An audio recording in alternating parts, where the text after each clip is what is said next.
1, 2.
One, two, three, four, five.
Hey, hey, hey.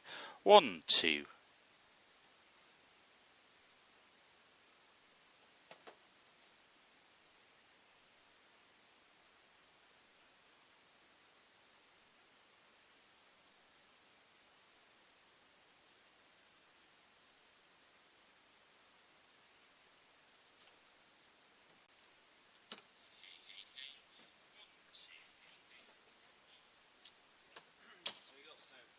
Yeah.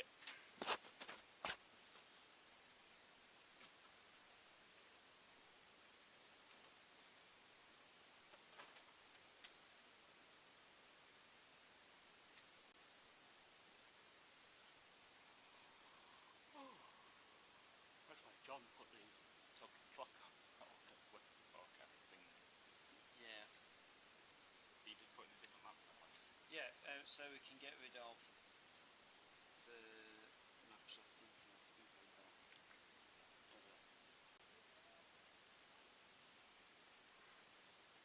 Possibly. Is there still one on?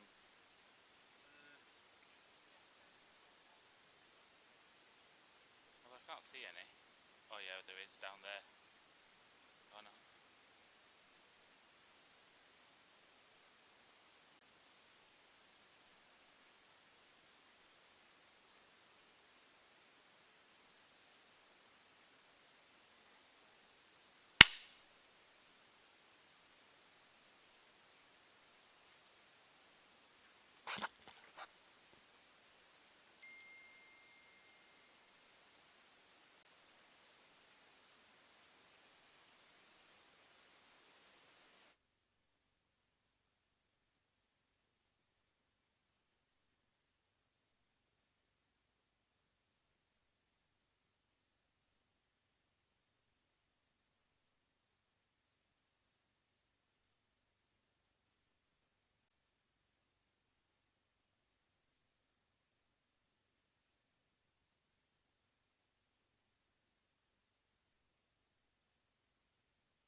1, 2, 3, 4. Ooh.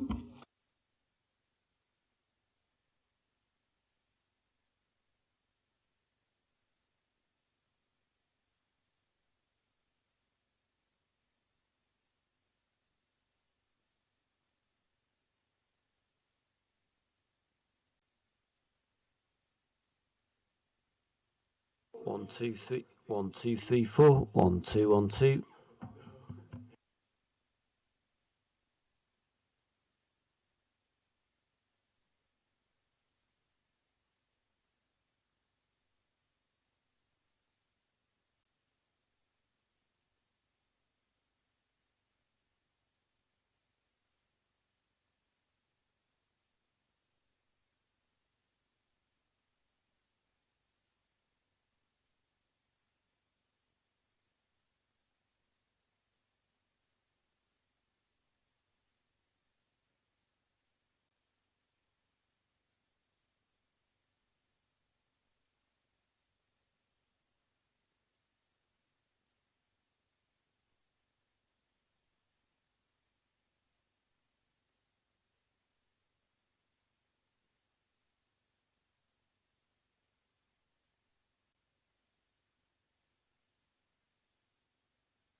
Okay, good morning everyone. It's now 9:30. Welcome to the Stage 4 hearing sessions on the Sheffield Plan. Can I just check that everyone can hear me? Okay, thank you. I've probably met everyone already, but just in case I haven't, my name is Katie Child. I'm a Chartered Town Planner and a Planning Inspector, and along with my colleagues David, Troy and Rosie Morgan, we have been appointed by the Secretary of State to conduct the examination of the Sheffield Plan. And as inspectors, our role is to determine whether the plan is legally compliant and soundly based. And in doing so, we will be having regard to all of the written evidence before us and also taking account of all verbal submissions made at the hearing sessions themselves. So the hearing session this morning is covering Matter 18, Housing Supply, Matter 3, Affordable Housing Supply, and Matter 5, Employment Land Supply. I will be covering the first of those two items, and my colleague David Troy will be covering employment land supply later in the morning. So all of these matters were covered at the end of the Stage 2 hearings, but we are effectively revisiting these issues due to the Council's proposed additional sites that were put forward in the May 2025 consultation paper. So the Council has redone its housing trajectory and employment land supply, taking account of those additional sites that have been put forward. So just to say that at this stage, the inspectors haven't determined yet whether those sites are appropriate to be put forward. So we will be basically today having a very much theoretical discussion on if those sites are included in the plan. This is what supply would affect or supply could look like. So just to reiterate that. So before we get onto the agenda, I've just got the usual practicalities to run through. We have a temporary programme officer at the back, Hannah, who no doubt you've met already. So if you've got any practical questions or issues during the day, then Hannah is the person to see. Can I just check if everyone has a copy of the agenda in front of them? If you don't, can you raise your hand? Okay, that's fine. Just a reminder to turn off mobile phones or put them on silent. If anyone is intending to film or record the session and share images online or with others, please be aware that you will be responsible for complying with relevant data protection legislation. Okay, I now turn to the Council to talk through any fire alarm arrangements or practical matters. Thank you. Good morning. Yes, as it's Friday, there are no fire alarm tests planned. So if you do hear the fire alarm, it is a real signal to evacuate. We all leave through the back doors at the back of the room, down the stairs, onto Union Street, and then we'll gather together by the large bulls outside the Winter Gardens. If anybody is likely to have an issue getting down the stairs, please alert somebody and a member of staff will assist. Thank you. Thank you very much. So just a reminder about how the session will run. It's a structured discussion, obviously, based on the agenda before us. My questions are normally to the Council first, but there'll be then an opportunity to bring in others around the table. And if you wish to say anything, if you could place your nameplate on its end in the normal way, and I will bring you in as soon as possible to the debate. So in terms of the timings for the morning, we're scheduled to run for the whole morning. So we'll have a mid-morning break of about 20 minutes. I anticipate that we will finish by 1 or 1:30 at the latest. Then we'll be having a lunch break, and after that we'll be holding the closing session, which is just between the Council and the inspectors to run through practical matters. Obviously everyone is welcome to sit in the audience for that, but not around the table. Okay, so before we get to the agenda then, if we can do the introductions. So if we can go around the table, please, and if you can say your name and your organisation where relevant, and starting on my right with the Council. Laura Stevens, Local Plan Team Lead for the Council.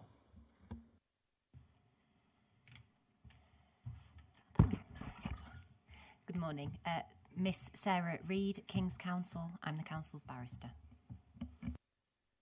Good morning. Ellie Roden, Principal Planning Officer for the Council.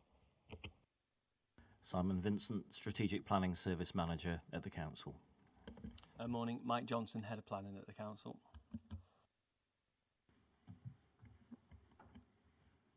Kirsten Ward, DLP Planning on behalf of Inspired Villages. Good morning, Matthew Gregg, DLP Planning, representing Limes Developments Limited. Roland Bolton, P Land, representing Hallam Land.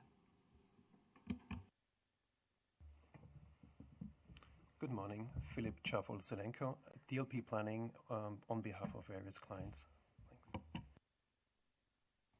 Hello, I'm Michael Parkin, resident of Handsworth, and here on behalf of the Save S13 Greenbelt Group. Del Riddle, farmer from Townend Farm, Eckersfield.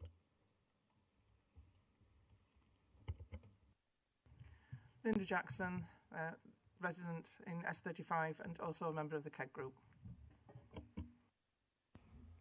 Jill Travis, member of the Chapeltown, Ecclesfield and Grenoside Community Action Group and also local resident. Joseph Birkby. I'm here as a personal, in my personal capacity, but I'm a solicitor by trade, but representing the KEG Group. Andrew Tarleton, Clerk to Ecclesfield Parish Council. I'm also a Chartered Town Planner. So sorry, I missed your surname. Andrew Tarleton. I'll spell it this later if that'd be helpful. Susan Davidson. I'm Chair of Ecclesfield Parish Council.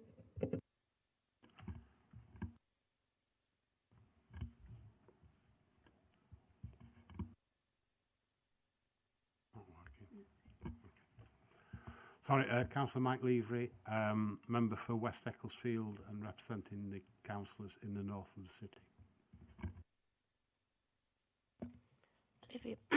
Olivia Price from Boyer, representing Barrett David Wilson Homes. Morning, Mom. Simon Ather from Boyer, representing Barrett David Wilson Homes.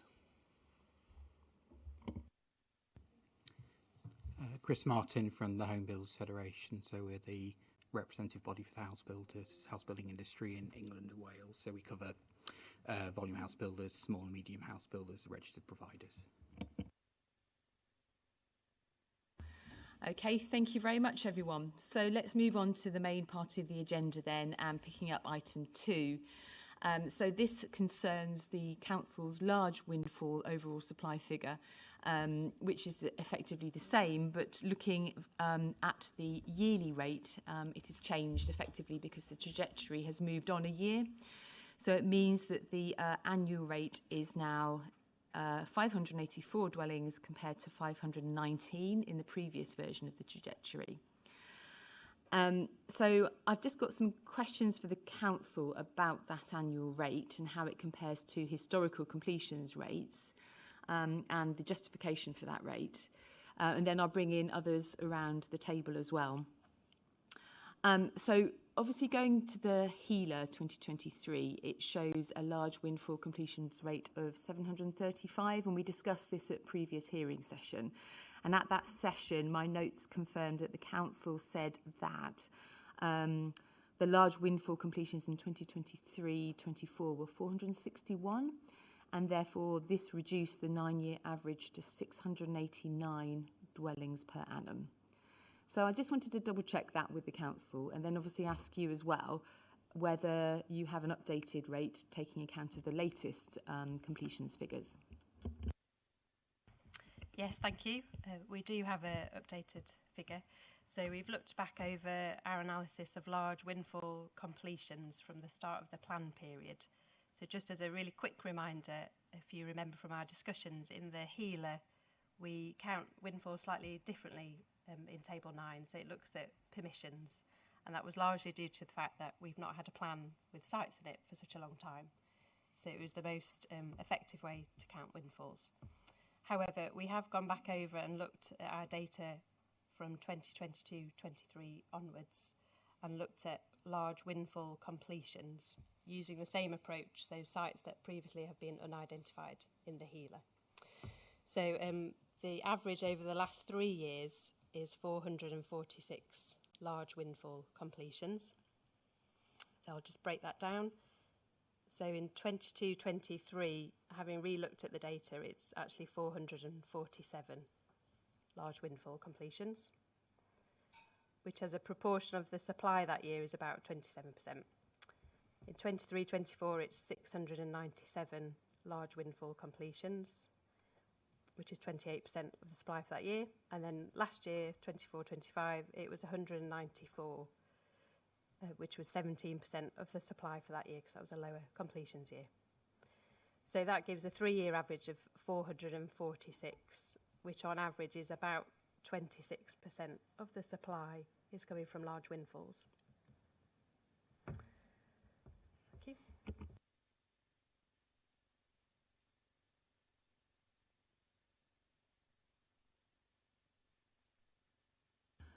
Okay, so you have a figure for a longer period as well, obviously. Have you recalculated that?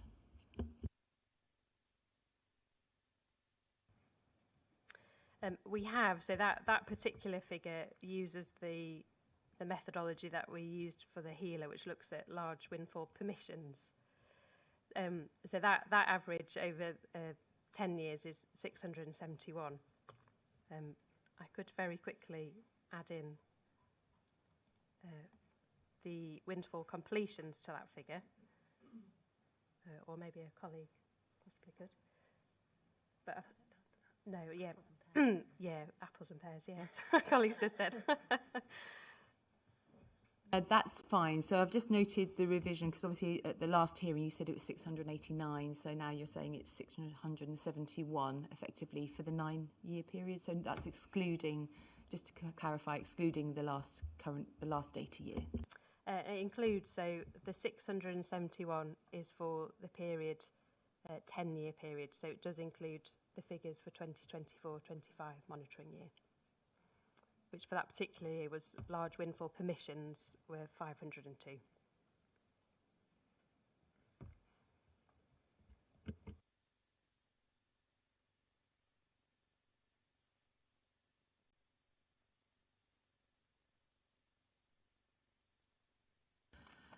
Okay, thank you for confirming all of that. So in terms of the historical data then, so looking at the last 10 years of the permissions and then looking at the last 3 years of completions, is it still your view then that based on that, a figure of 584 is justified?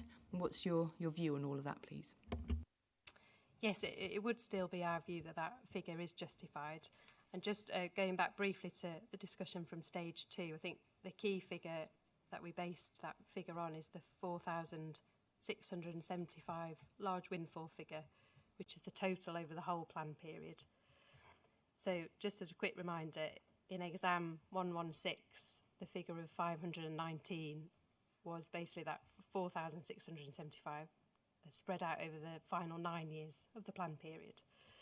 So what we've simply done in this version in exam 140 is to spread that figure over the final eight years of the plan period. So although it has increased, I think we do feel that it is justified. And one of the reasons for that is also just to remind you of the sites that were deallocated as opportunity sites as part of stage 2. So that gave a figure of 1,182 units that were deallocated, but were justified because there is a large urban area with extensive opportunities for windfalls.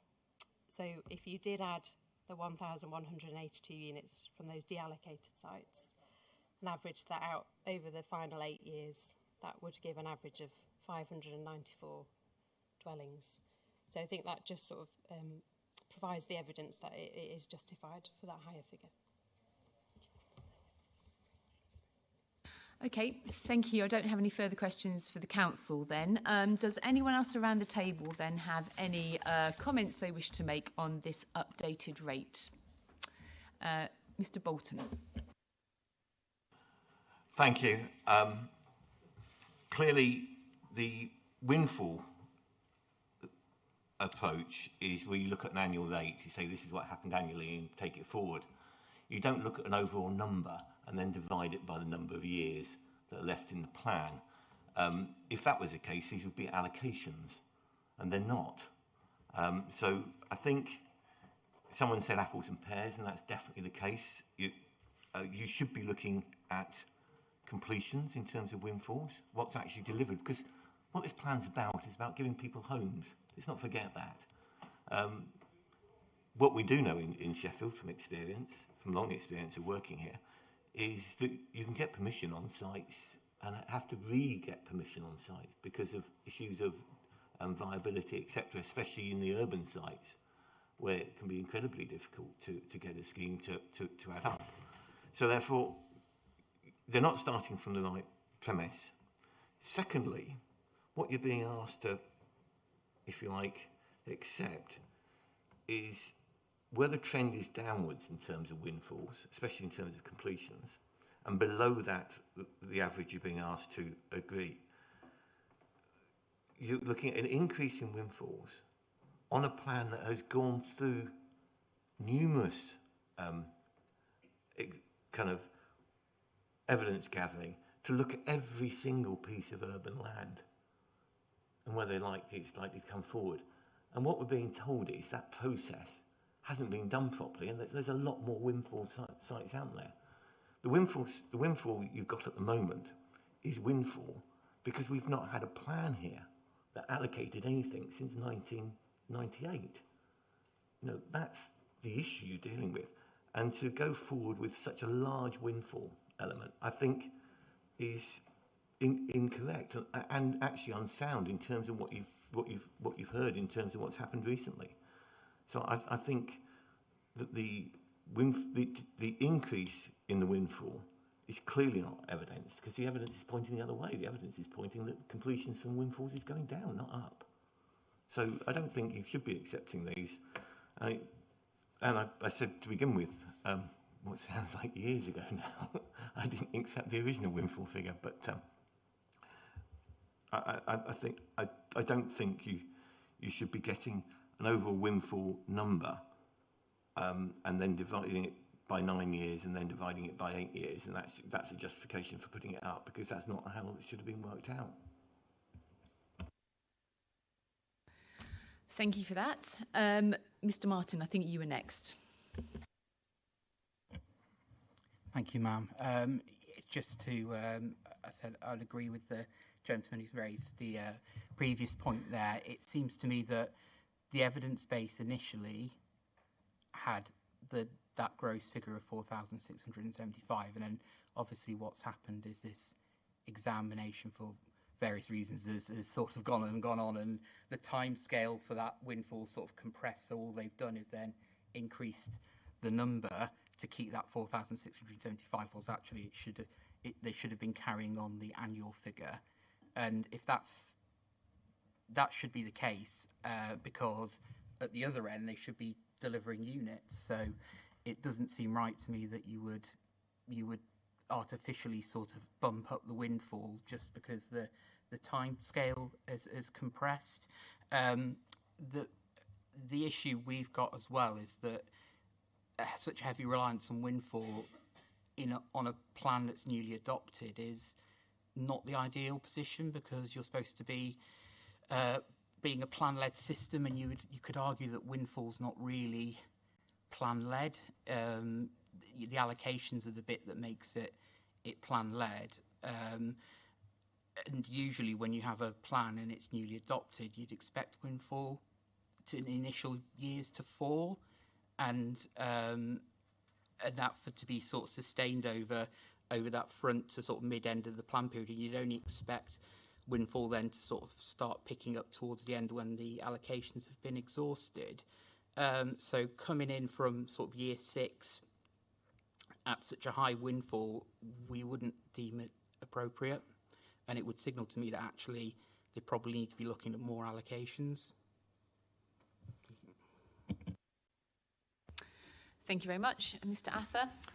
Thank you, Ma'am. Just to echo my agreement to what Mr. Bolton and what Mr. Martin just said there, we said last year that we felt the figure, what was then 519, was too high, and we feel now this figure at 584 is also too high.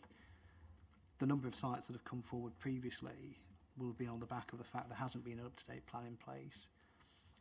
The majority of those easier sites, as it were, the ones that are or have been more deliverable to come forward, will have come forward. And obviously in terms of when we looked at this in terms of the HELA examination session last year, you've got to look at what's left. and are those sites realistically going to come forward over the life of the plan period to justify such a high figure? And when we look at what it says at paragraph 71 in the September 23 framework, it talks about historic windfall delivery rates, but it also talks about expected future trends.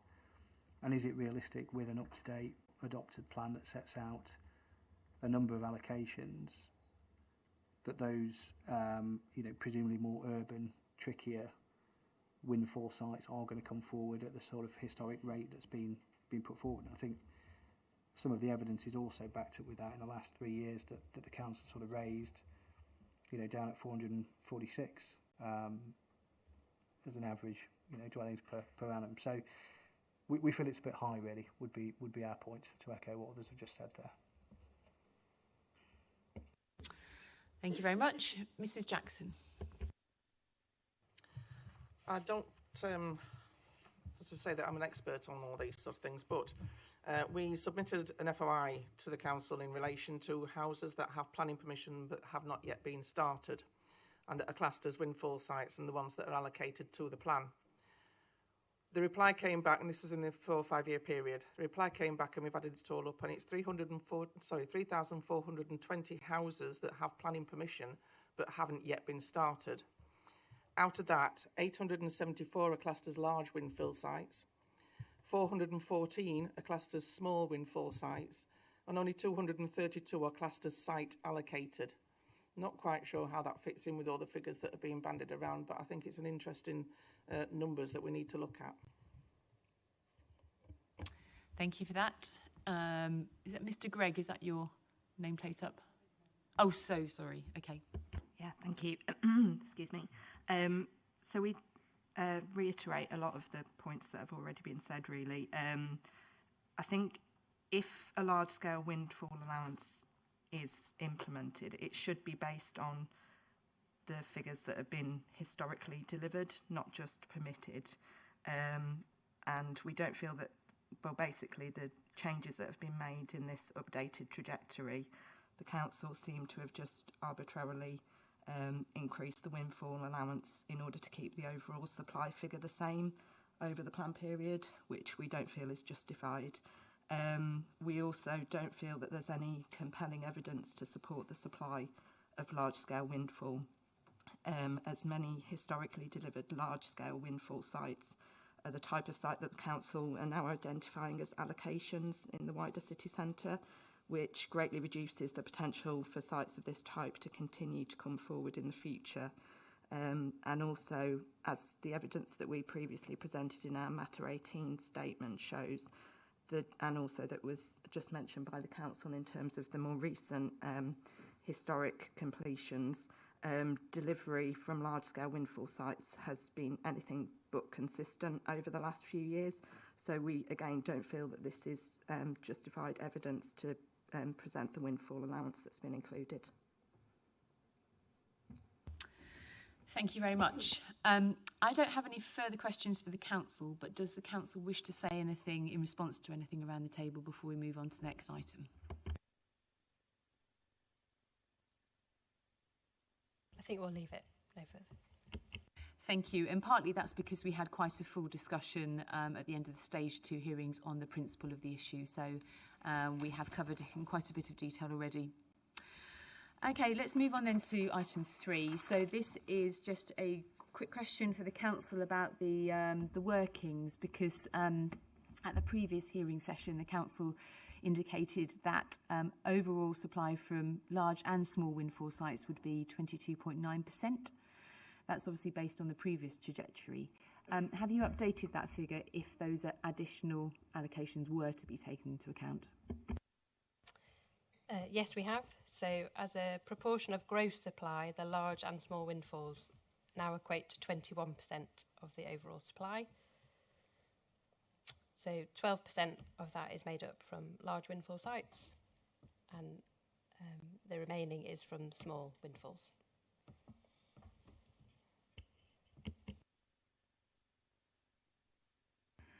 So just to confirm, is that based on the trajectory in exam 140?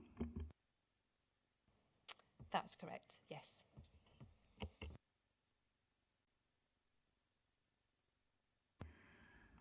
Okay, thank you for confirming that. Does anyone have any comments on that?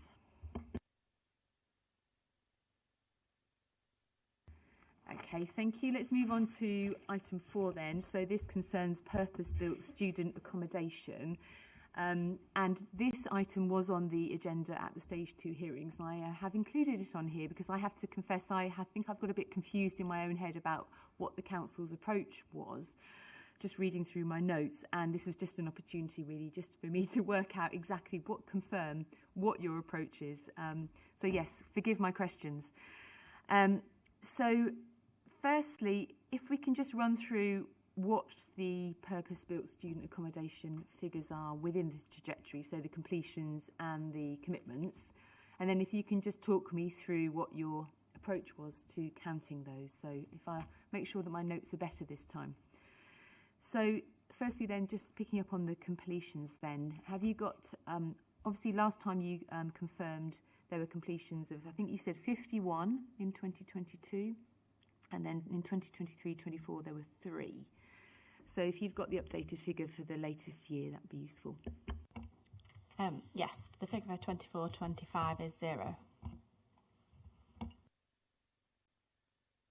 Okay, thank you. And then in terms of the commitments, has that changed? No, that figure hasn't changed.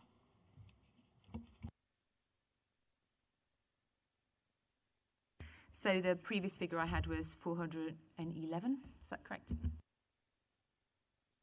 On the basis that my notes say the figure hasn't changed, I'm going to assume yes, that's right. Yeah. Okay, thank you. And can you just now confirm then in terms of how you counted these? Was it purely on a one-to-one basis? And if so, why? Thank you, yes. We also can't fully recall the conversation on the 7th of November last year. So just to clarify, purpose-built student accommodation units are counted as 1 unit per unit. We account for and publish that based on the definition that is used in Housing Flows Reconciliation User Guide. The reason being that's obviously how the government monitors our housing completions.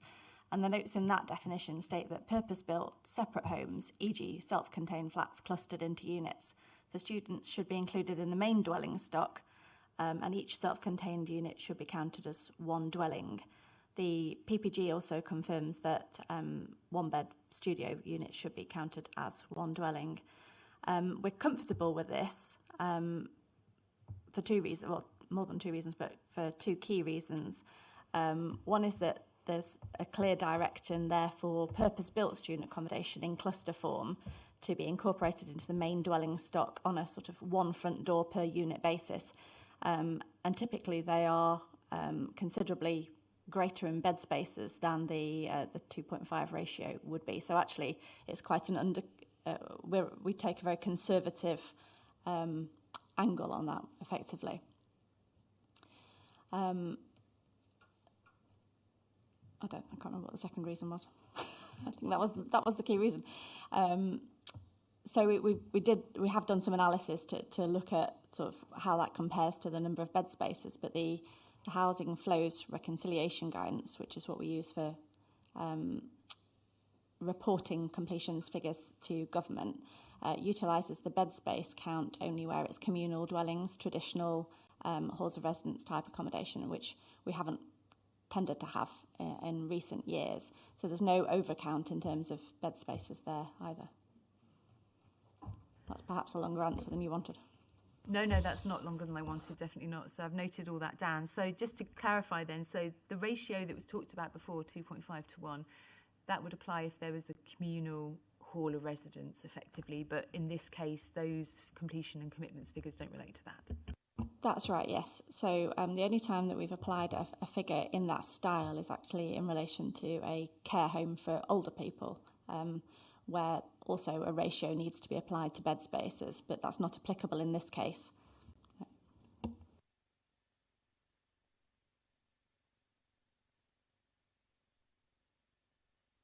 Okay, thank you for confirming that. I think part of the confusion actually arose because we discussed the annual monitoring report 2023 last time, so I don't know if you've got those figures in front of you. It's document CD 57, and if you recall the conversation, in there is reference in paragraph 5.37 to,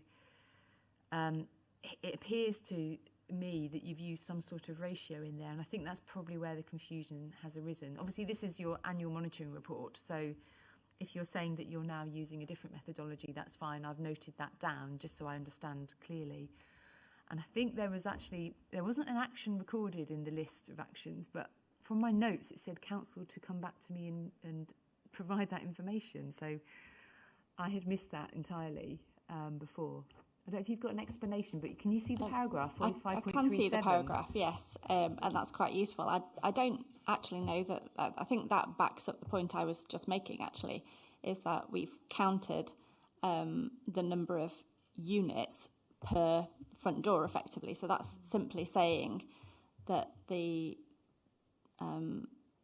are 441 dwellings, and that's showing you how many bed spaces there are, but actually that's not indicating that we've used a multiplier there to translate the bed spaces into the dwellings. It's simply showing you how many beds there were in different sized cluster units. Yeah, I'm still a bit confused about this because you've got it says 702 purpose-built units were completed, and that's 441 dwelling equivalents. So there is some difference there, or there appears to be from that statement. Do you see what I'm saying? So there does. That is confusing. I think the clearest way to put it is that from our perspective, when we are counting purpose-built student accommodation, it needs to be correct on the side of supply and also the side of delivery. And we are comfortable that we've been consistent in how we've reported that in terms of our supply going forwards, based on one cluster being one unit, and also in terms of previous delivery when it's been submitted through housing flows as part of the delivery side. I can't recall offhand what we were trying to demonstrate in paragraph 537 of that document.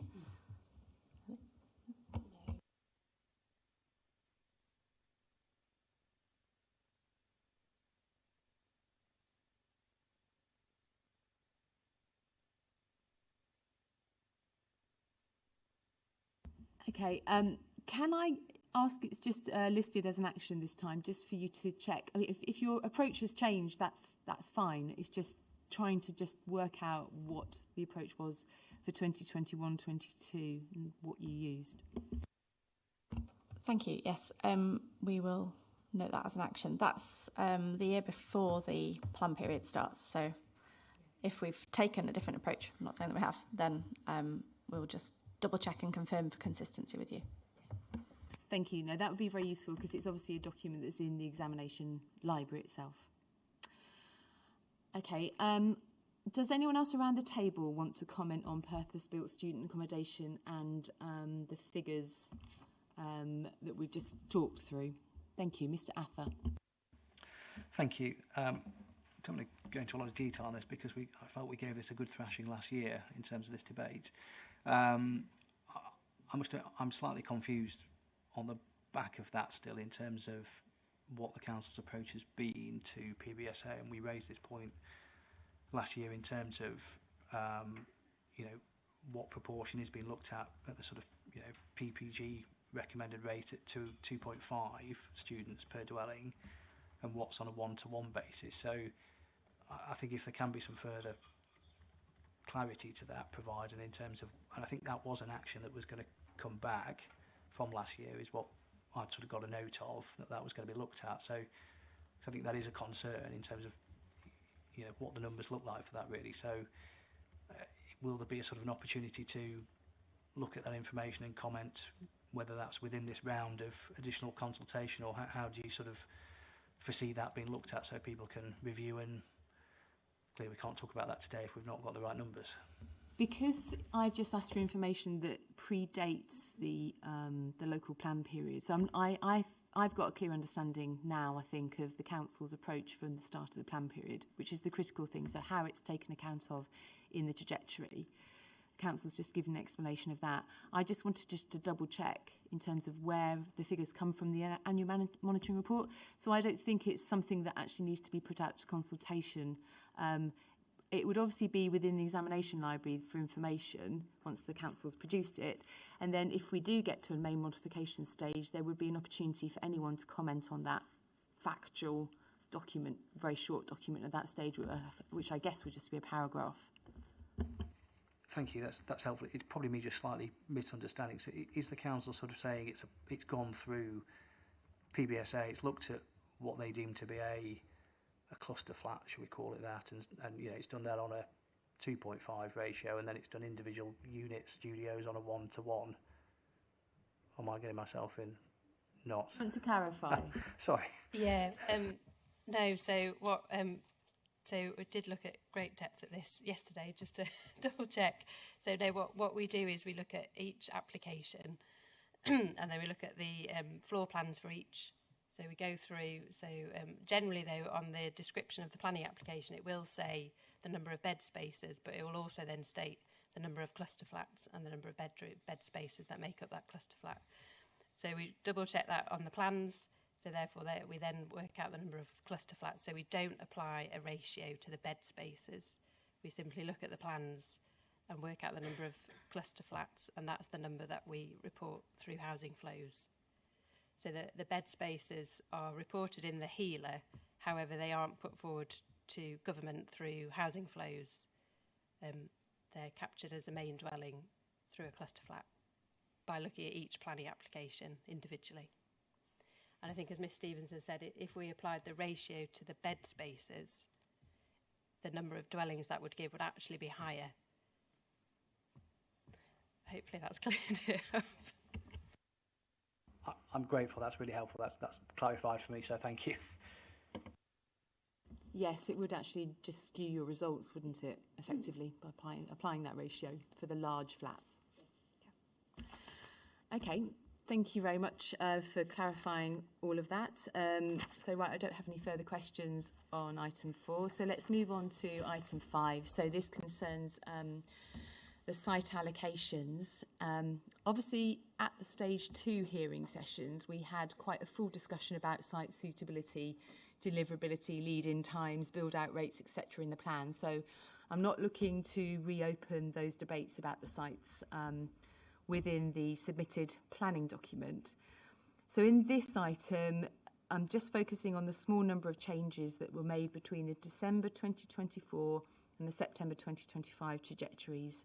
And so these are the changes which are summarised in Table 2 in Exam 140. So that's excluding the additional allocation sites, which we've obviously discussed at the previous Stage 4 hearing sessions.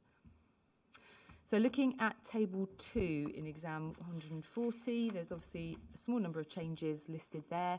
Does anyone around the table have any comments on any of those changes put forward by the Council in the revised trajectory?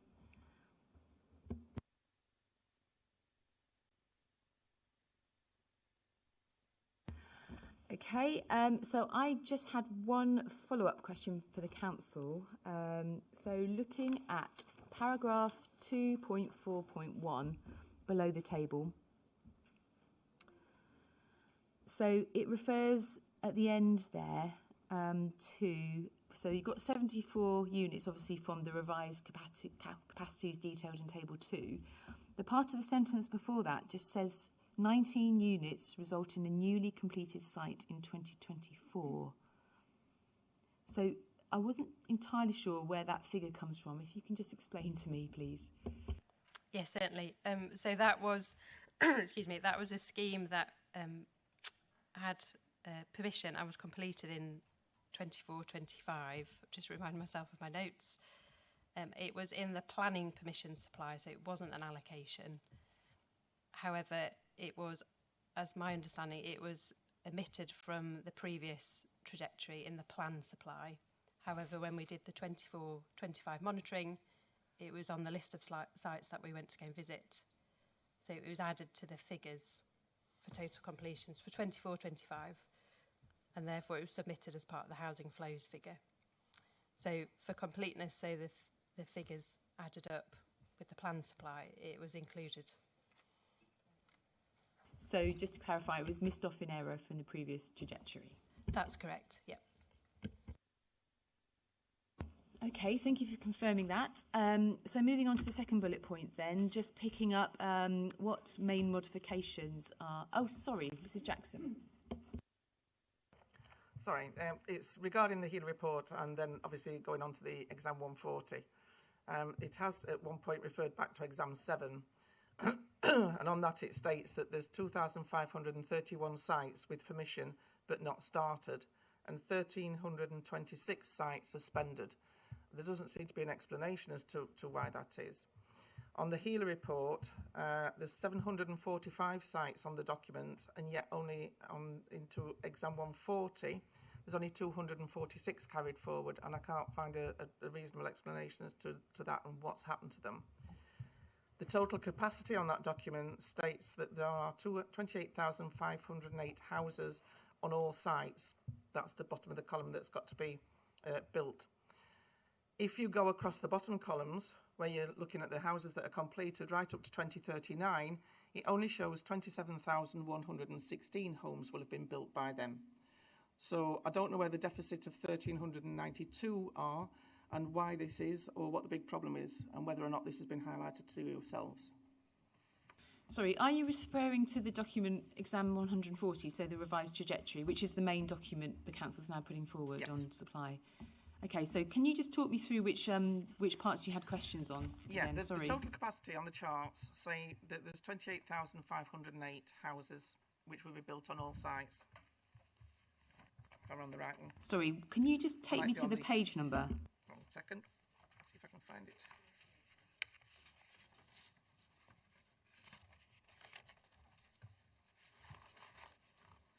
I think what I did was just add them all up, to be honest. Let's have a look. It might be on one. So the I can't table remember one. Whether it's on 140 or 116.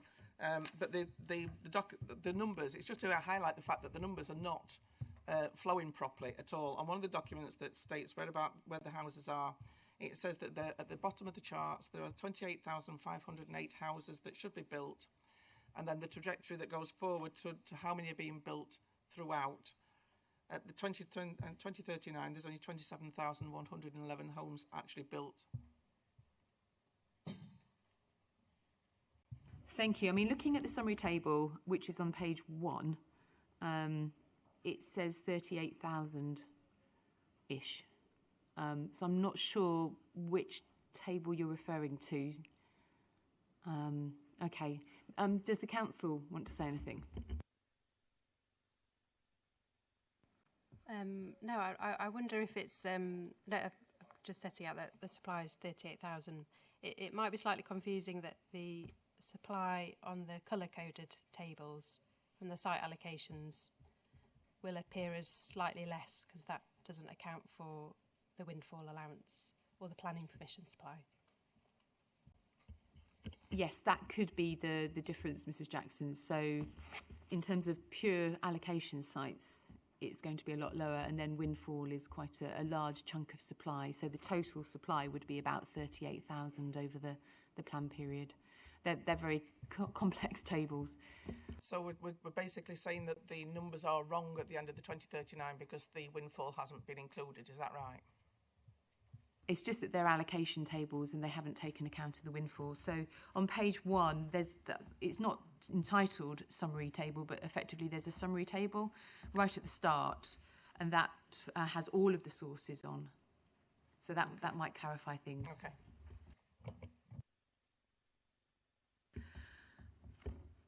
Okay, Mr. Gregg, is that yours? Oh, sorry, Mr. Bolton. Yeah, just to assist, the reason that the number in the smaller tables don't add up to the numbers that are being talked about in table 1 is because there's a couple of lines at the bottom of that which are windfall. Basically, this plan, 1 in 5 dwellings isn't in the plan. It's going to come from somewhere else. We don't know where. It's the point I was making earlier.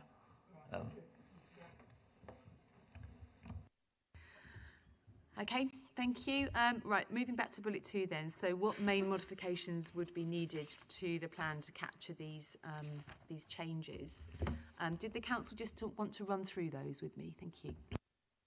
Yeah, certainly. So I'll group it. So I'll start with sites that we propose to deallocate due to completions in 24-25. So based on the table in that document, that would is this how you'd like me to go through it? Is that yeah? So that would be HC14, KN06, LR08, SD05, and SU53.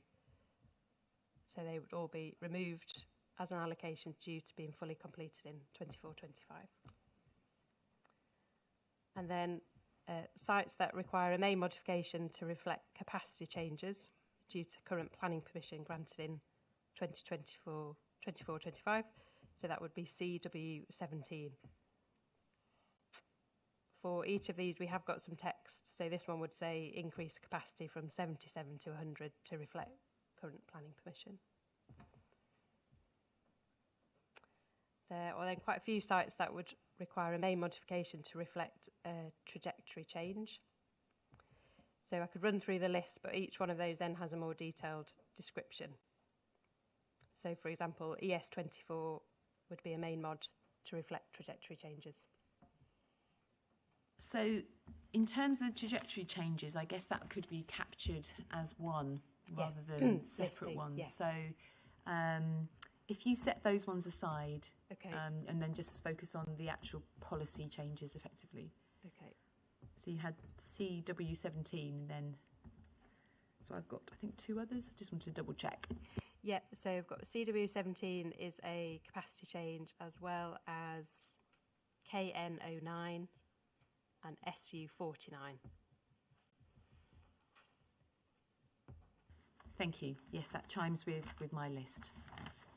Okay, so I would note those all down then as main changes.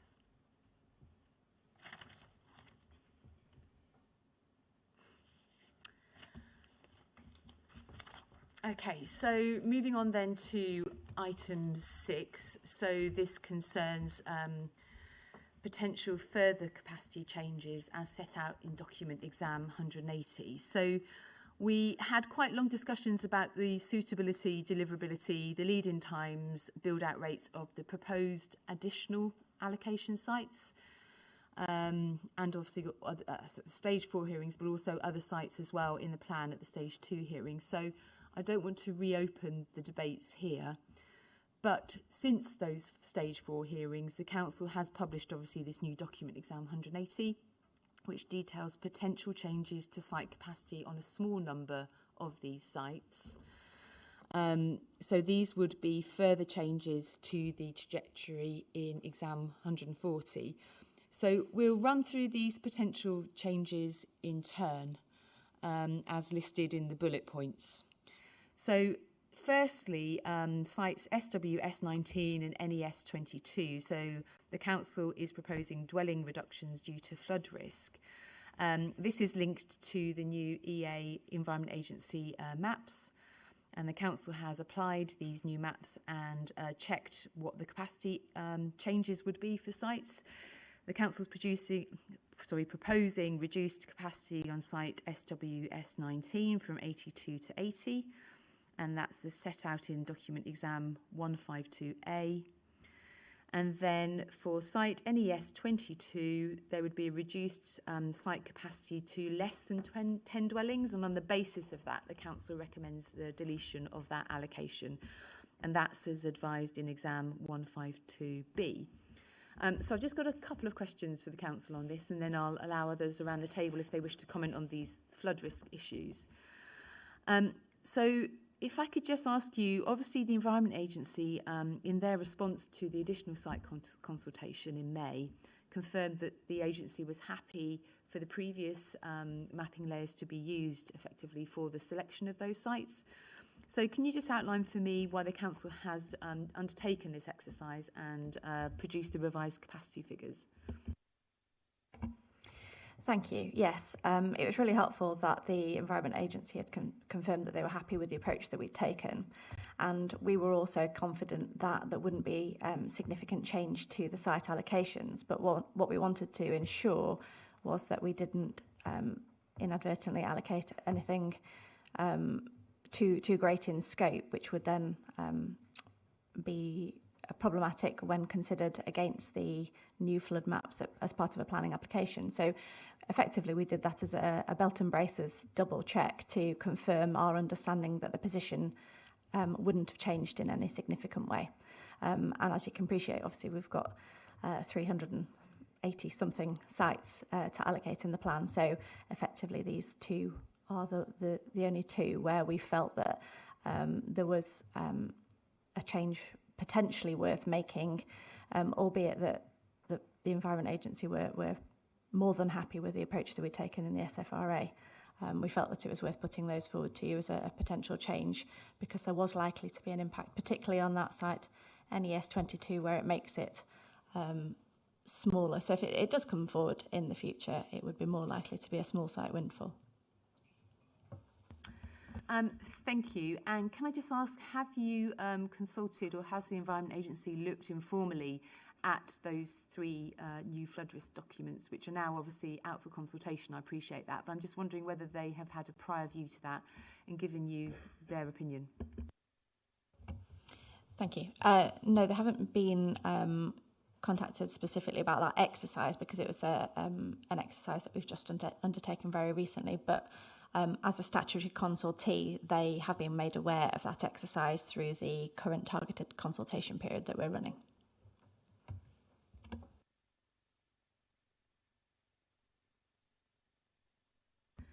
Okay, if I could just ask that as part of the consultation that they are obviously asked for their view on your revised capacity and your estimated capacity for all of those sites, because obviously that's quite, they're three very important documents. So I think just having their confirmation of their view on that would be useful for the examination process. Thank you.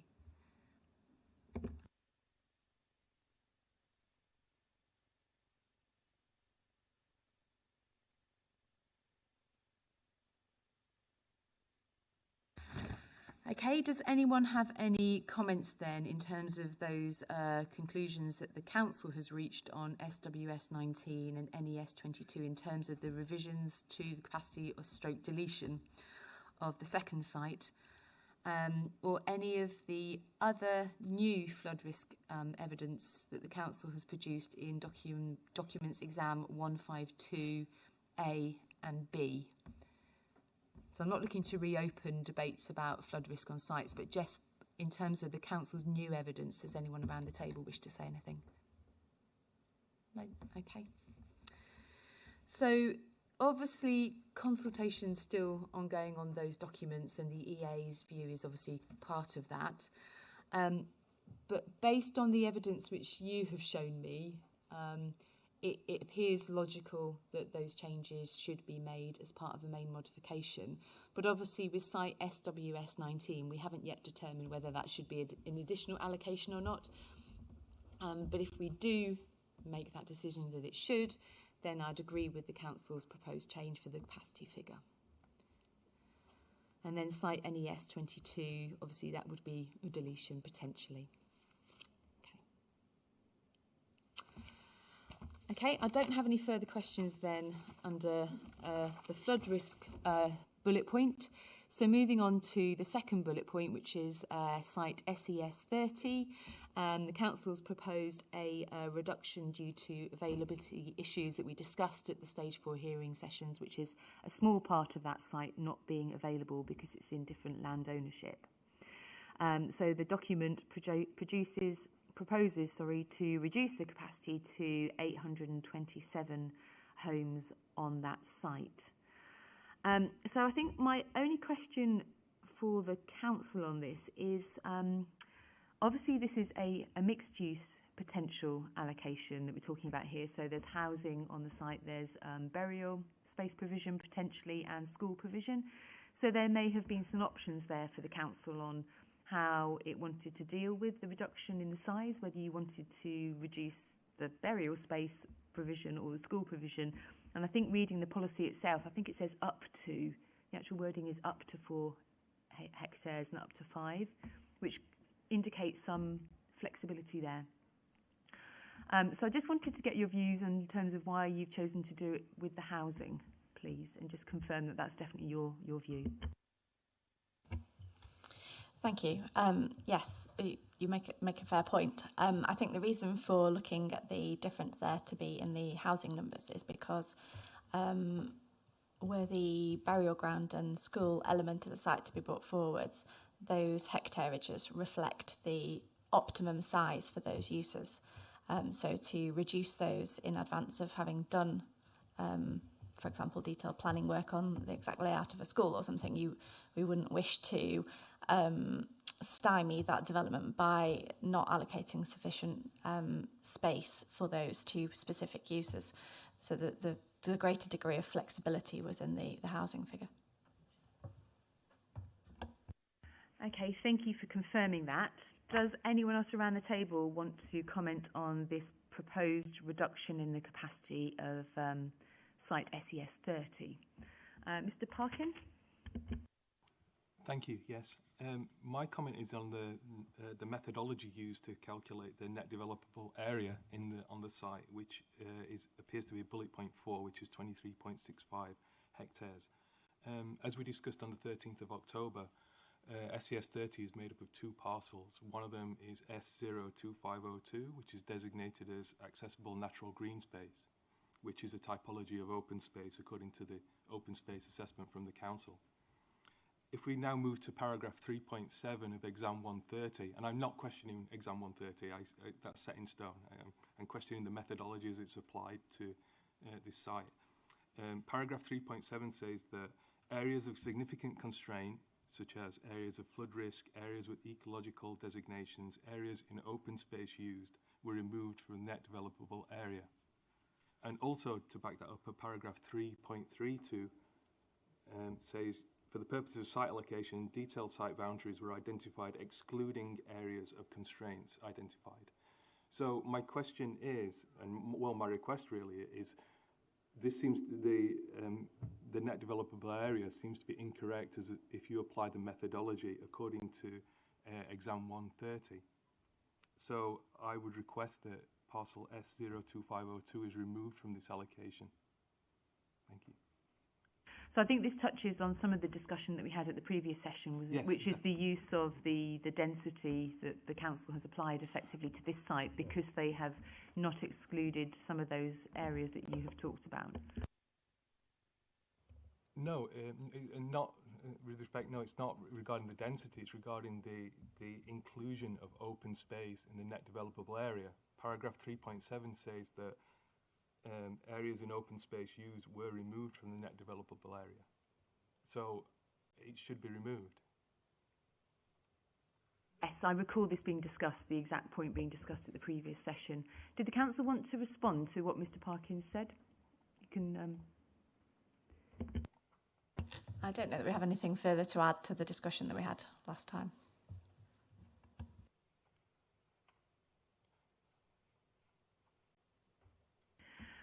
Thank you for making the point. I've obviously got notes from last time as well, when we did have quite a long discussion about it. So no, I'm aware of the issue and the difference between the community group's view and the council's view on this, which is quite significant. Yes, with respect, I think paragraph 3.7 is quite clear about the methodology, though. And I do have a second point as well, if I may, slightly point. It also relates to NES 37. I'm sorry, this is kind of spanning 2 bullet points.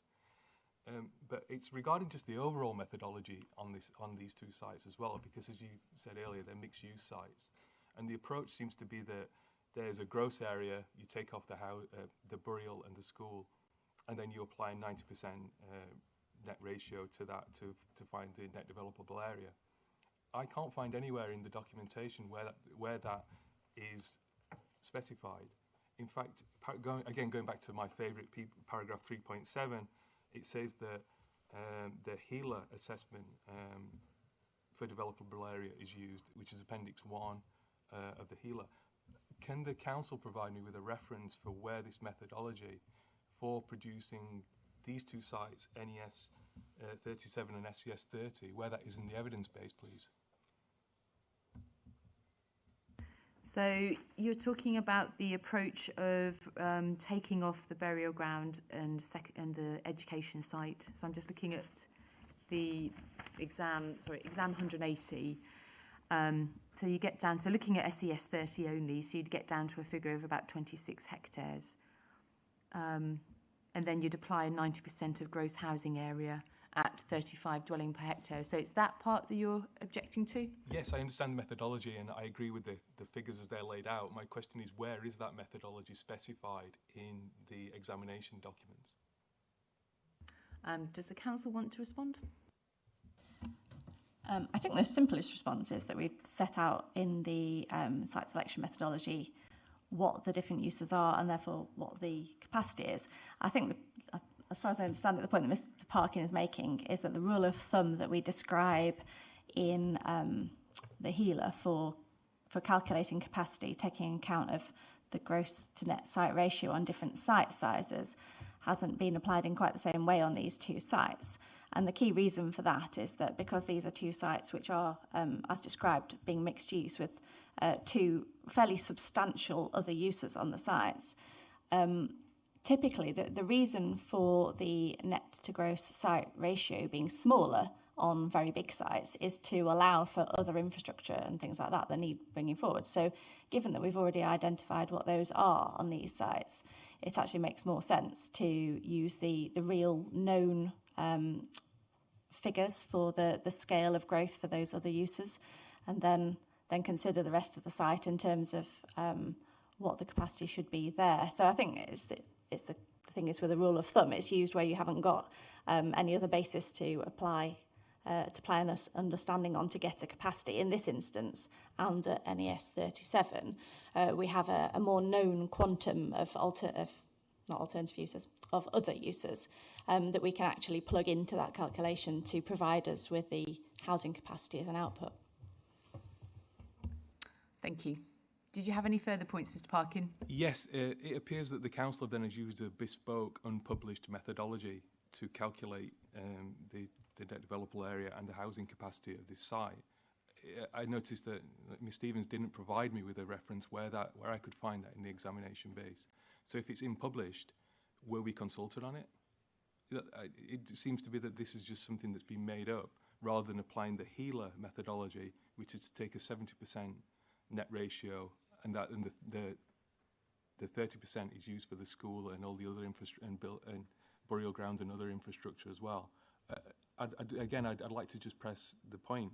Where can we find this methodology in the examination base, please? Okay, I note your points, but in terms of the ability to consult, obviously these documents are available. We've got consultation happening now. We have a hearing now where obviously there's an opportunity for everyone to comment on what is before us. So I think there's plenty of opportunity in that regard, so I'm satisfied. But thank you very much for your points. I have noted all of those down. So in terms of my view on what is being suggested then obviously we need to wait for our post-hearings letter to set out the inspector's view on whether this allocation is suitable or not.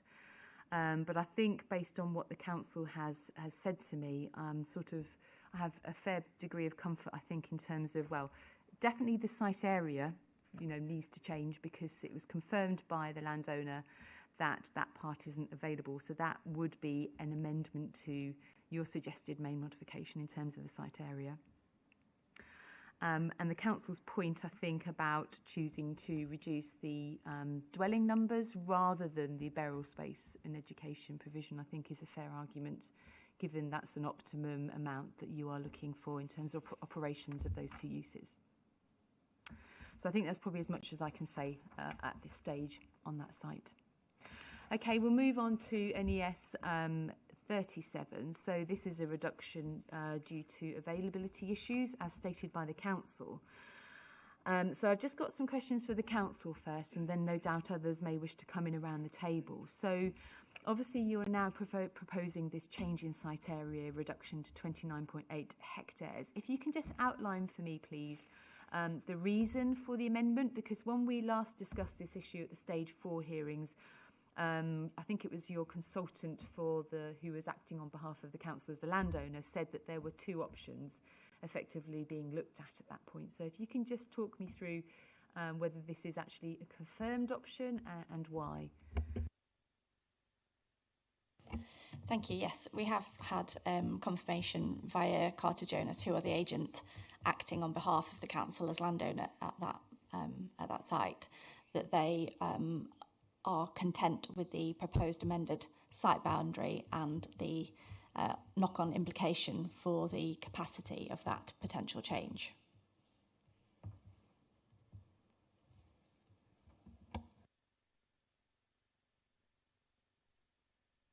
Okay, so effectively the position now is that that farmhouse and the area of land around it is effectively not going to be available for this proposed development. That's right.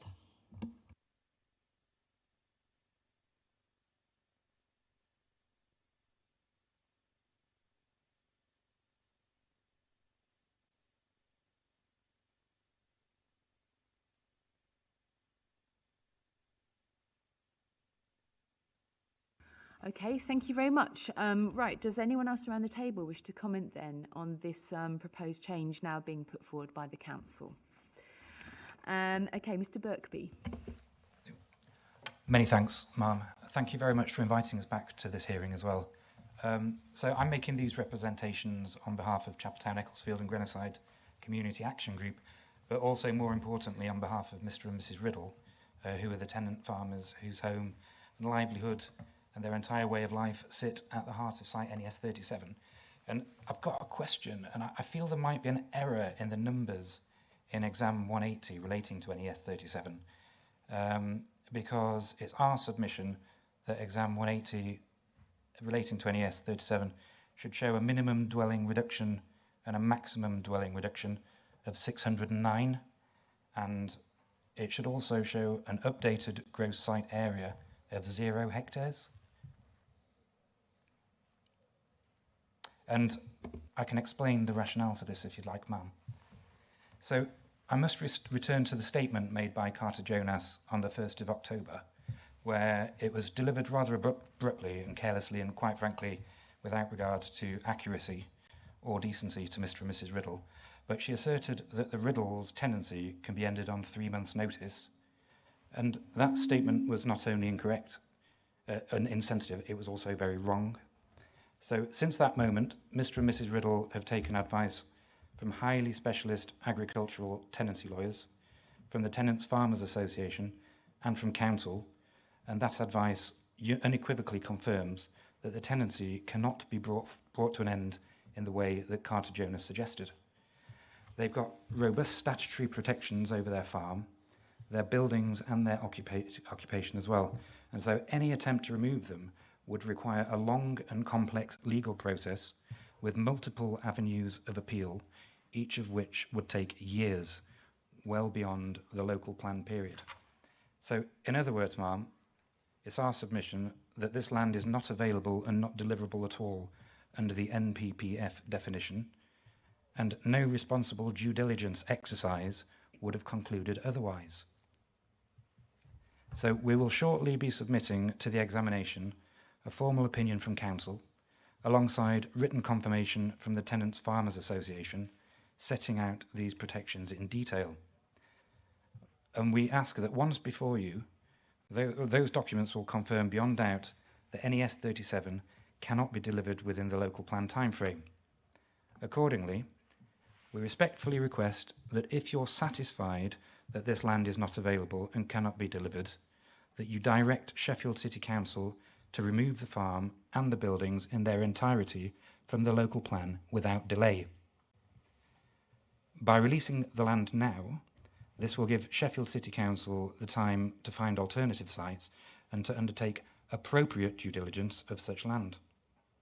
And furthermore, given the distress, the uncertainty and disproportionate pressure placed on this farming family, we ask respectfully but firmly that you recommend Sheffield City Council place or allow to be placed a restrictive covenant on the title register preventing any development on this land until the lawful determination of the tenancy at the end of its term, unless the tenants otherwise provide their written consent. This is not only appropriate, it's a modest step towards remedying the serious injustice and anxiety this process has inflicted on them.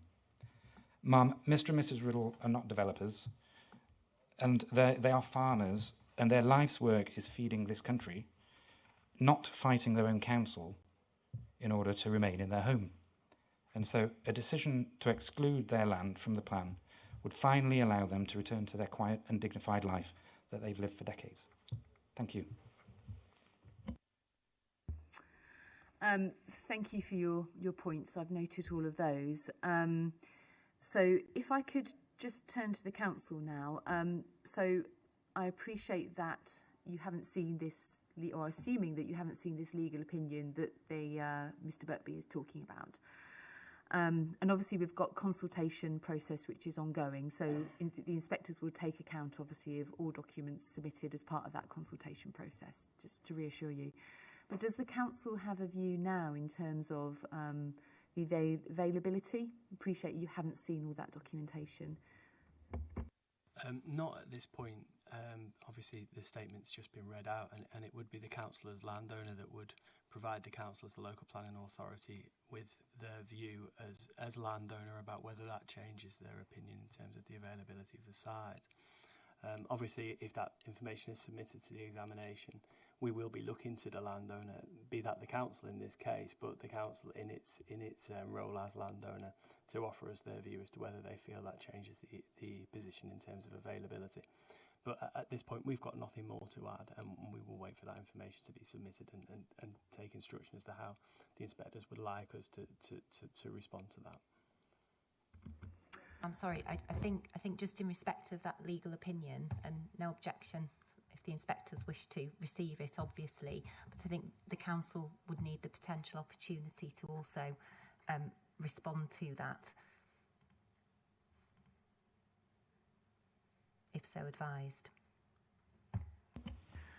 No, I think you are right. It's something actually the inspectors are probably going to ask for once we see that. That's often standard practice if there is a legal opinion submitted as part of a consultation process. So yes, thank you for highlighting that. Okay, Mrs. Riddle, would you like to come in now? Thank you.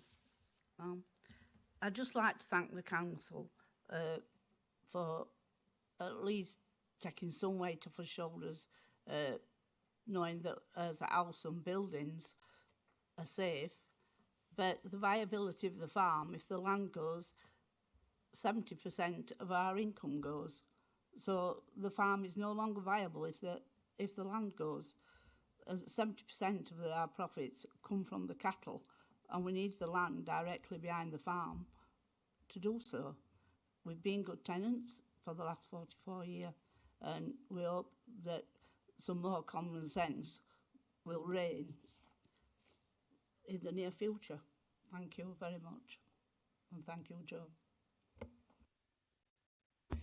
No, thank you very much, Mrs. Riddle, for coming here today. Mr. Levery. Thank you, ma'am. I want to try and clarify where we are with the special schools, because it isn't mentioned here. It says secondary education only and 7 hectares. It says on SES 30 it's 5 hectares for a secondary school. I thought that was also going to have a special school. Now, at the first hearing, you asked pointedly about the Barnsley Sheffield special school, and it was stated clearly that that was not going ahead, and the NES 30 would NES 37 was agreed with the Director of Education that would be progressed. It isn't mentioned here, so can we clarify where we are with special schools, please? Thank you. I think it was actually one of the actions for the council to go away and clarify the timescales and provide a brief programme. So I'll get the council just to provide you with a brief update now. Yeah, certainly. It was down as Action 5, so confirmation of decision date by the Department for Education on funding for the new SEND school, as well as updated forecast timescales. So I can read out the statement. It's a couple of paragraphs, so it might take a couple of minutes. Is that okay? Yep. So this is what we were about to publish under Action 5. So a bid for a third new special school was submitted in 2022 jointly with Barnsley Council. If successful, this will provide 200 new SEND places, 100 for each LEA area. We included this as a scheme ED09 in part 2 of the IDP, which is exam 43. So the DFE Special School Build Programme is currently paused and we are awaiting an update from the DFE. If the project proceeds, the Council intends to proceed with Barnsley in developing the school. Barnsley recently published the following statement, which I'll just read out. As part of the government's review of the SEND system in October 24, the DFE paused plans to open a number of new schools. This included a pause in the Council's approved free special school, originally planned to be opened in partnership with Sheffield City Council in September 25 to at least 2028. This scheme would have provided up to 100 places for children with young people with autism spectrum condition and communication interaction support needs.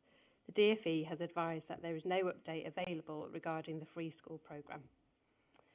As per the statement I've just read from Barnsley, we are anticipating further information is likely to follow from the announcement of the SEND system reforms and other policy proposals for schools in England in early 2026. So in terms of the SEND school on this particular site, are there any timescales for that in terms of the council's decision-making process and build programme, etc.? Just to confirm, for NES 37? Yes, yep. It would follow the same procedure as I've just read out in terms of, because it's linked to the funding from DFE. So effectively, it's all unknown. Is that the conclusion I think I've just heard? So, sorry, that doesn't provide much advice, but this is something obviously the council will be putting on their website, I believe. It's one of the actions. Did you have any other questions on that, Mr. Levery? Okay, thank you.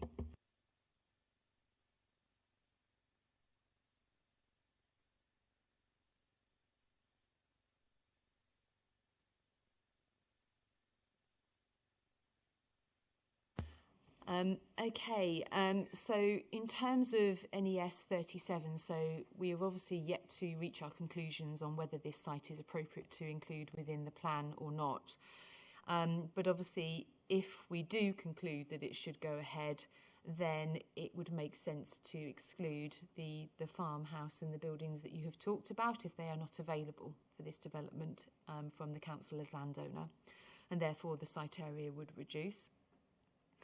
And then we note, obviously, the council's proposed change in the dwelling figures as well.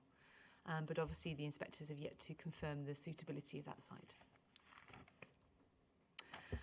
Okay, so are there any final comments on NES 37 before we move on to the next site? No? Okay, so let's move on then to NES 39. This site was obviously discussed in the October hearing sessions, and I requested some information on the capacity of the 3 sections of the site, and it was primarily really because I had some concerns I think about the impact of development on the landscape and the character, I think particularly of the eastern parcel. So the council has produced the map in document 180, which shows the 3 separate parcels of the land and estimates capacity on each of these, and they're marked as parcels A, B and C on the map. The council produced obviously a landscape character study in 2018, which identifies this particular site, doesn't it, as a part of a slightly larger parcel, and concludes that the parcel has moderate landscape sensitivity and moderate capacity to accommodate development. So these results are repeated in your recent appraisal of NES 39. So I've just got some follow-up questions on the council's landscape conclusions on the site. Obviously, we did have a debate at the previous hearing session as well, but these are just follow-up questions. I just wanted to double check in terms of when you were looking at site options for the additional consultation, the additional site consultation, you were assessing all the different options in the Greenbelt. Could I just check, did you just rely on the results in the landscape study 2018? It's obviously quoted in your evidence. Or did you do new site visits with planning officer assessment, looking at the character of the three fields? If you could just confirm for me, please. Thank you. Yes, in terms of landscape character, the primary evidence base was the landscape character assessment, which is GBO, I can't remember now, GBO3 and GBO8. There were site visits done by planning officers for all of the sites, but the key reason for that really was to understand things like access, topography, understand a little bit more in detail about how the sites sit with surrounding landscape, what they're being used for and things like that. We defer to colleagues who have landscape character qualifications and who carried out that landscape character assessment for that part of the appraisal, because those scores were consistent across the city and they were carried out by landscape professionals.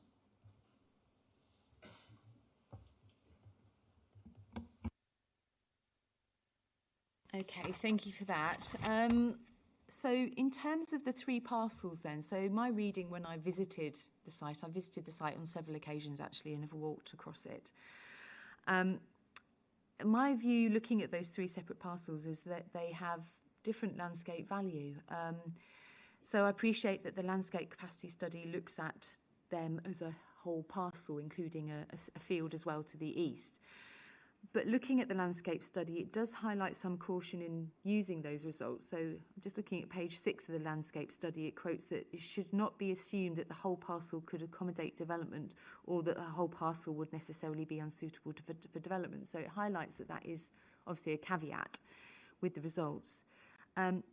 My feeling when I visited the site, very much so, was that parcel A is much more contained by existing development, with woodland to the north as well and strong hedge line to the east.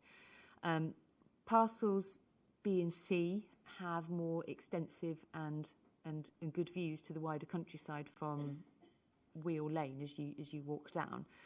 And they're also part of an attractive hillside vista when you are in Cinder Hill Lane and you're looking back from the points beyond the cottages. Also, the northern section of parcel B, when I walked across that, it's quite a flat part of that site actually down by the stream. It's quite an attractive riverside meadow setting actually down there. And then parcel C is obviously quite steep, an attractive field. You've got the public right of way as well along one side, leading down to stepping stones across the stream at the bottom of the field. My reading of that site was it has quite considerable character and charm, actually. And I appreciate that your parcel assessment was for moderate, but I think looking at those different characteristics of those fields, for me, they felt quite different. Does the council want to comment on anything that I've said in terms of my views? I don't think we necessarily want to disagree with you, and I think you probably highlighted just one of the general challenges that we've actually had when we've been reviewing sites in Sheffield is that we've got some really great quality landscapes, some of which are sort of quite fine-grained, and that is quite challenging. I think I've just opened the landscape character appraisal for that parcel, which is, as you say, slightly bigger. I mean, not a lot bigger. And it doesn't have any sort of red flags like some sites do, but I think it's, I'm not going to go into the technical detail of how they describe different elements of landscape character, but landform and enclosure both score 2 out of 3 on that site, and I think that's probably what you're alluding to, is that the sort of the rolling nature of the landscape as it goes down towards that stream is quite special. But I think we've really had to take a very consistent approach here. So the landscape character assessment was carried out across all the sites that are around the side of the urban area, a lot of which have got high landscape value, and this was one that had moderate ability to absorb change, unlike quite a lot in the city, which have a low to no ability to absorb change. So I think if there are areas of the site which are less suitable from an openness and sort of tranquility point of view to development, we'd be happy to sort of take your lead on whether that should result in a boundary change or whether that should be more associated with what the uses are on that site and how the layout takes account of that.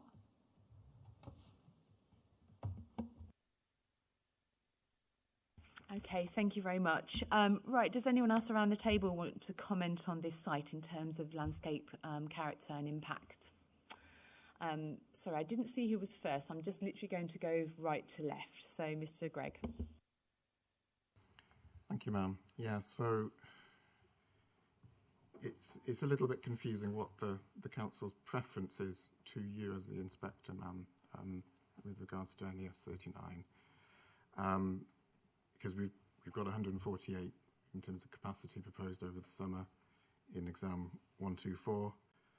And yes, of course, you know, in your hearing session on the 1st of October, and, you know, this morning you've expressed some concern about parcel B and C. My recollection was that you asked them for the capacity of parcel C, and I think, you know, helpfully they've identified the capacity of parcel A and B as well, which is fine.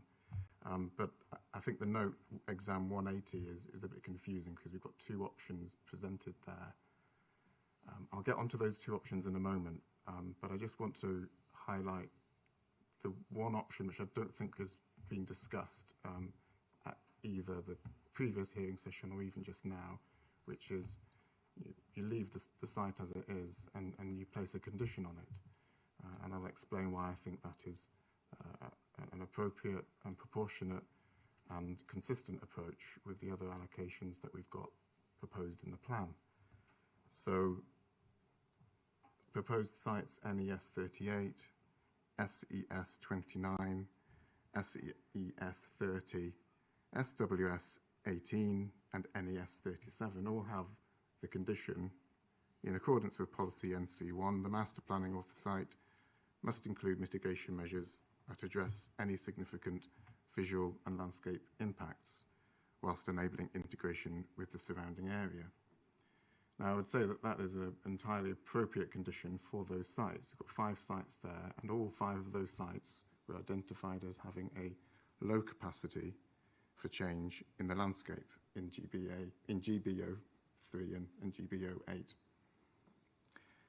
6.2 in GBO 8 describes a low capacity to accept development, and that a further detailed assessment is required for these areas to assess their suitability for the landscape character to accept development and what mitigation would be required to minimise the effect. Now, the starting point to identify what the mitigation should be is a landscape visual impact assessment, which would be done in accordance with a planning application coming forward for all of those 5 sites. Now, as I say, that condition is entirely appropriate for those 5 sites.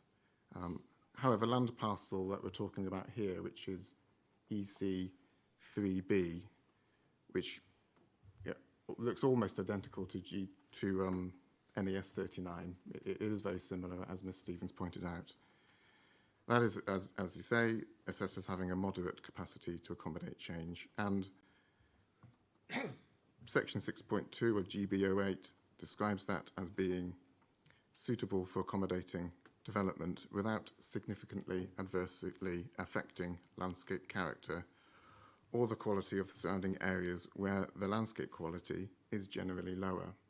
It does, as you say, acknowledge that further assessment will be required and mitigation may be required, but as I say, in relation to those other 5 sites, the starting point for that is an LVIA, and none of those 5 sites we're not talking about boundary changes for any of those 5 sites.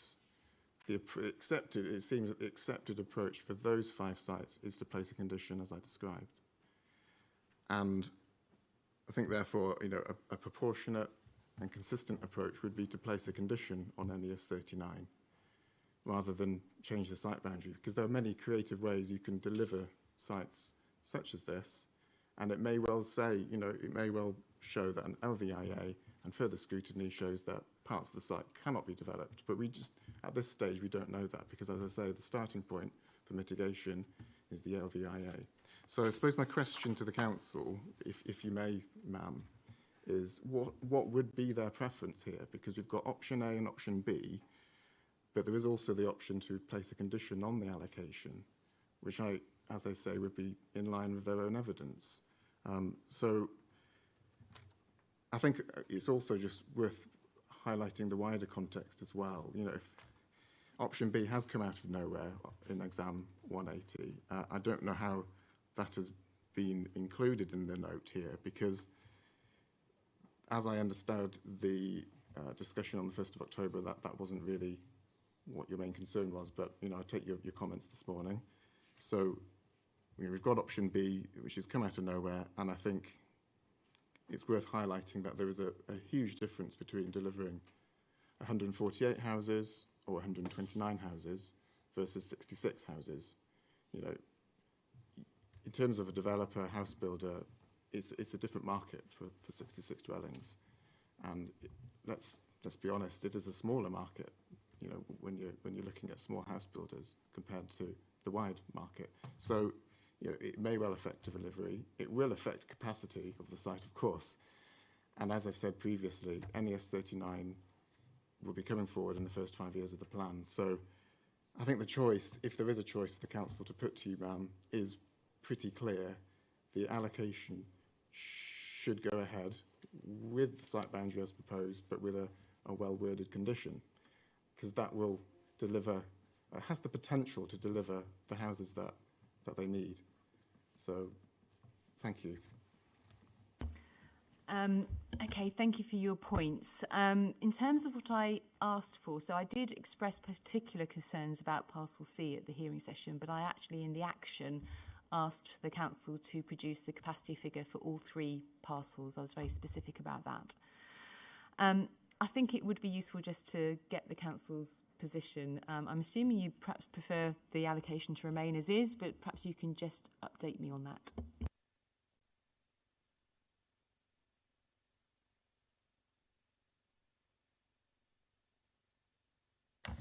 Yes, thank you. Obviously, when we went through the site selection process in fairly great detail, so generally would prefer the sites to remain as we've proposed, but we're happy to take your guidance, because it clearly is a matter of judgment, and I think this site probably does bring to mind sort of debates that we've had over the last few weeks on a number of sites around the complexity of balancing the city's need for new homes with the very specific circumstances of the pieces of land that we're looking at. Thank you. And now I appreciate your points, Mr. Gregg, about your preference to keep it in and use a condition. But I think when you're talking about much smaller sites like this, it's almost more of a challenge, because there may not be so many options to increase density in different ways if parts of sites then aren't identified as being suitable in landscape terms. So I think smaller sites brings perhaps more of a challenge to the council, obviously recognising that any figure within the plan is an indicative figure, an estimate anyway. But in terms of obviously housing supply, on the other side of things is that a fairly accurate figure as much as possible is the best approach within the trajectory, is what we're looking for. Did you have another point you wished to make? At 148 dwellings, ma'am, the site isn't that small.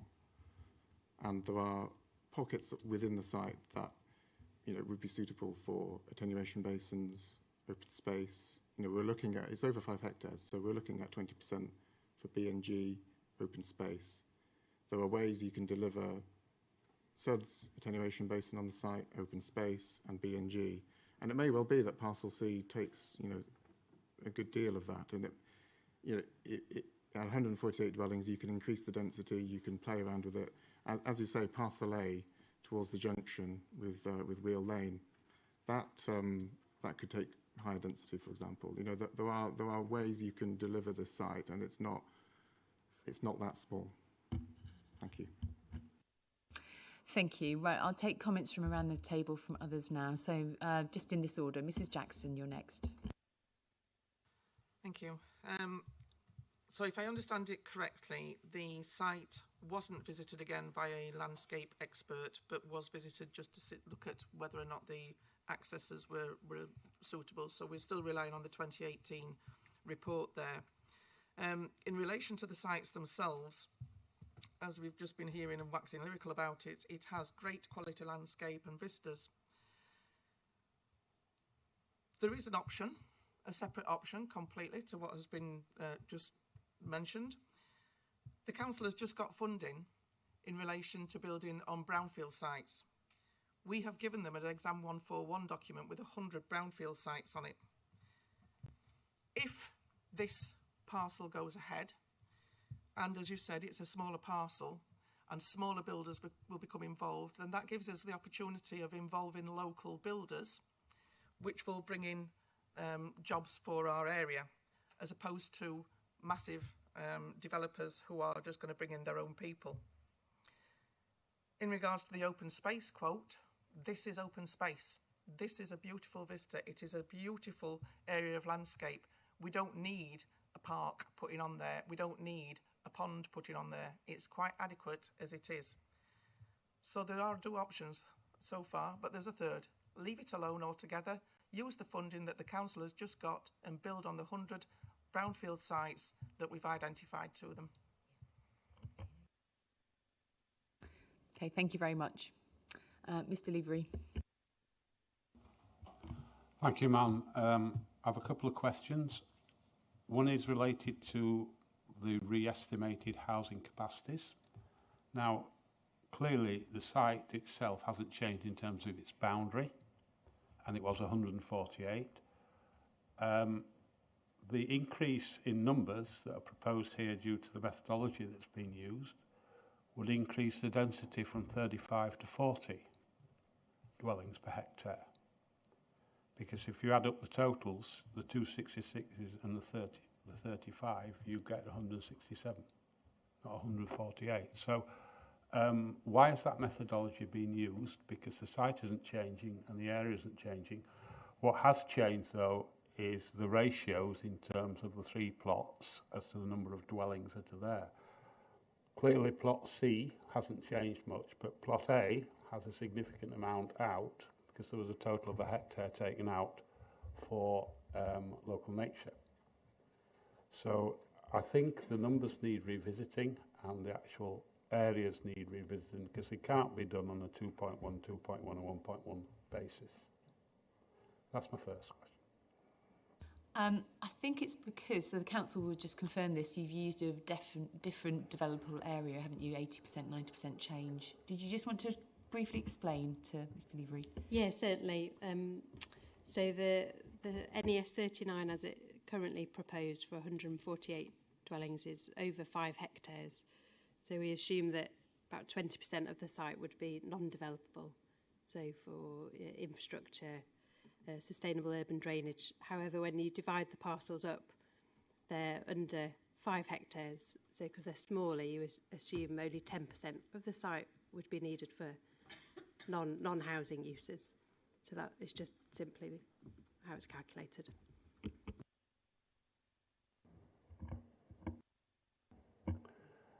Yeah, I understand that, but I look at the top parcel and see the impact that of its size has been reduced. So are we still saying you can get 66 homes on that top parcel?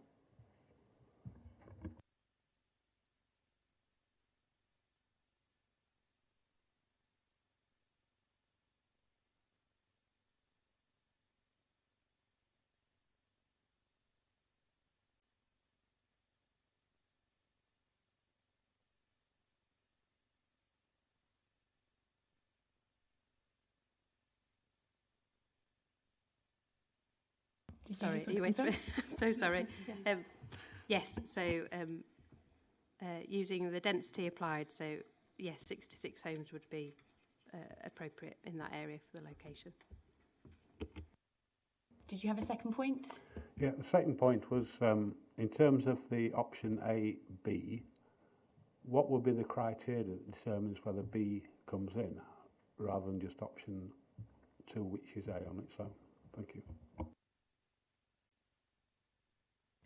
So that would obviously be the inspector's decision once the consultation has finished. Is that what your question is? Yeah, I didn't understand how you either have one option or 1 plus a second parcel of land, A stroke B. So when do you decide it's either A or A stroke B? What's the criteria for taking B into consideration? That's my question. So hopefully I've got this right. So basically, inspectors would need to take account of consultation responses and then weigh up all of the issues and to determine which of the 3, if none or all or 1 or 2 or 3, will be the options before us. Yeah. So open options. Okay. Any final comments? No. Okay. So just in terms of my views, I mean, obviously we've got the consultation happening at present time, so we haven't yet determined our views on any of these additional allocation sites. But as I have expressed, I do obviously have some concerns about parcels B and C. So these are issues that I would be looking at very carefully. So I'd like to have a theoretical discussion with the council. So if I was to determine that B and C aren't suitable, can I just ask you about parcel A? Obviously, it's identified as having capacity for 66 homes on that part of the land. Can I just check with you, is that site, parcel A, feasible to bring forward just by itself? Are there any issues that would arise if just that parcel were to be allocated?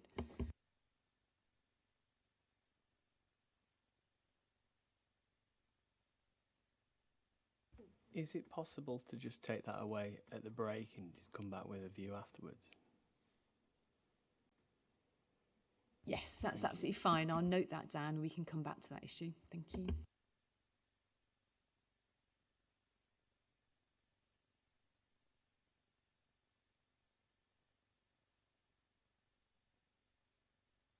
Okay, and then my other question relating to that would be regarding the greenbelt boundary.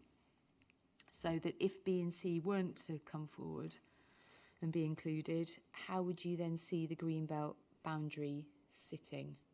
Would it be along the lines of the local wildlife site boundary, just to the north? To be completely honest, I think we'd have to take that way and think about it as well, because we do need to make sure that that's still robust and that it effectively meets the purposes that we're trying to achieve here in terms of how we're considering the site. Obviously, local wildlife site boundaries have been used in some places as greenbelt boundaries. There are other types of boundary that are more defensible, like roads, etc. But yes, we would want it to be as effective as possible, I think. But we might need to have a look at the photos again of that. Okay, so if I note that down, perhaps you could come back after the break as well. And then my final theoretical question is about potential changes to the policy wording. Would there be any? For example, you've got a flood risk criterion there and reference to public right-of-way and contaminated land. Is that something you'd like to come back to me after the break? Yes, I think we could do that, because they would be based on the implication of removal of different elements of the parcel. So we can check which of those would need to be removed if the parcel's boundary was changed, or which would need to retain. Okay, so we'll pick those 3 issues up after the break then. Mr. Birkby, did you want to say anything on this site then before we conclude? Thank you, ma'am. Just a quick question. So I'm a bit unsure as to what the public are consulted on in relation to the site now. So we're obviously aware of the 3 options and the different parcels of land that could be put forward. But if the greenbelt boundaries are going to be changed on certain options, so for example, it may be changed on option C but not B and A, may be changed on B and C but not A, we the public don't really have any appreciation for what these entail. So are we going to be consulted on these if and when the council decide which options are taken forward, or the inspectors decide which options are taken forward, and also which parts of the greenbelt are going to be removed or left in? Thank you, ma'am. So if I just quickly summarise the process from after the end of the hearing session. So we have the consultation that happens on a whole range of documents.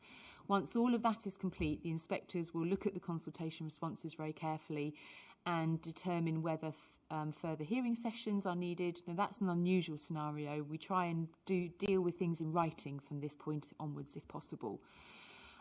If we get to the stage where we're satisfied that we have all the evidence before us, everything has been fully discussed, we will then move to write our post-hearings letter.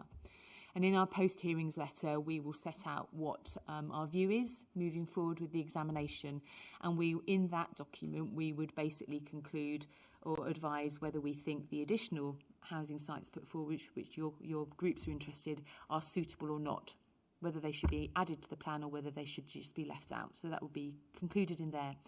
Once the council get that letter, in that letter it would then say whether we think the plan is capable of being found sound with main modifications, and we would then direct, if we consider that's the case, we would then direct the council to draw up a long schedule of changes to the plan.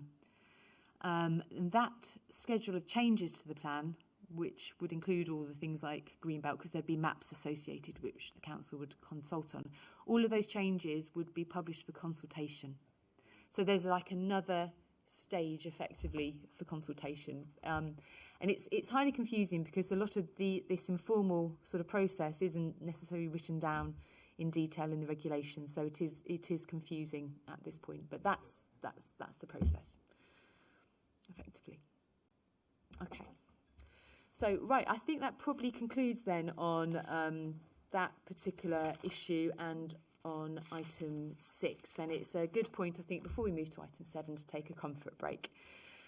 So if I say we'll have about 20 minutes, just over 20 minutes, the council is 22. If we come back at 22, that's nearly 25 minutes. Is that appropriate for you?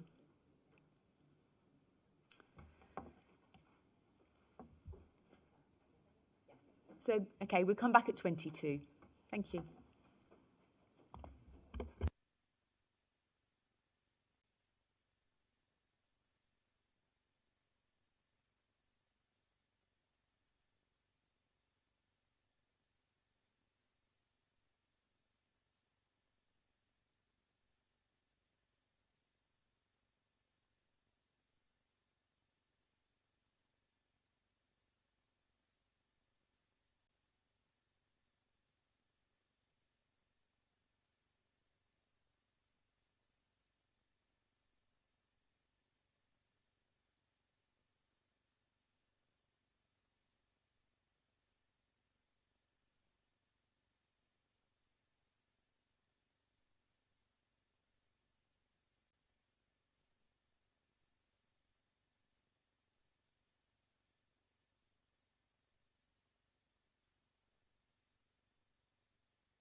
Okay, welcome back everyone. Let's resume with the agenda items.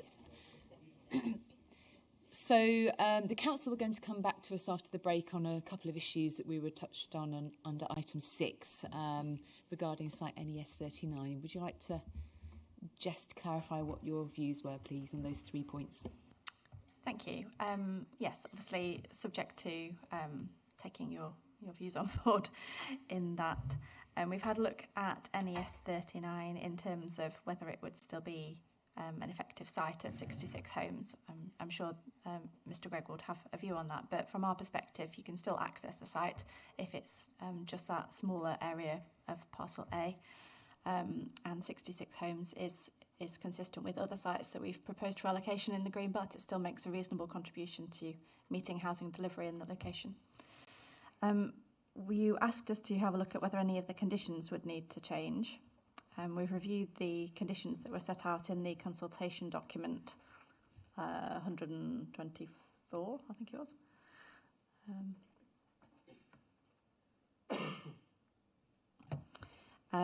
The fourth condition on development, which relates to master planning under policy NC1, wouldn't apply because the site would no longer be a strategic housing site in terms of site area. The fifth condition that relates to flood risk wouldn't apply because the part of the site that applied to would have been removed. That's the same with the condition that applies to the footpath, because the retention of the footpath, that's an issue for another part of the site. We've already discussed removal of the contaminated land condition anyway at a previous hearing, so that would not apply.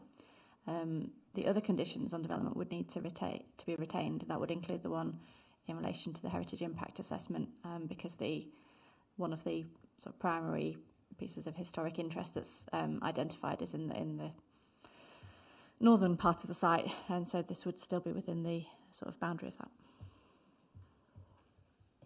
In terms of the Greenbelt boundary itself, we consider that we'd need to draw a boundary that would go along the eastern side of the site allocation parcel, and then meet up with Cinder Hill Lane, so it would need to cut through the local wildlife site.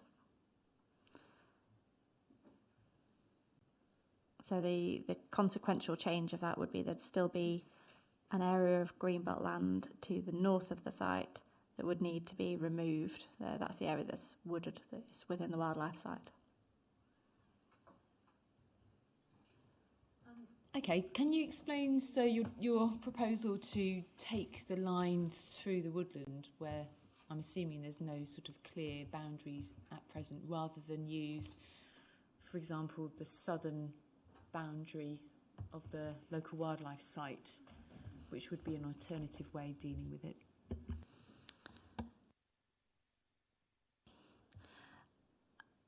You want to say something? Yeah, we're open to a suggestion there. I think we just felt that Cinder Hill Lane itself is a stronger boundary for the northern edge. Now I can see why Cinder Hill Lane itself, it's just getting there, I suppose. The what would potentially, this is theoretical discussion obviously, but that gap between the east and the north. It would need to be a straight line drawn from the closest part of the hard boundary, the hedgeline boundary that's the eastern extent of that parcel up to Cinder Hill Lane.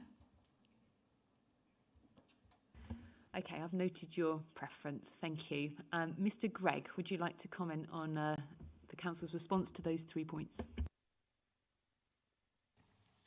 Thank you. So, I'll just say again, the proposition of 66 dwellings instead of 128 or 122 or 148, ma'am, is very different.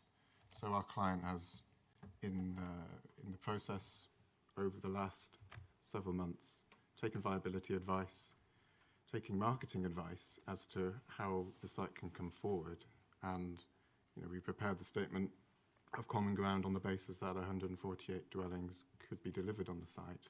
We think it can be delivered on the site, and we would have to revisit that statement of common ground. We would have to revisit the viability.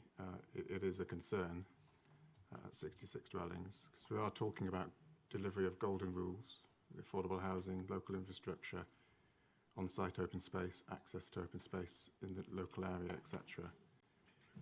They all add up, and it's something we would have to carefully look at again, you know, the viability of 66 dwellings, because it is a very different proposition. The market for small house builders is much narrower compared to, you know, I was talking to Taylor Wimpey last week, and they said, you know, 100 plus, really. 80 as a minimum if it was a high value area, but 100 plus is what they would be looking for, and that's typical for a lot of the house builders. So there is a question mark about the trajectory that we've set out for this particular site in the Statement of Common Ground. You know, we've identified that the site, if it was 148 dwellings, would begin to deliver from 2029. Now, at this moment in time, I can't say for sure that it's going to be deliverable from 2029 if it was 66 dwellings, because the market, as I say, is different to a site that has a capacity of 148. And I think even a capacity of 129 or thereabouts would be fairly similar to 148. So I think that's a really important point that we'd like to make, and we will be making further written comments as part of the consultation at the moment on that. In relation to the green belt boundary, yeah, I take what Ms Stevens is saying, and I agree that Cinder Hill Lane is a stronger boundary than the woodland. I would also say that the footpath between B and C is a stronger boundary than the hedgerow. You describe the hedgerow between A and B as being mature and well established, but you know, a footpath with a hedgerow, as it is with B and C, you know, a footpath is a line on a map, on the definitive map, as a public right of way. It is something that everybody can point to and say, that's where it is. A hedgerow can be chopped down, not to say that that would ever happen, but it can be changed, and hedgerows grow, and you know, who knows what may happen. So once you draw a green belt boundary, it's got to be something definitive on the ground, and we can point to the public right of way. So that is a stronger boundary. I think that's important to make. And in terms of the conditions, I don't have any comments on the conditions. What I think we can offer is a second opinion on the landscape visual impact. We can, a second professional opinion. During this consultation period, we can provide that quite possibly, and you know, we can put that to you, ma'am, as part of the evidence, which, as I say, is being inconsistently applied, I think, in relation to this site. Nobody's suggesting any other sites with you know, landscape visual impact potential need to be adjusted. So I'll leave it there, but thank you. Okay, thank you very much, Mr. Gregg. You were obviously pressing the council before for their view on the site, so I was hoping that you would come to the table with a view on whether the site is still deliverable and viable, but I appreciate that you're going to make those comments as part of the consultation, so I look forward to reading those. Okay, thank you. Right, I think that probably completes that item then, so I've noted all the points that everyone has made, obviously, and have to reflect on what I've heard. Moving on then to item 7, which is the council's latest position on overall housing supply over the whole planning period. So in the document 180, you've done a slight sort of, well, an estimate whether that would change by, you've got a minimum figure and a maximum figure. So taking the worst case scenario then of the maximum figure, so there would be a reduction of 163 dwellings to the trajectory figure. So you would basically then have a revised supply figure of 38,318 against a requirement of 38,012. So my calculation is that would be then a 306 dwelling surplus. Is that correct? Yes, that sounds right. Okay, thank you. Does anyone around the table want to comment on that position? Thank you. Mr. Martin. Thank you, ma'am. As an organisation, we often encourage local planning authorities to plan for a decent buffer, because you never know what can happen to some sites. Some sites might drop out the plan period or not be deliverable at all for whatever reason. Once they get to a detailed planning application stage, something might come out of the woodwork. In this case, you've also got a plan that's where 20% or so of the sites are actually windfall.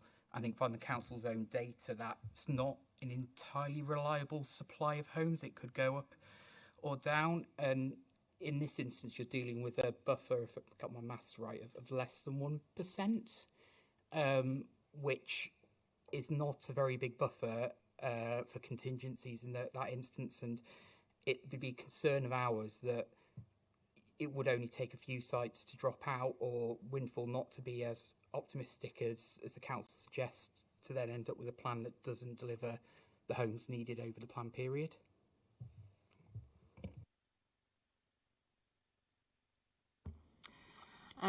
Thank you very much for that. Mr. Solenko? Thank you. Just briefly, if we look at page 1, it says here on exam 150, so that's the housing supply annual breakdown trajectory. It shows that years 6 to 10 housing delivery is quite high. So housing supply overall, it seems, can only be achieved if those sites numbers can be delivered between years 6 to 10 to compensate for earlier shortfall.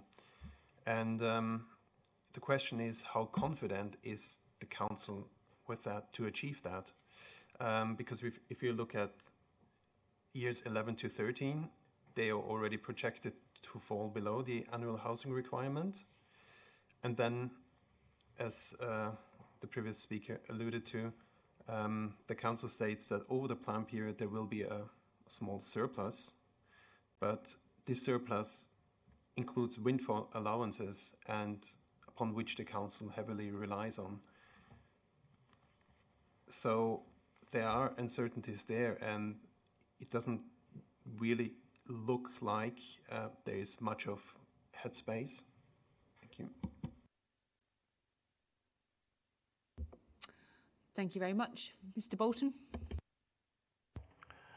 Thank you.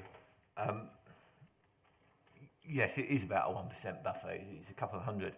And to put that in perspective, if you look at page 1 of exam 40, the tables, that the calculation includes 590 large-scale windfall in the 5-year land supply. So that last year, that last 5 years, has got a large site windfall in. I thought that large-scale windfall was outside of the 5-year land supply calculation. I can't see why it should be within it. I mean, this plan, it's been long enough coming. It should be able to identify the larger sites that are going to come out in the next 5 years, to be honest. So if you take that off, it doesn't meet the total for the 13 years. But that comes back to the point of, we got a 13-year plan here. It should be 15 years.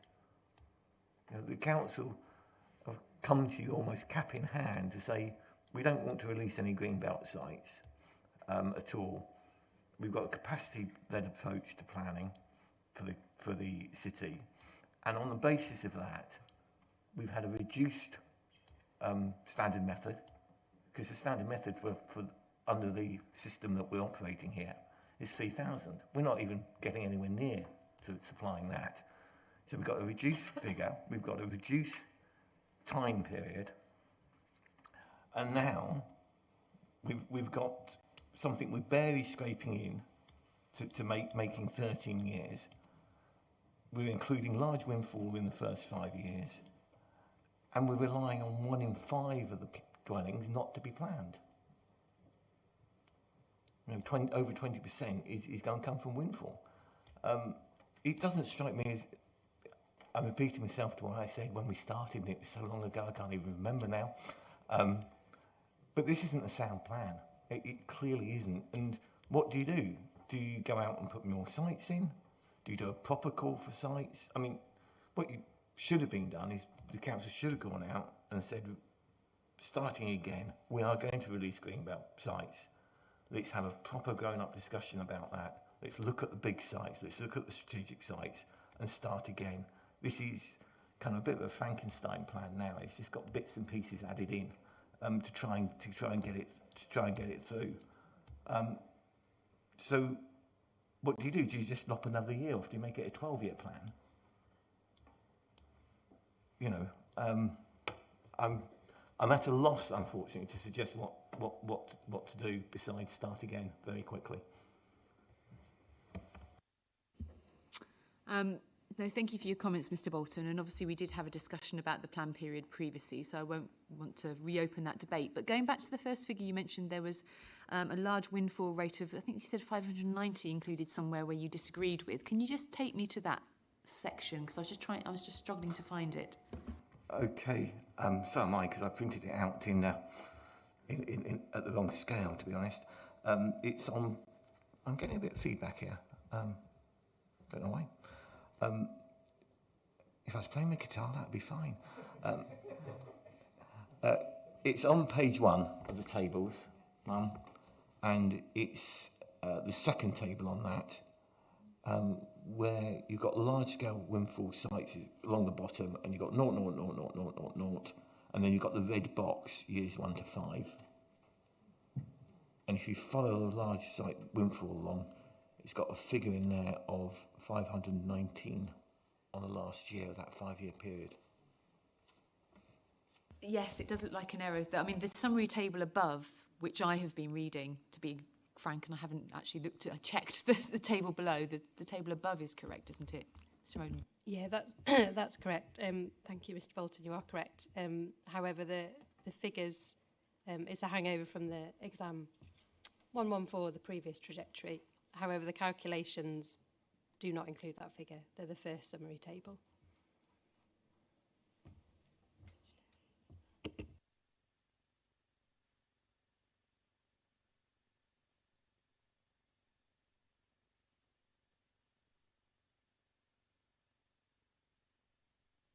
So that second table provides a breakdown by year, doesn't it? And the first one does as well. So can I just double check? So looking at your step trajectory note, have you used the right totals, if you see what I'm saying? Yeah, so for the step trajectory, we've used the total of the first table, so 38,458.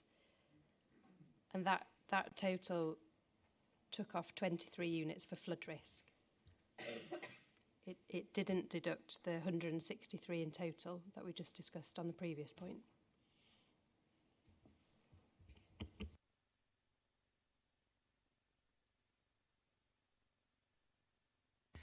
Thank you very much. Okay, move around the table, Mr. Birkby. Thanks, Ma'am.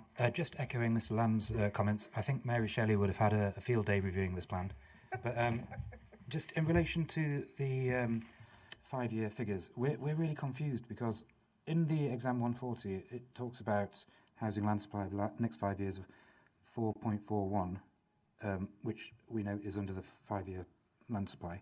But on their website, it has a different year period. It's 25 to 29, and it talks about 3.07, and whereas exam 140 is 26 to 31. So we're just confused because numbers of years, so 5-year periods are being bounded around, and also various different metrics and various different 5-year land supply figures are being bounded around. So we can't really get a grasp of actually what is the 5-year land supply. But either way, we're concerned that the presumption in favour of sustainable development, even with the plan in its current form, would allow speculative development applications to proceed. And it's therefore one of the... Is the plan therefore sound if one of the requirements stated by the councillors in the full council meeting was to prevent this type of speculative development? Because I note that by their own admission, Sheffield City Council voted on the basis that this plan would prevent any tilted balance applications. So I'd just like their opinion on that, thanks. Okay, we will come on to 5-year supply under item 9. So just dealing now with sort of overall supply, but note your point. But there are different versions because the council is required to put what its current 5-year supply is on their website.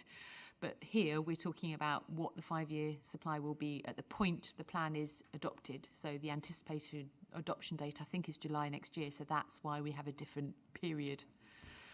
But it is confusing, I agree. Okay, Mr. Ather. Thank you, ma'am. Just a fairly quick point. We agree with what Mr. Bolton has said there. There is no headroom within this plan. And the point I would make is, if you were to accept our earlier submissions in previous sessions around the capacities on a number of the large strategic sites, particularly the Greenbelt release ones, if some of the numbers were to come out, that would give even less capacity at the back end of the plan. So that overall number being met through, and the debate over what the plan period is, there just isn't that capacity at the back end and the overall numbers in the supply, we feel. Thank you. Ms. Ward? Thank you. I'd just like to say that I probably agree with a lot of what's already been said, so I won't repeat that. But I just wanted to reiterate one of the earlier points that we made in relation to the large windfall allowance and the fact that the council have essentially sought to keep the overall supply the same by dividing that 519 original allowance and spreading it over the remaining 8 years to arbitrarily increase the large windfall allowance to 584 dwellings per annum, a figure that's not based on evidence.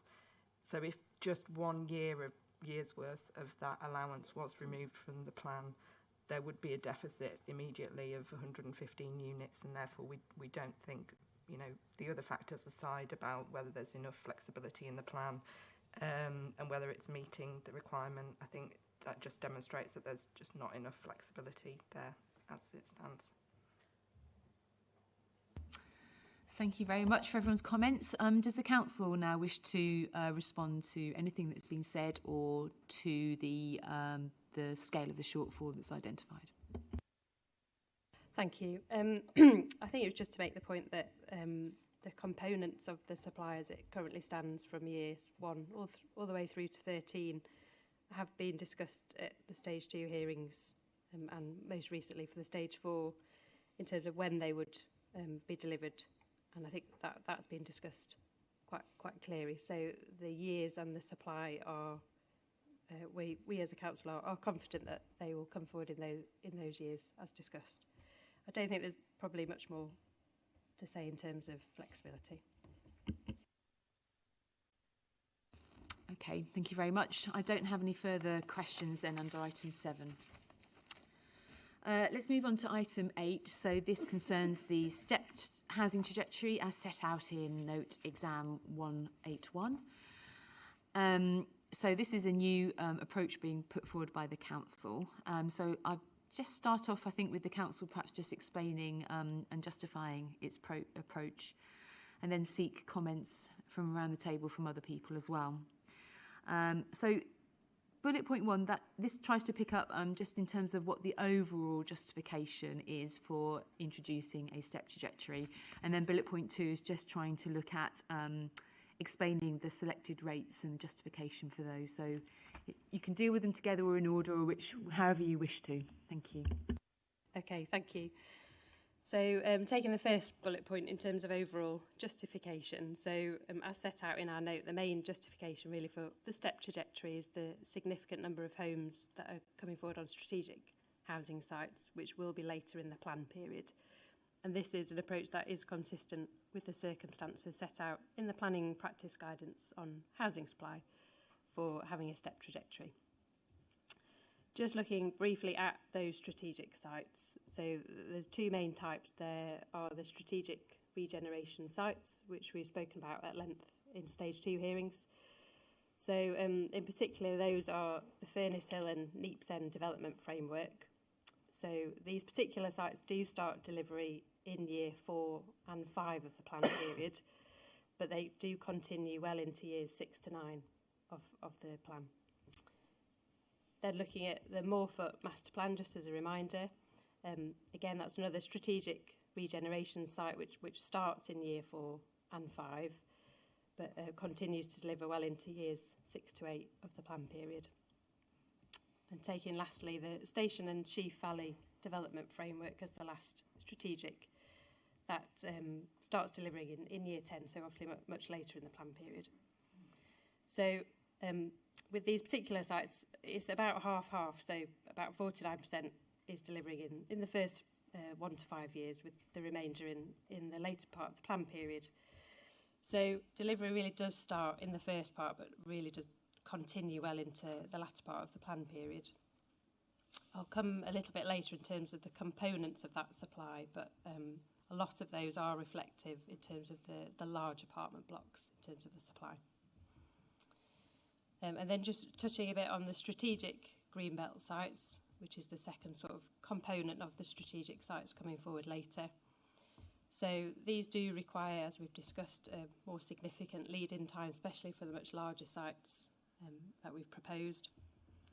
So just looking at the breakdown, so there are about 6 what we would call strategic sites, so that's anything over 200 homes. And then there's 5 which would be under 200. We would probably class as smaller greenbelt sites. So again, there is a small amount of delivery in year 4 of the plan period. It does increase in year 5, which I'll touch on a bit later in my justification. But really the larger sites do start to deliver from year 6, 7 onwards into the plan period. So just looking at greenbelt supply as a whole, in the first 5 years, that accounts for about 16% of supply. So the remaining 84% of greenbelt supply is in years 6 to 13 of the plan period. So I think those two things taken as a whole in terms of our overall justification is that we have got the strategic regeneration sites, which really do start in year 4, 5, but a large number do continue well later into the plan period. And as I've just set out in terms of greenbelt, around 84% of that supply is later in the plan period. So that's just a little bit in terms of overall justification in line with the PPG in terms of strategic sites. I'll just go into a bit now about the rates. Might be best to go into that now. So as put forward in our document, we've got a rate of 1,780 dwellings per annum from the start of the plan period to 2030-31, which is the end of the 5-year supply. And then there is one step up to 2,750 dwellings per annum from 2031-32 to the end of the plan period. So I'll probably just start with the first rate, so the 1,780. So when you look at the supply annually across the plan period, it is very varied, quite significantly. And this is mainly due to the sources of supply, particularly in the 5-year period. So they're very distinct, and they're also not predominantly from strategic sites. So you can see in the trajectory annually that there are peaks in delivery, particularly in year 2, which is 27-28, where it goes up to 3,391 units. And there's a second peak again in year 4, in 29-30, where it goes up to 2,858 units. And this again is reflective of the components of the supply, which are predominantly apartment schemes, which we've discussed previously, are delivered in one year. So the annual rate we have proposed of 1,780 is at that rate to reflect that there really are some higher and very low delivery years. And this average allows for fluctuations in that part of the supply. Just moving on, looking a bit more detail about the components of that, particularly the 5-year supply. So in years 1 to 5, the supply totals 12,498 dwellings. Just looking a bit about the makeup of that, so 8% of that is from small windfalls, and just to be clear, there is no allowance for large windfalls in the 5-year supply. 5% is from Greenbelt and 14% is from the strategic regeneration sites. So this means in the 5-year supply period, about 73% of that supply is from non-strategic sites in the urban area, and that is predominantly apartment schemes again. So, as I've sort of pointed out, there are quite a few peaks in the 5-year supply. Just touching on those in a bit more detail, the first peak in 27-28 is predominantly from apartment schemes. So there is one scheme in that year that is over 1,000 units from one scheme in the central area. So in that particular year, there are no strategic regeneration sites coming forward. When you look to the second peak of 2,858, in terms of the strategic sites, that accounts for about 800 of that total. So when you're looking at that second peak, 2/3 of that supply are coming from apartment schemes in the central area, with the remaining from smaller housing sites in the remaining part of the urban area. So, sorry, was that 2027-28? That's right. Yeah, that's 29-30. So that's year 4, where we jumped to 2,858. So only about 800 of that comes from strategic sites. So just going back then, how that links to the requirement we've set of 1,780 dwellings over the first 9 years. We believe that that's at a level that allows for these quite large fluctuations in supply and significant variations. Yeah, and another point just to make here is that here the median average is more relevant because of what these components of the supply are. So, as I've sort of hopefully set out, the supply is not regular or steady in the first 5 years. So there are highs and lows of delivery. And the median average is more reflective. This is a figure of 1,628 dwellings. The mean average would be slightly higher at 2,126 dwellings. So we have increased the average slightly to 1,780 as an average. Sorry, I was just writing down quite a lot there. So you're saying the median average of what period? The 5-year period, 1 to 5? No, it's of the first 9-year period. So it's partly how which is starting in 22-23 and ending in 23-31. So over that 9-year period, the median average is 1,628. And then you had a comparable... Yeah, the comparable mean average would be, over that same period, would be 2,126 dwellings. And just to make clear, the reason we chose that 9-year period, as I've explained, is that there really is such variation in the supply.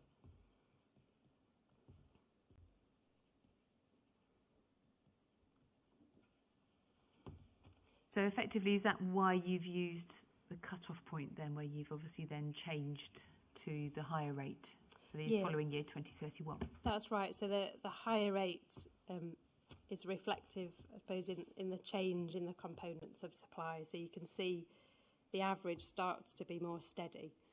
And that's reflective of the larger greenbelt sites starting to deliver at a more regular, steady rate than you see in the first sort of 9-year period from 2022 onwards.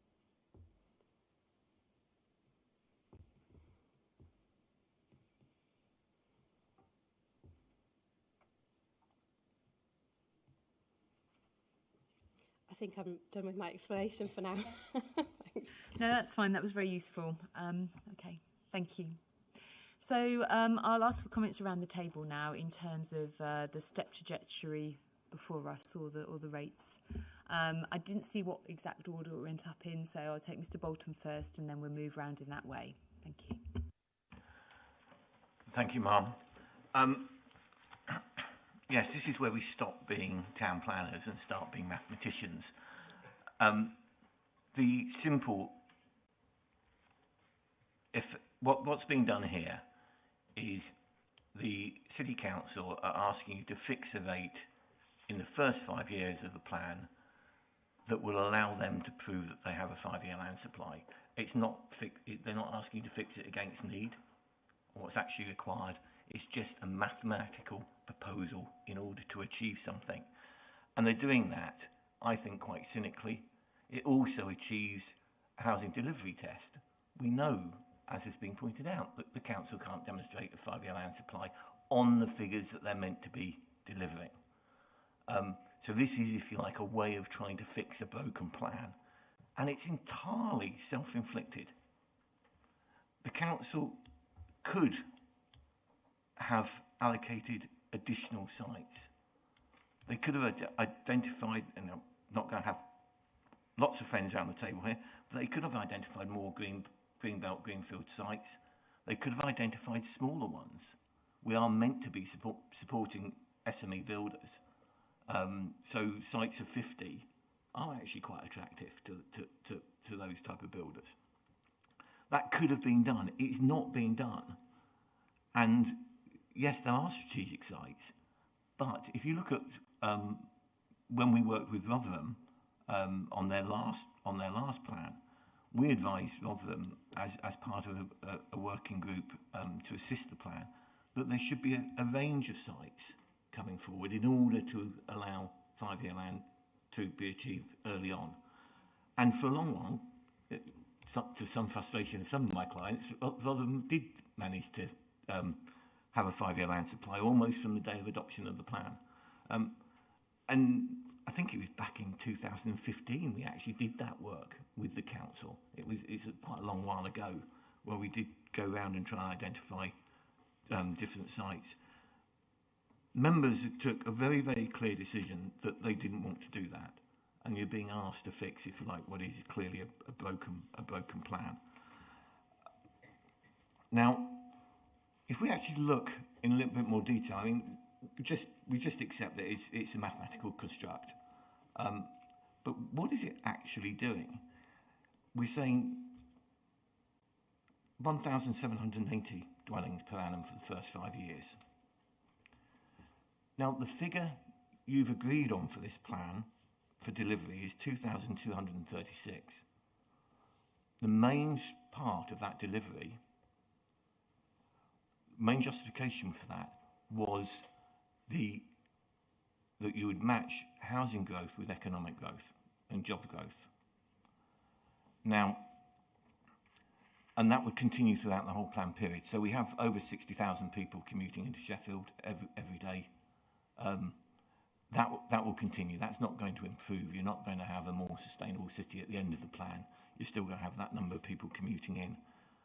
But with this proposal, because you're undersupplying 456 dwellings a year for the first 5 years, that's a total of some 2,200. Sorry, that's 2,280 dwellings that are not being met. Now, those are needed in accordance with the what appears to be the accepted approach in terms of defining what their housing requirements should be. Those are needed to meet the job growth of the city. If that job growth is occurring, those people aren't going to rent a house for 5 years and wait for the additional houses to be built later. They're going to go and buy houses either in the city and displace people from the city, or they're going to be buying houses in North East Derbyshire, in Barnsley, in Rotherham. We've had that discussion before. That's where we know people are going, and the council's own evidence in their earlier consultations actually make that clear. That's the impact. So that, it actually undermines the reason for the justification of the original housing number. Because if the housing number was meant to keep those things in balance, it's now not doing so. So the other point is it's proposed that after 5 years, the number goes up to 2,750. But of course, after 5 years, the housing requirement in the plan is superseded by the standard method. Now, we don't know what the standard method will be in 5 years' time, but there's no guarantee that it would be higher than the 2,750. So that number, that later number, is almost immaterial, because nothing, the plan will never be tested against that number. So, I mean, this is a tremendous get out of jail free card for the council. So, what would be the benefit of actually just saying no? The justification for the plan was to try and keep jobs and houses aligned. Why have the step supply? It's a self-imposed problem. Just keep the number as it is. Okay, it might fail the housing delivery test. There might be a presumption in favour of development. But what would happen? The only thing that would happen is sustainable sites, and they would have to be sustainable to pass the test, to meet an identified need, would come forward at the right time. That's what a plan's meant to do. So actually keeping the number, the higher number, yes, you have the benefit of having some new allocations, but you would also have the benefit of that unmet need being met much earlier in the process. So, I mean, ideally, I would like a better plan, as you well know. But if you're going to have a bad plan, at least have a bad plan that can be added to make it better.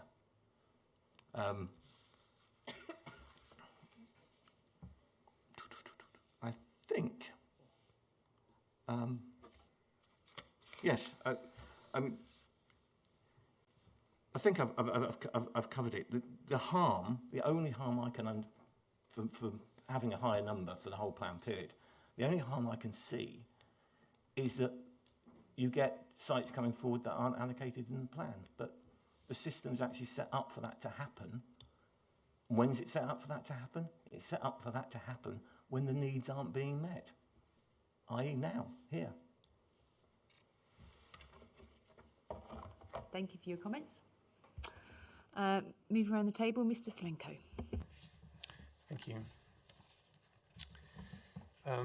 We just previously heard the council's arguments and justification for the so-called step trajectory. We clearly disagree with their approach. That starts off with the PPG. Now the PPG says in paragraph 12 of Housing Supply and Delivery that a stepped housing requirement may be appropriate where strategic sites will have a phased delivery or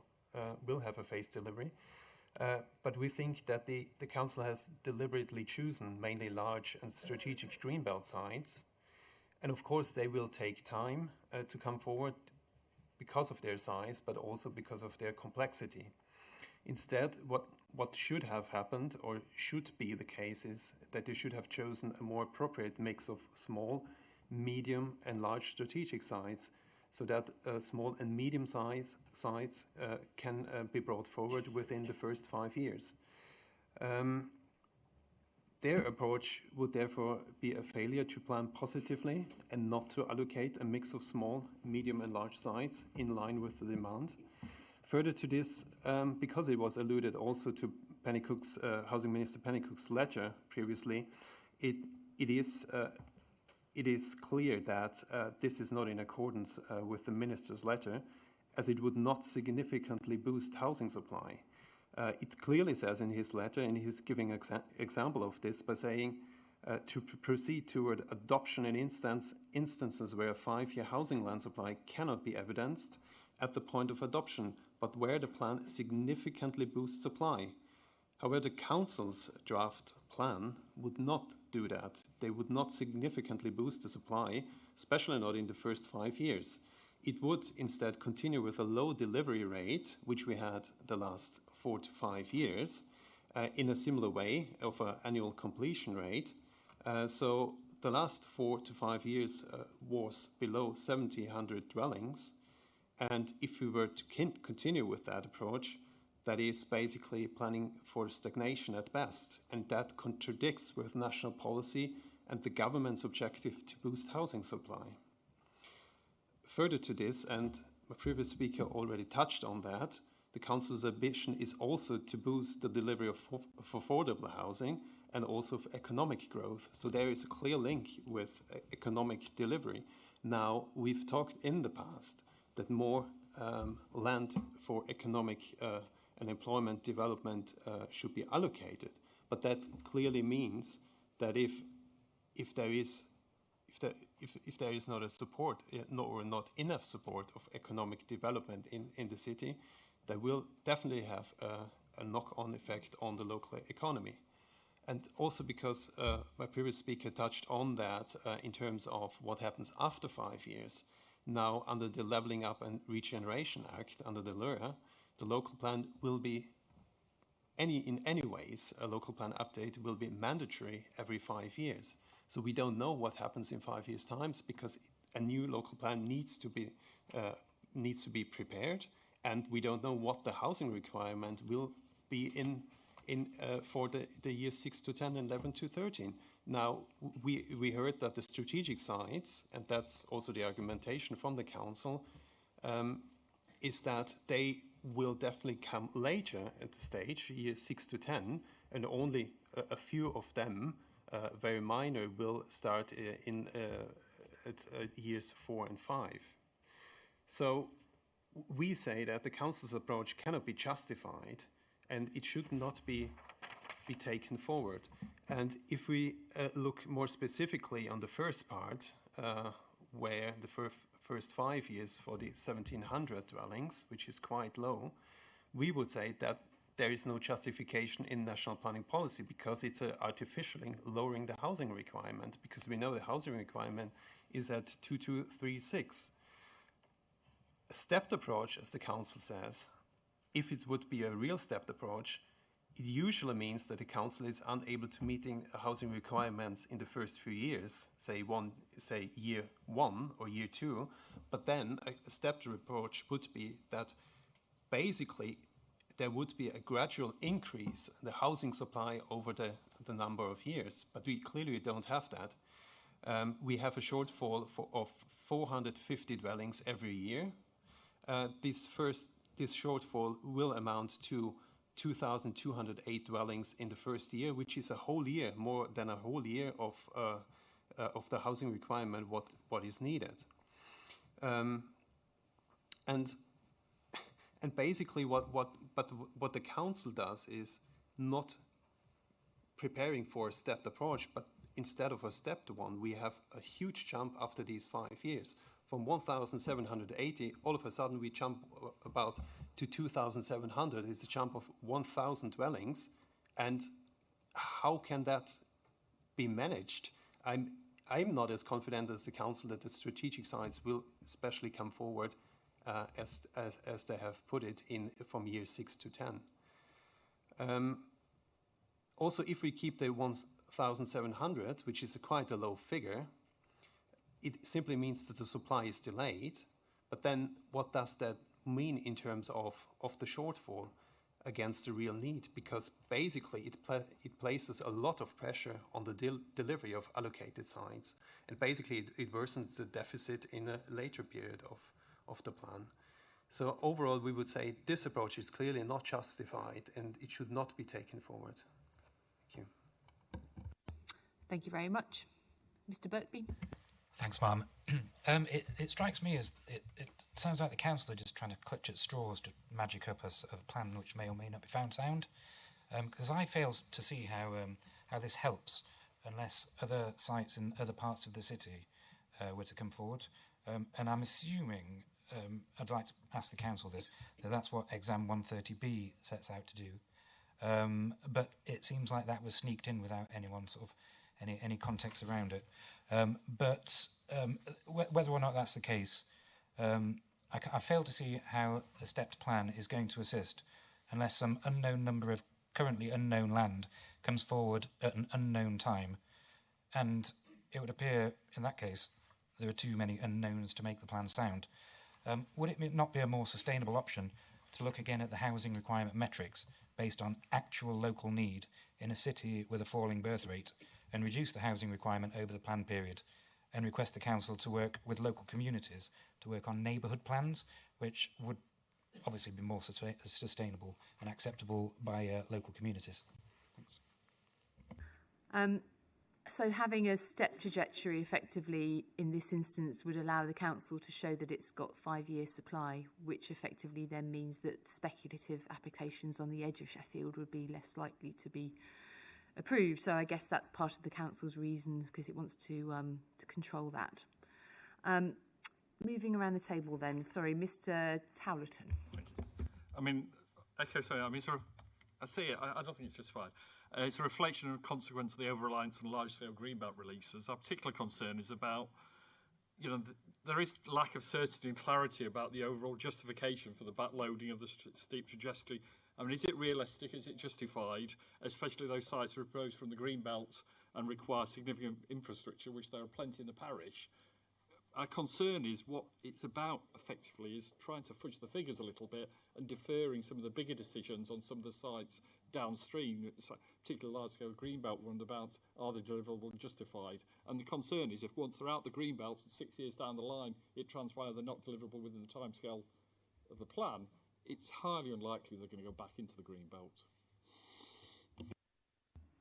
Thank you very much. Mr. Levery.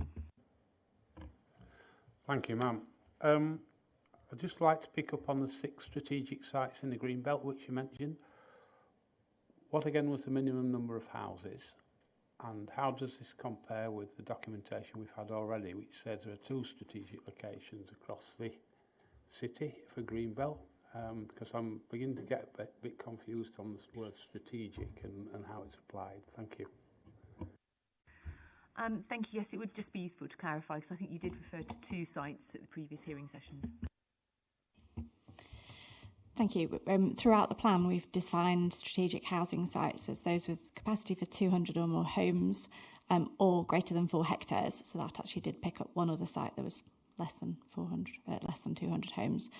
I suspect that what Mr. Levery is referring to is the use of the word strategic in the integrated impact assessment, which is looking at much larger scale developments. The word strategic in the plan, as defined in the plan and in the glossary for the purposes of implementing the policies that relate to strategic housing sites, is 200 or more homes. So it's however many of the Greenbelt sites are of that scale. I think that probably clarifies it. Thank you. And Mr. Ather. Thank you, ma'am. It won't come as a surprise to say that my client strongly objects to the council's proposed approach to the use of a step trajectory. As we sort of heard from the council just before, effectively in the first 5 years of the plan, there won't be any new family homes that are delivered. The bulk of that supply, or nearly all of it, will be apartments, effectively. So that's nowhere for families to live. People who need a garden, people who need more than 1 or 2 bedrooms, for example. To my client, who has actively promoted, in our view, 3 suitable and deliverable sites, that's quite galling that the council are asking you now to consider a step trajectory when there are suitable, deliverable sites out there, such as the ones from our client that are, the UK's largest house builder, that could meet some of that much needed supply for family housing within certainly some of the first 5 years of the plan period. So it is quite galling that that's the case. We go from a situation where the proposed step, and I won't call it a step because it's like climbing the north face of the Eiger. It's climbing a mountain from 1,780 DPA up to 2,750 in the latter part of the plan. I don't accept the arguments that have been made in terms of the strategic and other large-scale sites that are going to come forward are going to get it to delivering that level by the end of the first 9-year period, 9 years in the plan period. The council also rely, within their submission at exam 181, I believe, around the ministerial letter to PINS last month that was put forward by Matthew Pennycook in relation to flexibility that inspectors such as yourself are being asked to consider in terms of bringing plans forward. And whilst we have no objection in principle to that, it talks about, and the commentary within that letter says it remains important that we do not see the adoption of poor quality plans, and that is really important. And we think by accepting a step trajectory in this instance, that in our view there hasn't been suitable justification put forward why the council can't look to boost the supply in the early years of the plan to deliver 2,236 DPA would represent a poor quality approach, and we don't think that that evidence has been justified. The other issue as well is if you were minded to accept the council's proposed step trajectory, is that effectively there would be a 5-year supply then on adoption of the plan, when plainly there isn't that flexibility or quantum of supply there that will deliver that over that 5-year period. And you asked in one of the earlier sessions, I forget exactly which one it was, because there's been obviously quite a few, around grey belt sites, and was the council aware of any potential grey belt sites that might come forward, you know, sooner rather than later. You know, my client may choose to bring forward their 3 sites through a grey belt opportunity if, for example, you know, within the first 5-year period there wasn't a supply that could be demonstrated, because it opens the door for that to be brought forward, ultimately for the council to consider whether they would deem them grey belt or not. But that would also help the council in terms of boosting numbers potentially in the short term, at the early part of the plan, by allowing the new framework to be brought forward to allow those grey belt opportunities to come forward. If you accept a step trajectory, if you effectively deny the presumption and the tilted balance for those sites that are outside of the plan, should we say, you close the door on any potential grey belt opportunities. And we think it can only be a benefit to the council to at least enable the principle of those grey belt opportunities to be considered. I'm sure there will be others out there that may also be looking at bringing forward those as grey belt opportunities. So for that reason, we strongly suggest that the plan proceeds with a flat rate, or if you were minded to accept a step trajectory to some degree, that it's a more graduated step, rather than the sort of huge jump up that we get in the latter part of the plan. Thank you. Thank you very much. Mr. Martin. Thank you, ma'am. It seems from looking at exam 181, the reason for the step is purely just to allow a 5-year housing land supply upon adoption, rather than, for instance, in other instances where you might have a step trajectory where you might need a big bit of infrastructure in before homes can be delivered. And in that instance, it's not something the HBF would support, this step trajectory. And part of the reason for that is, if you look at the current situation in Sheffield, it doesn't pass its HDT, it doesn't have a 5-year housing land supply, its plan period currently is not delivering the housing it's needed, and therefore what that is saying to me is saying that the council currently aren't meeting their housing needs.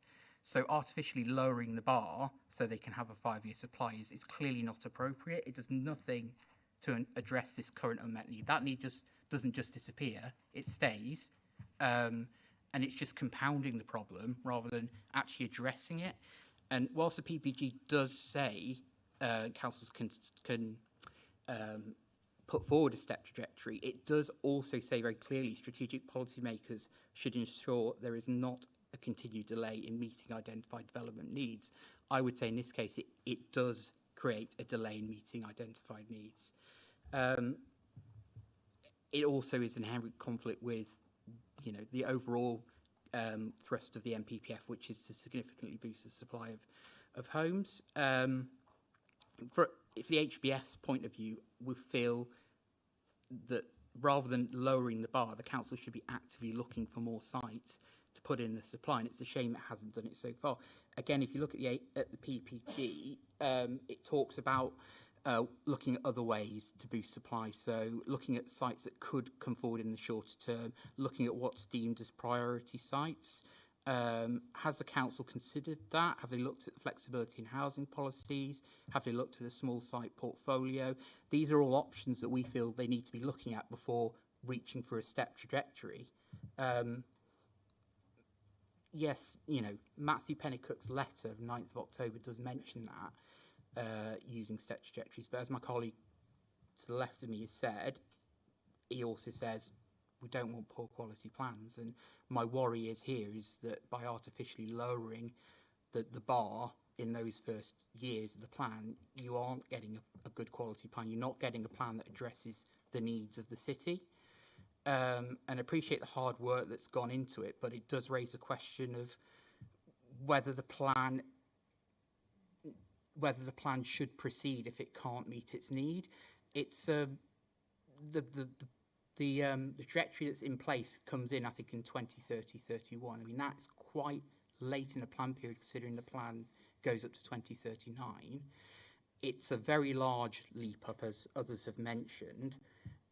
Is that really realistic that from 1 year to the next it's going to jump up by 1,000 a year? That's quite a lot. I would suggest it's obviously up to you, ma'am, whether a step trajectory comes in or not. But if a step trajectory were to be introduced, I would agree with the gentleman to the left here that it needs, the step needs to come in sooner because of this fact that you've got an existing unmet need. It also needs to be more gradual, because I can't see realistically how you're going to leap from 1,780 dwellings per year to 2,750. That's a steep climb if I've ever seen one.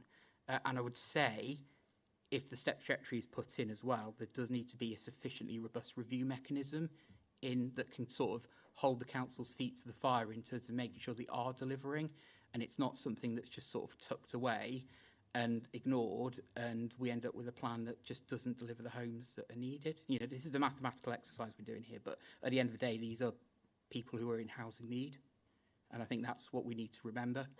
Thank you. Thank you very much. There's a few more nameplates up. What I would say, if you can make your comments as short as possible, because obviously I'm assuming you're going to probably agree with your colleagues around the table, but if you could just say that if you are, then just refer to the previous comments made. Thank you. Mrs. Ward. Thank you. Yes, we do agree with pretty much everything that's already been said, and we would strongly object to the introduction of a stepped housing trajectory for the plan. Just building on a couple of the points that have already been made. In terms of the approach, we do think that this is a means of unnecessarily delaying meeting identified development needs, and it's also failing to meet the shortfall which has been in place since 2022. So if the supply is further delayed, then that will just compound the shortfall against identified needs. Just looking at exam document 181 as well, the council in paragraph 5.5 state that the 1,780 dwellings per year reflects the rate of actual completions in the first 3 years and the expected boost in housing delivery, and it also represents a small increase on historic levels of delivery. We would say that a small increase on historic levels of delivery is not representative of a positive approach to planning or an approach which is actively seeking to boost housing supply. In this document, the council also states that the step trajectory provides more flexibility by providing a 20% buffer for the first 5 years after adoption. However, my understanding is that the purpose of a buffer is actually to provide more choice and flexibility in the market by increasing the number of sites on the supply side, rather than arbitrarily reducing the requirement figure. The final point I'd like to make is in relation to employment and economic development.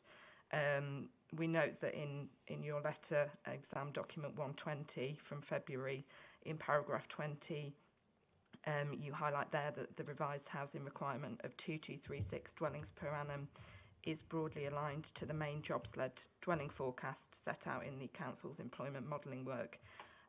We therefore think that the reduced housing requirement figure of 1,780 brings into question how this lower housing requirement would sufficiently support economic growth in the city. Even if economic activity rates did increase and the jobs-led dwelling growth figure dropped to the lower rate of 1,194 dwellings per annum, this is still far below the proposed requirement of 1,780, is lower than that that rate of growth, and therefore we don't feel that this approach is justified. Thank you. Thank you very much. Mr. Gregg. Thank you. I just want to say there are potential unintended consequences, off the back of what we can see in front of us. And our client wants this plan because we have proposed allocations in it. And I think what we see in front of us here is perhaps the council taking liberties with what Matthew Pennycook has suggested may be appropriate. I do agree with the gentleman from Boyer Planning that there are some solutions. So, we don't want the plan to be thrown out. I don't think the council wants that either, but there are solutions here. And I'll just leave it at that. Thank you. Thank you. Sorry, Mr. Atherley, you still got your nameplate up. You finished? Okay. Thank you for everyone's comments. Effectively, the government does allow stepped trajectories to be used. The PPG is very clear on that. It may not be desirable from the point of view of developers, but that is the position. It is permitted. The circumstances that the council has is there are a number of large sites that are due to come forward later in the plan period. I'm assuming that, we obviously had debate about the lead-in times of some of those large sites. I think there were a lot of people around the table here who were saying actually it's going to be later. I haven't heard anything to prove to me that it's going to be sooner. So that there's quite a lot due to come forward in the last part of the plan period. And on that basis, the principle would appear to be justified of using what is allowed in the PPG, of using a step trajectory. Now, obviously, the step trajectory, I think, is linked as well to the council being able to demonstrate total supply is met against the requirement, which we've talked about. The surplus amount was 306 dwellings, so you've demonstrated that, but it obviously relies on the additional allocation sites being part of that supply. So the inspectors haven't obviously reached a decision on that aspect of the supply yet, so effectively I'm not able to sit here and say definitely the use of a step trajectory is appropriate in our view. So it's one of those issues that we will have to get back to you in our post-hearings letter and confirm our position. I think that's probably as much as I've got to say. So, Mr. Bolton, I think a lot has been said already and we're quite up against the clock. Do you want to make it very brief, one final point? Yes, just because you're allowed to do something doesn't mean that you should do it. And here, I think you've had the requirement as set by government under the old PPG is over 3,000 dwellings per year. That's what you've been asked to examine. Your justification for going below that was a jobs housing one about balance. What we have here is for 9 years, that's the 9 years we're under providing to meet that jobs balance. It's only in the last 8 years of the plan, which is starting some 5 years in the future, where that jobs balance is going to come out. I think for the plans to be internally correct, if you like, and logically correct, you need to just actually get on and build these things. And what I've not heard from anyone is what's the harm in keeping the rate where it is if you have sites that come forward to meet that need, that are sustainable and pass the test in the MPPF. Where's the harm? The only harm is not in accordance with a plan that's effectively been gerrymangered to try and get a 5-year land supply. Yeah, thank you very much. No, I've noted all your points. I think we've probably covered all that already. Okay, so I don't have any further questions. Does the council want to say anything else on this issue before we move on?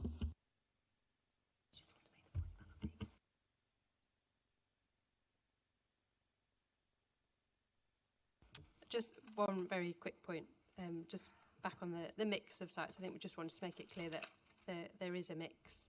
So in terms of the strategic greenbelt and regeneration sites, they make up about 23% of the total supply. So I think it was just to make the point that there is a mix. There's nothing further to add. Thank you. Okay, let's move on to item 9 then, calculating 5-year housing supply. So the council has set out workings in document exam 181 with 2 main scenarios, so a non-stepped and a step trajectory, and within this 2 buffer options, so using 5% and 20% as well have been applied in different versions. So I've just got some questions for the council to start with on these workings, and then I'll bring others in around the table. So obviously first looking at the issue of the 5% and the 20% buffer, you've got obviously workings for both of them in the document, but you indicate that the council's view is that 5% is an appropriate rate. And you refer in that instance to the Housing Delivery Test Measurement Rulebook, which is a nice document that we all inspectors probably need to be a bit more familiar with. And paragraph 18 in that rulebook, which states that following adoption of new strategic policies, the new housing requirement figure can be used to recalculate the housing delivery test results during the year in collaboration with MHCLG, which obviously is a new thing, I think, for all of us. So then effectively in your revised workings, so that would potentially apply at the point of adoption, you're saying that the HDT measurement would be 89% or 103%, depending on whether step trajectory is used or not. So I can see your sort of the logic there that you followed, and following that government, I suppose it's guidance or whatever status the HD measurement rulebook has there. Was there anything you wanted to add to your explanation that you've given within 181? Thank you. Yes, I think it's just helpful to have a look at the way the housing delivery test works, because obviously it's quite critical in terms of making decisions and also calculating what the 5-year housing land supply position looks like. It tends to be published sort of a year after the event, so it always sounds like it's a little out of date. It's worth noting that our figure for 2023, the most recently published version, has been recalculated in agreement with MHCLG, and that's 80%. Prior to that, we had figures of 121, 127 and 123, albeit that the methodology it moves a little. I think the critical thing is the reconsideration in year of the housing delivery test result in collaboration with MHCLG, and that's a well-used process by local authorities. At the point that the plan is adopted, that figure is then supplied to MHCLG, who obviously can see that they've confirmed the plan's been adopted, and they provide the recalculated result in correspondence as a result of that. And obviously we correspond with other local authorities who've been through that process, and it's a well-trodden path, and that's generally published on that's advised generally that it should be published on the local planning authority's website, so to inform decisions being made from the point of that correspondence onwards. They don't republish the housing delivery test for the entire country to update for one council, so that's quite an important point, that when that change happens mid-year, that it's as a result of a letter to be received from MHCLG following them confirming that a plan has been adopted. And sorry, Mum, just on the framework, there's just a further point, and it's paragraph 72A of the current framework I'm looking at. But the requirement in respect of demonstrating a supply is following the intended date of adoption. And so that's the appropriate point in time that one is asking the question. So it's that in combination with the HDT rulebook that effectively indicates that at that point there would be a recalibration of the HDT at that point in time, and that's the appropriate point in time, therefore, to ask the question for the purposes of this examination, we would say. Okay, thank you very much. Just picking up on the point about the remeasured 2023 figure. Yes, that was a surprise to me. So I have searched for it on your website, and I can see it's on your website, but it's not in the examination library, so that's why I wasn't aware of it. So can I just have that as an action to add that document into the examination library. Thank you.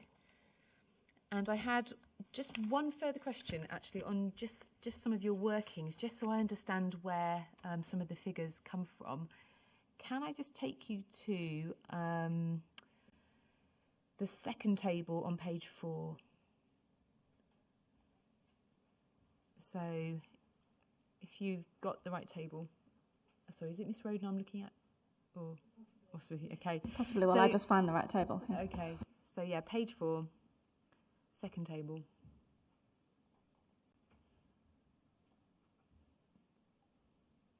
Have you got that? No. Okay. So it's document 181.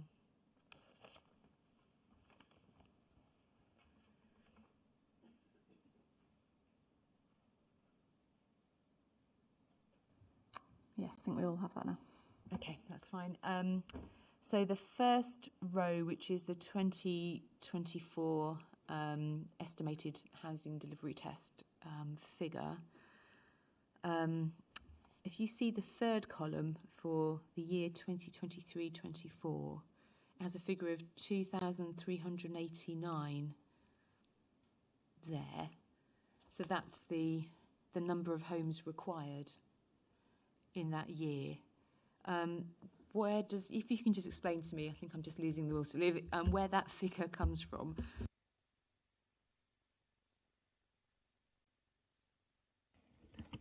Yes, 2389. Yeah, that's the local housing need calculation. You'll observe that there's a really massive jump in 2022-23, which was the first year that local housing need figure, including the 35% urban centres uplift applied. But that has subsequently been redrawn in the methodology, and as a result, a lot of urban centres' local housing needs figure has reduced again. So that 2389 figure is the local housing need figure for Sheffield, because obviously the 2024 result, not taking account of adoption of our plan, is based on the local housing need figure. Sorry, just to clarify, so that 2389 is the figure at December 2024, is it? Yeah. So effectively, though, for 2023-24, which is that year, why is that December 2024 figure being used? Is that... That was my point, because it's the previous year. The previous year, so when the new standard methodology came in December 2024, that's when your uplift disappeared, isn't it? Is that correct? Was it before then? Was it the year It was before? December 23. December 2023. Yeah. Okay, so effectively then, that figure for, 2023-24 in there is your December 24, not your December 23. Okay.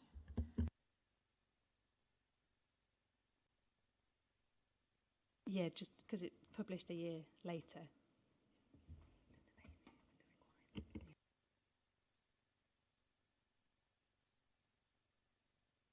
And you're saying that uplift disappeared in December 2023, but it was published in 2024. Is that correct? I'm sorry. Sorry, no, this is, assuming I'm reading it right, this is what we have calculated the housing delivery test results for 2024 will be. They haven't been published yet.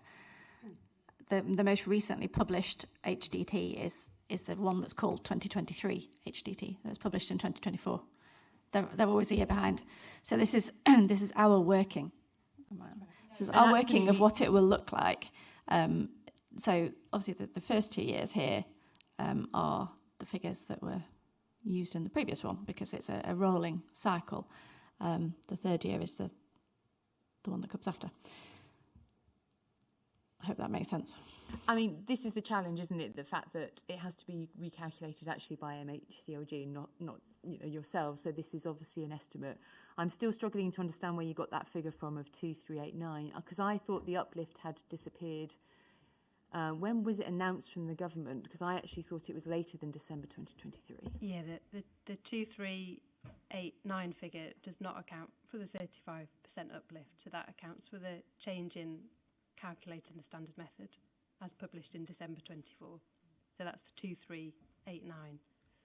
However, the 3018 does include the 35% uplift. Okay, so I have to reflect on whether actually the correct figure's in there, but that is by the by, but I just needed to just check what your position was on that figure. So thank you for confirming. Okay, does anyone else around the table have any comments they wish to make on the council's workings in these documents and their position about housing delivery test workings being recalculated on the day of plan adoption? Mr. Martin. Thank you, ma'am. I had a look through the rule book as the housing delivery test rule book, and yes, it does appear that you go in agreement with the MHCLG to apply your figures from your adoption.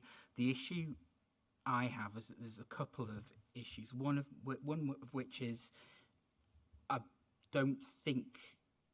think it should be based on what the published HDT is at the moment, not something that the council have calculated themselves. And as and when the 2024 HDT is published, which I think is going to be in a few weeks' time, that's when that kicks in. I think that's a sensible way forward, that you wait for the government to actually publish it before you use it. The other point I would raise is, looking at these figures, even, if you look at the 2023 figures, even in the most optimistic scenario, the council are not getting to 100%. And I think it goes back to what we've discussed earlier today, and that's, how fit for purpose is this plan in terms of delivering the needs of the city if, upon adoption, it doesn't even get to 100%. And I know it's at a level 90-odd%, which is, there is no sort of penalisation or anything for the council on that basis, but you would hope that if once a plan's adopted and those figures are retrospectively applied, that you would get to 100%, and it's just a bit disappointing that it's not.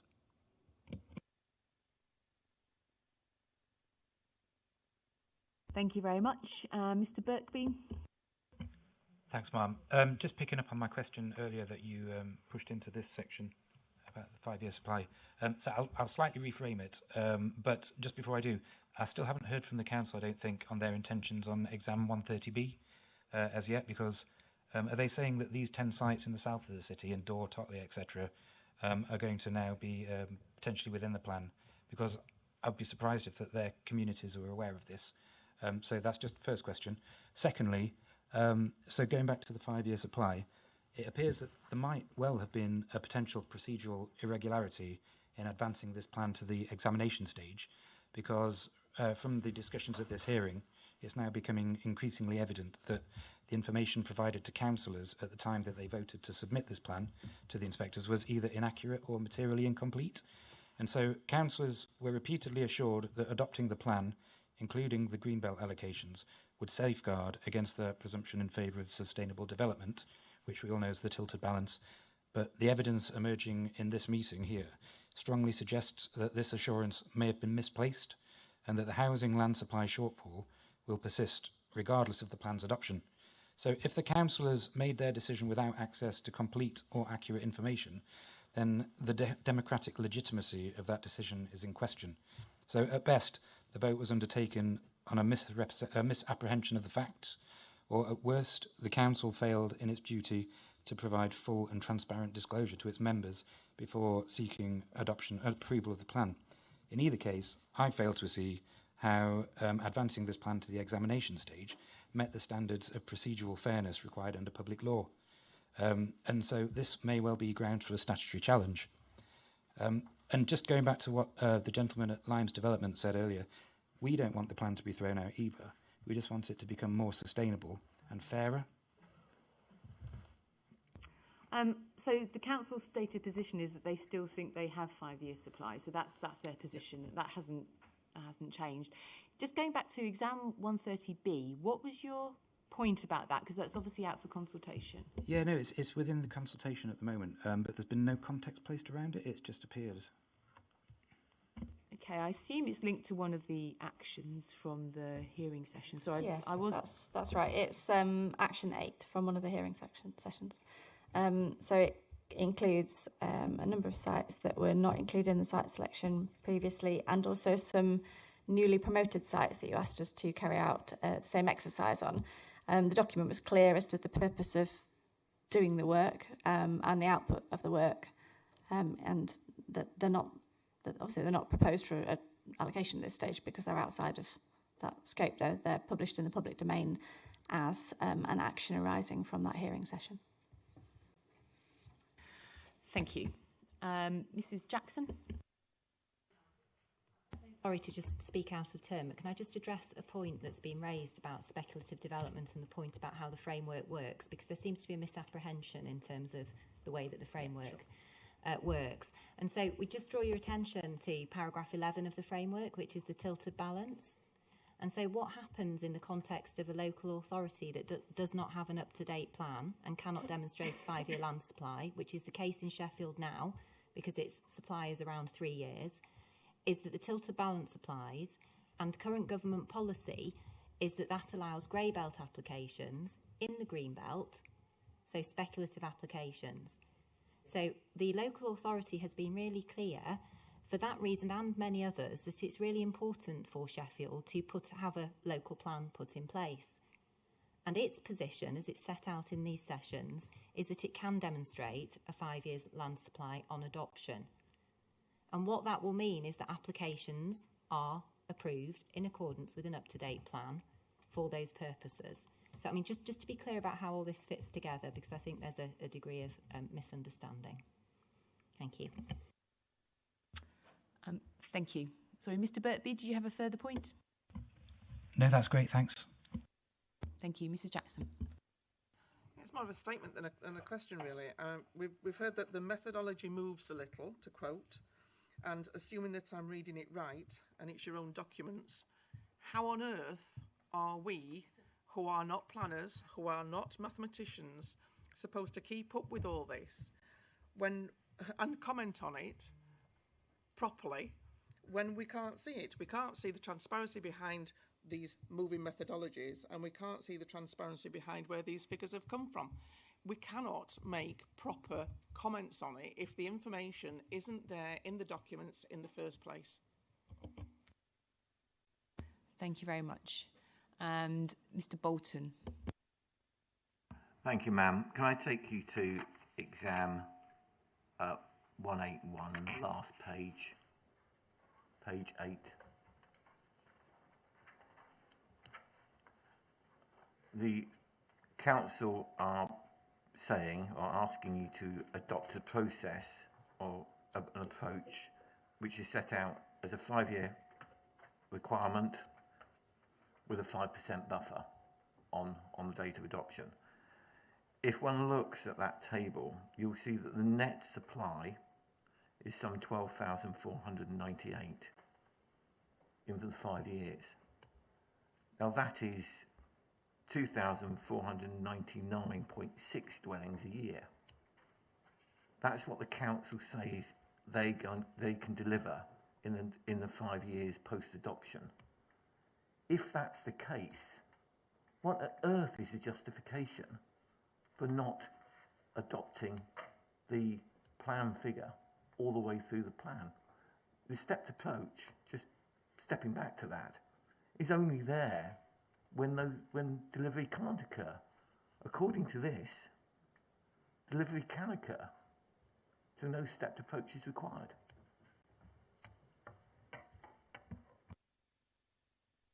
Thank you very much. Mrs. Jackson, did you have another point? No, that's okay. Okay, I don't have any further questions. Did the council want to say anything finally on this item?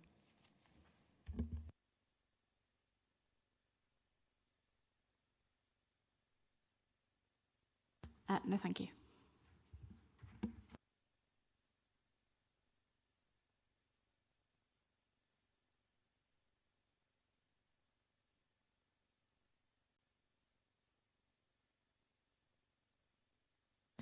Okay, so in terms of our conclusions, this is something obviously we would conclude on within our post hearings letter. So I don't have any other points to make at the present time. So I think moving on then to item 10, which is, does anyone have any other comments on housing supply? Mrs. Jackson? Yeah. S35 has the lowest unemployment rate in Sheffield. Therefore, we don't need speculative industrial builds, which are more than likely going to be full of robotics, and therefore low job numbers. Ergo, we don't need thousands of homes to house the few workers who won't necessarily want to work there for the low wages and anyway won't be able to afford the homes built anyway. Sheffield Council have themselves put a freeze on employment. National insurance contributions have reduced employment. Student numbers have dropped and universities have made staff redundant. Who is going to be able to afford these houses? Why are they therefore needed if we haven't got the people to actually fill them? It just doesn't work out. The numbers don't work.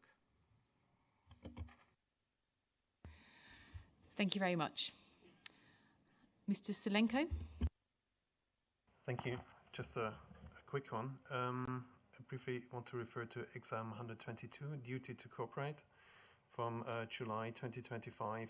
This document shows that the adjoining authorities are unable to help meet Sheffield's unmet housing need.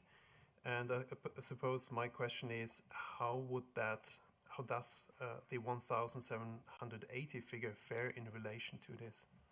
Thank you.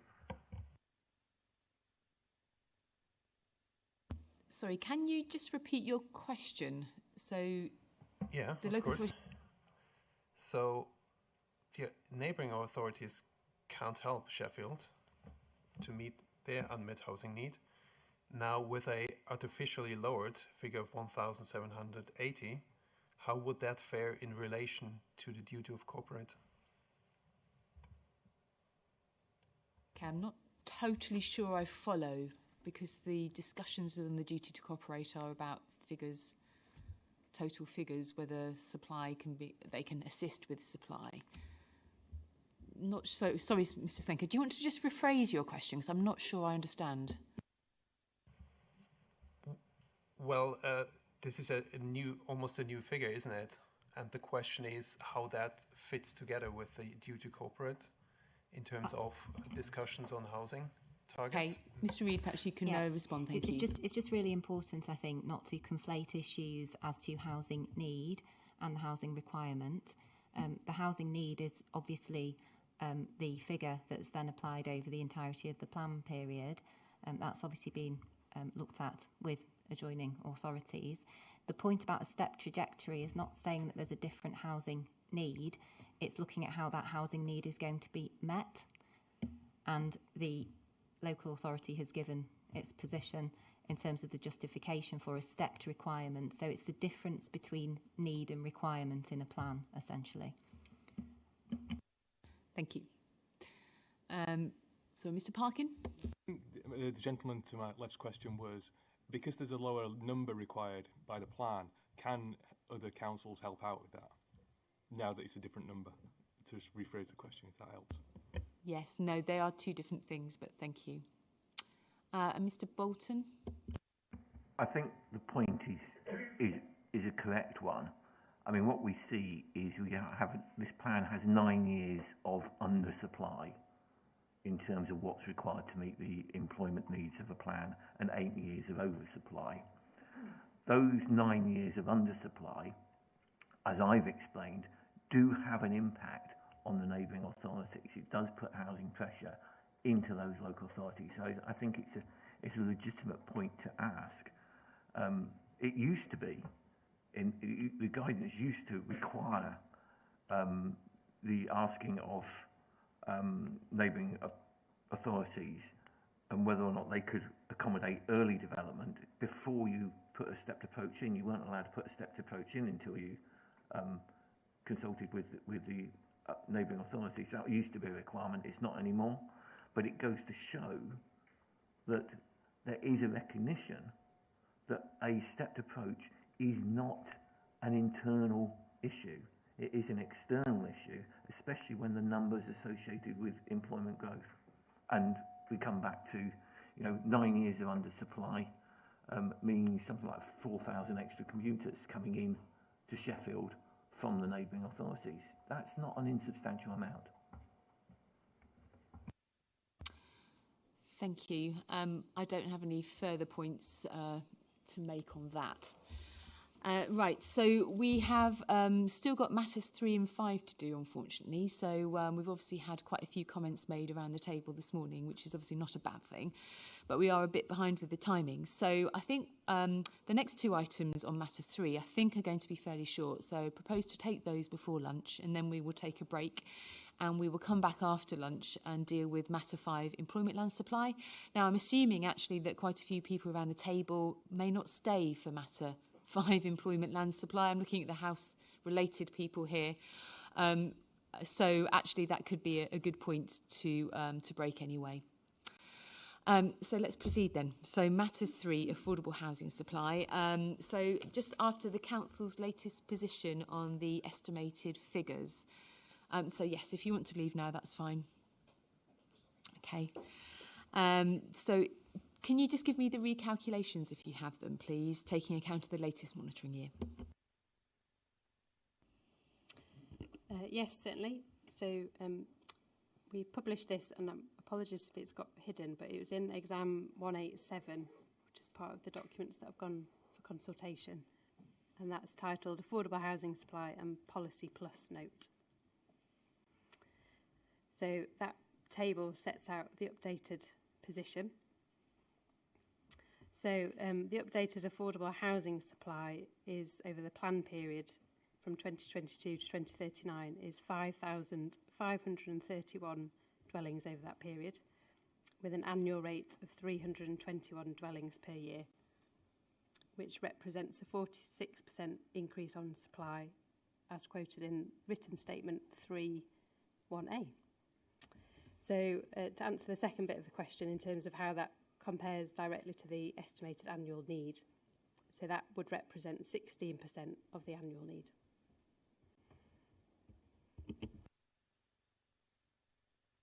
Okay, thank you. So you quoted the annual rate. I didn't quite get that.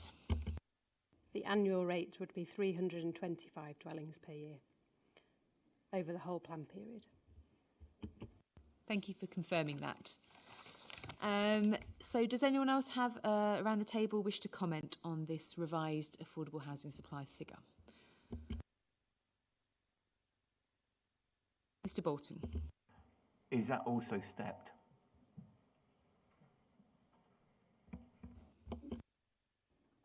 No, that's an annual average. That's purely just, I'm assuming, just what you based your trajectory on. That's correct, yeah. Okay, Mr. Bolton, do you have another comment? If it's not based on sites, is it a trajectory of, are they saying that's a trajectory of what's needed or what's required? Because I don't think it is. Or what's going to be supplied. And if it's about what's going to be supplied, shouldn't it be related to sites and the delivery of, and the rate of delivery? It's just related to supply, I think, was their answer. So just purely looking at when will these sites deliver, I think it was as simple as that. I can, confirm that is correct.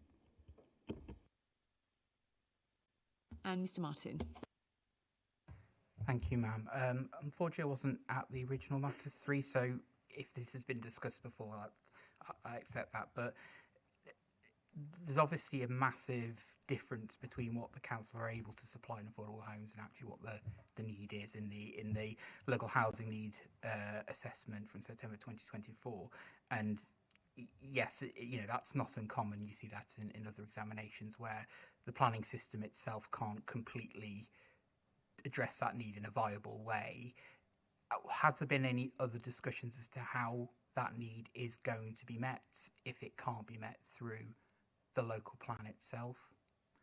Because it's a big number per annum and only a small supply that the council have been able to find. And I'm just concerned that that's need that just gets ignored and doesn't get addressed. And these are the people who are in the most need of housing in the in the city. Again, apologies if that's already been discussed in matter 3. Yes, no, we did discuss it previously, but if the council wants to give a brief response that could help you, then that might be useful. Thank you. Yes, certainly. So we did discuss at stage 2 about how that need would be met. So we talked about a partnership called the Sheffield Together Partnership. So there's details of that in exam 90 and 91 in the examination library. So that just sets out, that's a long-term partnership between the council and Homes England and other key stakeholders. We also talk about the Sheffield Housing Growth Board. So there's more details on that in exam 92. And that's a partnership between the council and the South Yorkshire Mayoral Combined Authority, Homes England, Sheffield Property Association, and 13 of the key strategic registered providers in South Yorkshire. Just also draw your attention to how we're going to do that. So we did produce a housing growth delivery plan, and that's also in the examination library, which I don't have the reference to hand, but it's in there. So really that just sets out the programme for meeting this shortfall. Thank you. It's just another question. Are a lot of them going to be sort of grant funded sites, or is that still sort of additional funding that then is going to go to Section 106 units?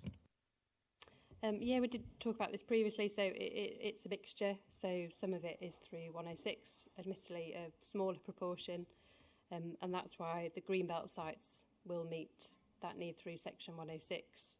So the schemes I've talked through were predominantly in the urban area, so they were predominantly grant funded, but the mechanisms are now in place. So it's been set up over the last 3 years with Homes England and the 13 largest RPs in South Yorkshire. So this opportunity through the local plan allows for land to be released for these registered providers to then go on and build the affordable homes. Thank you for that clarification, if I may, ma'am. Our members are increasingly finding it difficult to, for Section 106 units, to actually get them transferred over to RPs. It's a matter that has been raised with government. I know the government have got their clearing service, but our members have not found the Section 106 clearing service to be a very effective way of dealing with this. And it's really just to say that there is difficulty for our members sometimes in getting these Section 106 units over to an RP. I know the government are considering what they might be able to do about it, but there's nothing there at the moment. So it's just a word of caution as to the deliverability of some affordable homes. Thank you. Sorry, I could just jump in. Take your point. However, I think that's why we've got such a broad range of measures. So historically, through Section 106 in Sheffield, it's been historically very low for on-site delivery. It's been a financial contribution. However, I think the range of mechanisms we've got in place in Sheffield, especially with the South Yorkshire Housing Partnership, which, as I've said, with 13 of the largest registered providers in South Yorkshire, I think they are ready to deliver 106 in Sheffield because there just hasn't been that opportunity. But again, we've got a range of measures through the South Yorkshire Housing Partnership. Thank you very much. And Mrs. Riddle. Sorry, I'd just like to bring 3 points up. Just as a resident of S35, I know there's a need for housing, and I'm not against housing, but I'm against housing like hundreds, if not thousands of people I've spoke to since the day in April I found out the farm was going to be built on. Now, there's 3 points that's come to my attention. One, that Sheffield city centre has got the lowest housing density of any big city in this country. The other one, gained through a Freedom of Information Act, that Sheffield City Council have demolished 10,000 houses in the last 30 years and only built just over 300 council houses. Finally, I'd just like to bring to your attention that there's plenty of houses in Sheffield city centre, well, Sheffield City everywhere, Most of them are boarded up. Hundreds are boarded up. Some that Sheffield City Council own, over 200 of them, has been boarded up and not lived in for 10 years. Well, if these houses were got made livable and these brownfield sites were built on, you wouldn't need to have to go onto the green belt.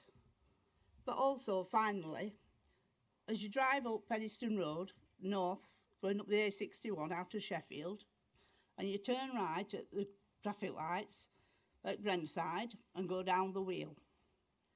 And you go through Grenoside, Eckersfield and then Chapeltown, 2 mile to junction 35 at M1. If this plan goes ahead, it will be totally decimated. There will not be one green field left.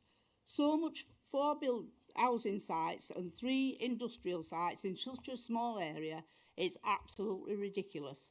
And I have not spoke to one person in Sheffield who's for this plan. Well, except for the building companies that's here.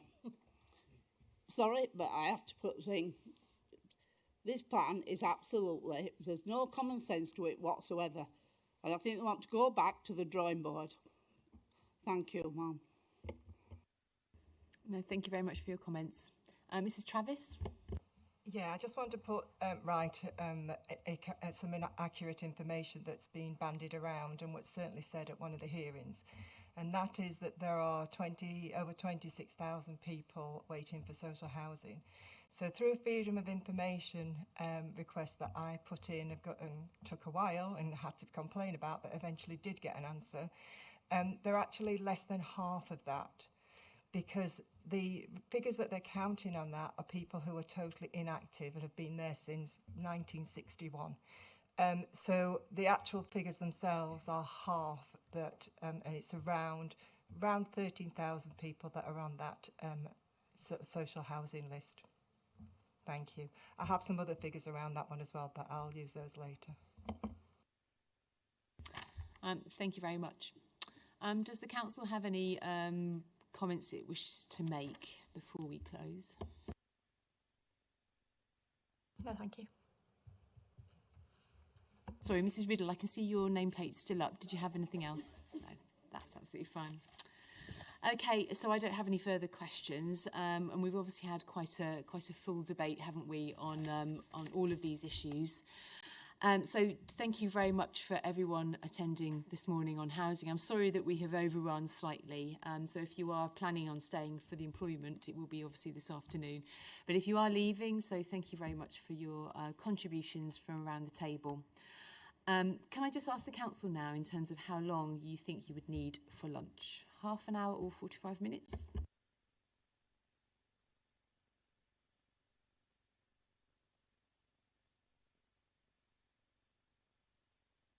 Can we say 40 minutes?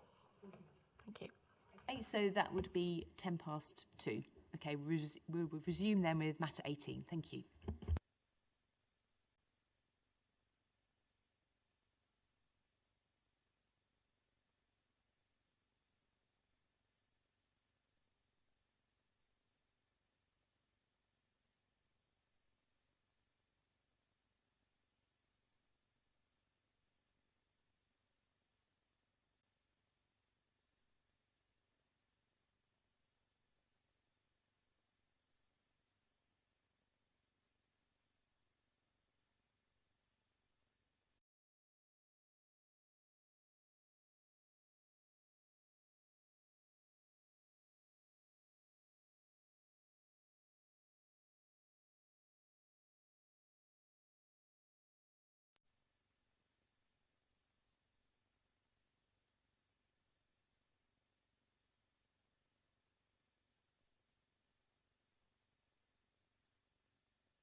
Okay, the hearing is going to start again. So I think most people were here this morning. I think the only person that wasn't here was yourself, Mr. Rose, I think. So if you just introduce yourself and I think on the council side, yeah, Mr. King. So if you just introduce yourself, thank you.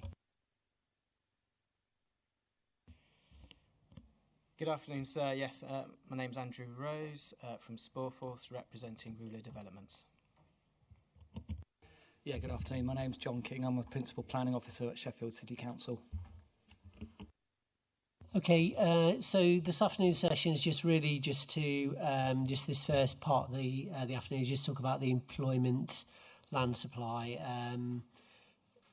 So I've got 4 principal questions really in relation to this, based on the new evidence, obviously, in the additional sites that has been put forward. So my first question under item 13 is, and it's probably just an issue to the council, is the approach taken in the intensification and reuse of employment land appropriate and justified as set out in the council's intensification and reuse of employment background paper, May 2025 exam documents 129 to A and B. If we just ask the council to respond on that, thank you. Yes, the employment background paper has been produced as a direct response to the inspector's suggestion within paragraph 53 of their letter to the council, which is exam 120, that we look again at opportunities to provide additional employment land to meet the shortfall of 52.8 hectares. This could include looking at the scope for intensification or reuse of existing employment sites and a review of the council's urban capacity work, the results of which could identify further opportunities to allocate land and provide evidence of supply from windfalls, as the latter is not included in the current employment land supply. My mouse just jumped. Mindful of the requirement that the review paper should inform the city's employment land supply and be appropriate and proportionate to this task, the paper examines intensification opportunities and urban capacity at a citywide and sub-area level, focusing on the Sheffield Plan's designated employment, flexible use and office zones. It then reviews opportunity areas and sites within the identified employment sub-areas where land could be used more intensively. The paper also considers whether draft allocations in the plan should be amended or new sites allocated. This paper builds on the evidence contained within the employment land reviews, which are EM03, EM05 and EM06, and these identify the Upper and Lower Don and the city centre as the primary locations within the urban area for employment, and they are zoned as such in the Sheffield Plan. They also confirm that these zones have a high number of old, that's pre-1981, industrial, office and warehousing stock, and the ELRs indicate that whilst there is a healthy supply of land, there are significant opportunities for modernising and intensifying employment floor space in these extensive zones. So coming back to the background paper, so stage 3A within the review paper, it comprises a high-level assessment which maps these core employment zones, splitting them into sub-areas based on their predominant land uses, physical barriers and character, by removing site allocations, extant planning permissions, recent completions and buildings, an indicative gross or residual figure for land that could theoretically be intensified is identified. Assuming that significant areas within these zones are unlikely to be suitable or available, as they comprise roads or other infrastructure and provide space for parking or storage of materials, or are unviable, only a limited amount of land within this area is likely to be intensified within the plan period, and the paper applies very low scenarios that 1%, 2.5% and 5% of this theoretical residual area could be realistically be intensified. This provides indicative figures that help inform assumptions on future intensification and windfalls. So basically what we've done is we've looked at sub-areas, we've ruled out land or buildings that aren't available now, and that gives us a very sort of residual figure, quite a large residual figure, and then we've applied a sort of a very low scenario where, as I said, 1%, 2% and 2.5 and 5% could be developed. And this comes up with figures of, for 1%, we're looking at 9.7 hectares of land. At 2.5%, we're looking at 24 hectares. And at 5%, we're looking at 46 hectares. And we don't think these are unrealistic figures, given the extent of land designated for employment use across the city and the permissive policy approach within them, notably policy EC03 and EC04. It should be borne in mind that within table 614 of the Employment Land Review update, which considers past development rates, which are predominantly windfalls delivered within the urban area, it identified a net supply of around 42 hectares and 98 hectares between 2018 and 2038. And these equate to between 2.1 hectares and 4.9 hectares per annum. So that they are, I think, our assumptions broadly align with that.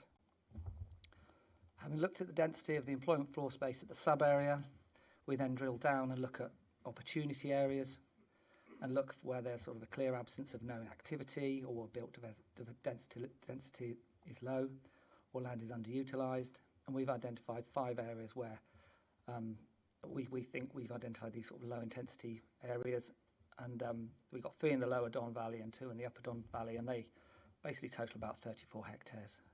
So what we've done is we worked at sub area level, we're working down to area level. Now we move on to the next stage, which was stage 3C, where we start to look at sites, and this is where we brought in the concept of opportunity sites, and these were identified on the basis of their suitability and their deliverability, and are not being clearly or fundamentally constrained. Due to uncertainty regarding their availability, however, they are not allocated. The search for opportunity sites identified 10 hectares of land that is suitable. The presence of these sites provides further evidence of supply of suitable sites that could come forward as windfalls. So I think we're going to talk about the windfall figure of 10 hectares, but just to clarify, that's not just based on the opportunity sites, which happen to be 10 hectares. It's also based on the work we did at the sub-area level, where we identified 9.7 hectares as being suitable if that was only 1%. So we're taking quite a cautious approach on windfalls. So alongside looking at the employment zones in the city's industrial and manufacturing areas, the paper examined opportunities within the office zones, which are in the city centre. However, having consulted colleagues in development management and urban design, it was concluded that the planned floors and heights are at optimal levels and should not be changed. And finally, at stages 3D and E, we looked at existing allocations and permissions to determine whether, since submission, additional supply can be identified. This, however, only uncovered 2.58 hectares of additional land within allocation NES03, which again is a question that you've asked us about. We'll move on to. So in summary, that's quite a long response, isn't it, I've just given? It's a very important piece of work. In summary, the methodology is proportionate, appropriate and justified. The background paper examines intensification opportunities at the sub-area, local area and finally at site level to draw out conclusions regarding opportunities to allocate additional sites and land, and critically the supply of windfall development, which is clearly reasonable to assume to continue to come forward within the extensive employment zones. It complements the employment land reviews that concentrated on the potential sites and informed the selection of allocations themselves. Critically, by reviewing existing allocations, examining opportunities for windfall development, the paper confirms that with respect to employment requirements and supply, exceptional circumstances exist to release greenbelt land to meet the need for employment development. That concludes my monologue. Okay, thank you. I suppose I'll just touch on my question, question 14, because they're sort of slightly interlinked, and particularly on this relation to the windfall. Obviously, you've identified 6, so you come from 2 directions, I think, from what I understand. You've identified these 6 opportunity sites, but also you've done a high-level assessment to arrive at a figure of the lower percentage of 9.7 hectares, is at 1% of the sub-area. So I think my initial question was obviously in relation to those 6 opportunity sites. I think obviously whether there was any further work done in terms of testing their availability. So if you could just probably answer that really in terms of viability, delivery, and then secondly, really, I suppose in general terms, does that evidence you're proposing support the delivery of the 10 hectares of land that you're proposing for employment sites? Is there a reasonable prospect of that being delivered based on the evidence that you've provided? So if you just answer those 2 questions, please. Yes, sir. The opportunity sites, they could be developed during the plan period, subject to sorry, these are sites that could be developed during the plan period subject to availability.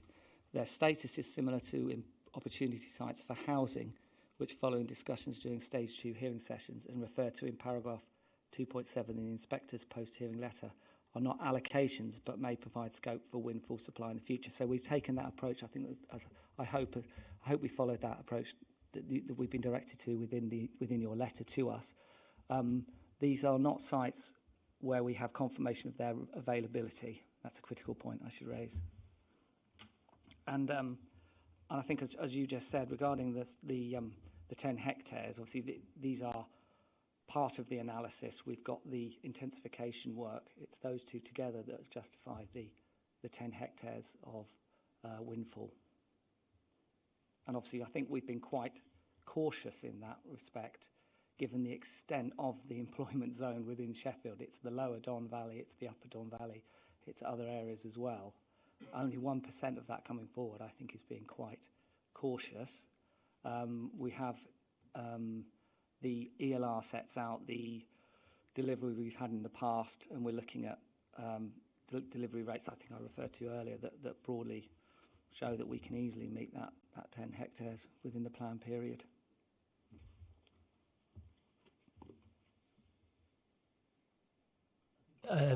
Just looking at your in your exam document, the latest one you've supplied on exam document 56B, the table 5, where you've given your summary. Just looking at the windfall deliveries you've highlighted in that table 5 at the back of that document, you've obviously itemised basically into 2 areas. I think obviously sites with permission, basically the 41.27, and then there's a later figure of other sites with planning permission. I think this one, if I understand, is that sites that have been delivered since the submission of the plan in December 2023 through to March 2025. Is that right? So you've delivered, you've identified 19 hectares of additional windfall in that period. And could you just explain that obviously the other figure in that table, just where that's derived from, how far back that goes in terms of the windfalls? So the sites with planning permission are those that were identified at submission, and those are extant permissions, with the exception of I think 3 sites that have expired, but we think should remain part of the supply. The other windfall sites with planning permission are, as you say, they are sites that we've identified since submission, so they've come in since October 2023. I mean, it would have been clear if we'd just lumped them together and just said planning permissions. So, yeah, apologies.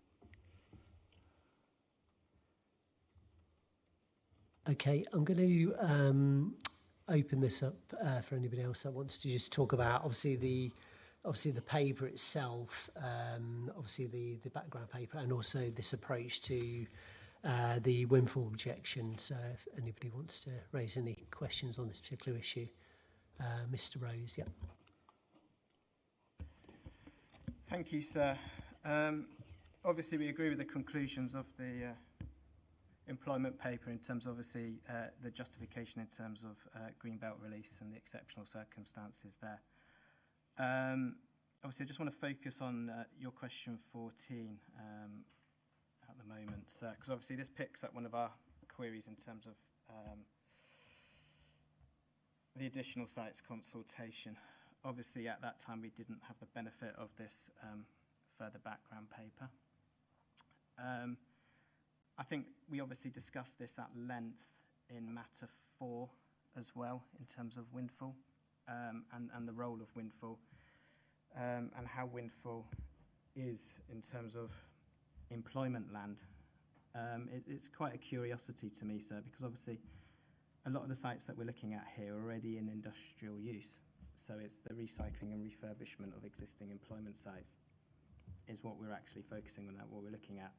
It ignores the locational requirements, it ignores modern manufacturing and industrial purposes, and quite a lot of these sites are fairly in sort of less desirable areas for employment. obviously quite a lot of them already, as I mentioned already, in industrial use itself or part in industrial use, and a lot of manufacturers in general industrial, obviously it really does rely on what the neighbours are as well in terms of what they want to achieve and what they want to take out.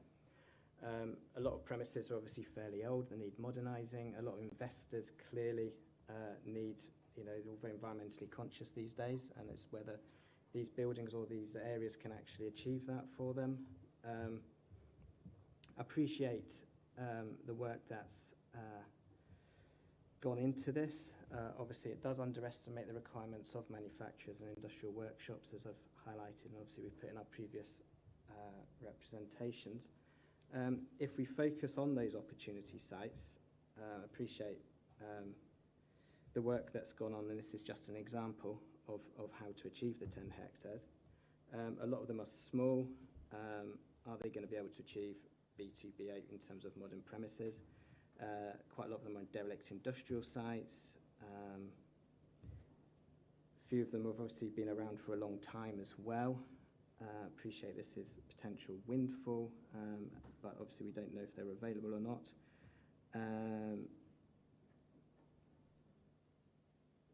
Some of them are actually portions of existing industrial sites as well.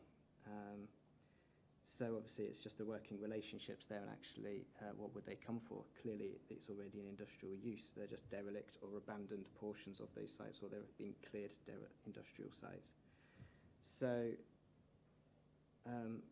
in our view, and as we've set out before, we don't think windfall should be taken into account. We should be allocating for the requirement, so that we know where we are in terms of employment, employment needs meeting, the employment requirement meeting the actual employment need.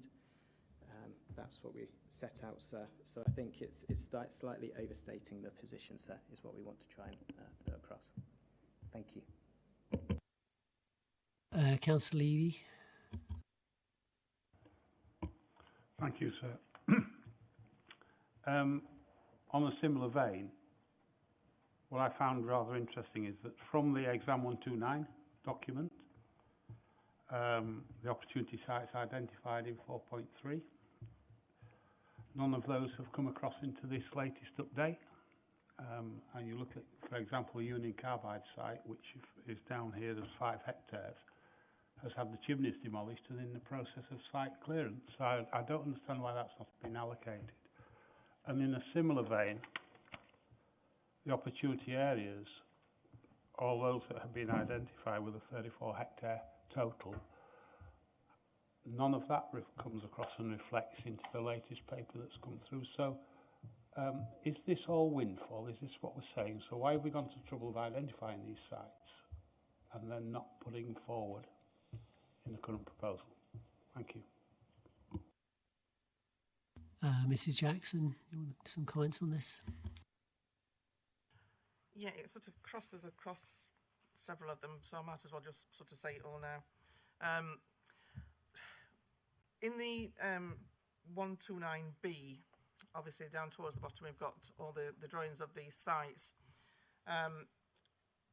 These, I'm hoping, are not up to date, because the access point that was put forward isn't on this particular drawing for the Warren Lane site. In any of the documents that have come out recently, there's been no mention of the mine entries. The buffer zones for the houses isn't mentioned, and that includes the house that is up near the entry where it was going to go through the trees. The trees were supposed to be protected. The triangle on the bottom corner hasn't been removed from this one, so I don't know if this has been produced before the last one that we had.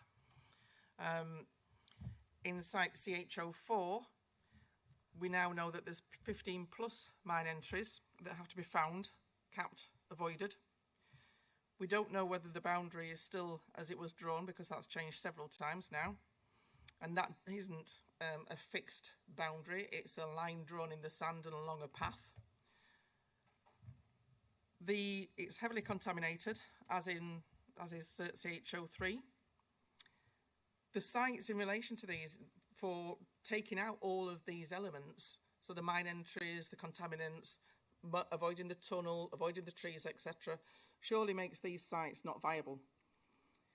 There's supposed to be 8 buildings placed on CHO4, according to the website of the developers.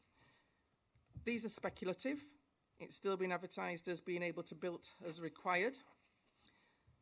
So there is no need for these. There's no call for these sites at all. As I've said earlier on, we have the lowest unemployment rate in Sheffield in our area. We don't need all of these motorised and roboticised buildings. They don't bring employment. What they bring is HGVs. Every, which is just up the road, literally, are at present trying to find somebody to hire out half of their site now because it is too big for them.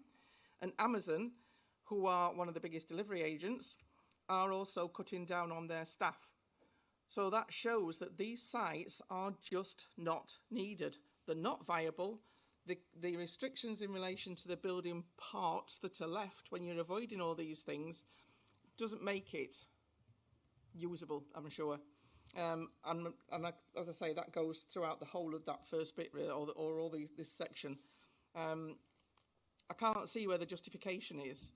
There's been no due diligence in relation to ownership. It's just, like I say, I don't think it's viable at all.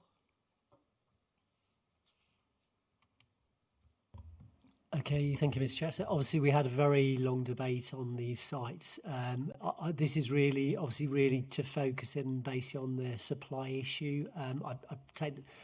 Could you take your mic off, please, for the time being? Obviously, I take those points. I made a note of them. Obviously, I've made a note of those comments previously. What I'm trying to boil down to today is obviously the council have put forward a particular paper that looks at intensification and reuse, which we asked them to do. They put forward a windfall allowance, and that's basically the agenda sets out obviously those elements I wish to look at. I take the point, obviously you've still got concerns about obviously those particular sites for the reasons that you've set out, and obviously we're obviously still considering those matters, but I'm trying to, at this point in time, we're looking at the overall picture of the overall supply in theoretical terms about whether the requirement that has been put forward is required for Sheffield is being met by the supply, and that's what I'm testing today. It's the overall supply figure from all of these sites. But thank you for your comments anyway. Can I just come back to the council? It's just really again just homing in on this whole idea of the inclusion of windfall, basically that within the actual housing land supply is an appropriate approach? Do you consider it's an appropriate approach? Obviously, I think the point was made. Obviously, whether you should be given it within the employment supply, whether it should be purely available sites that are made available. So it's just really obviously that particular question. And I think obviously the other question I think was just raised, obviously why the sites obviously that are in exam 192A that have been put forward as opportunity sites, why they're not allocated. But effectively, I think you've answered that they're not available. So, but basically, if you could just pick up on the particular point there about including windfall or projected windfall in the actual supply. Yeah, I think it reflects reality. Really, we will have a significant number of windfall developments through the plan period. That is partly why we have a very large employment zone area to allow for those windfalls to come forward and to facilitate those. So I think it would be remiss not to recognise a contribution from windfalls in our supply. And also it's backed by the evidence in the employment land reviews, the level of sort of urban regeneration in intensification that's going on within our urban area, within the Lower Don and Upper Don.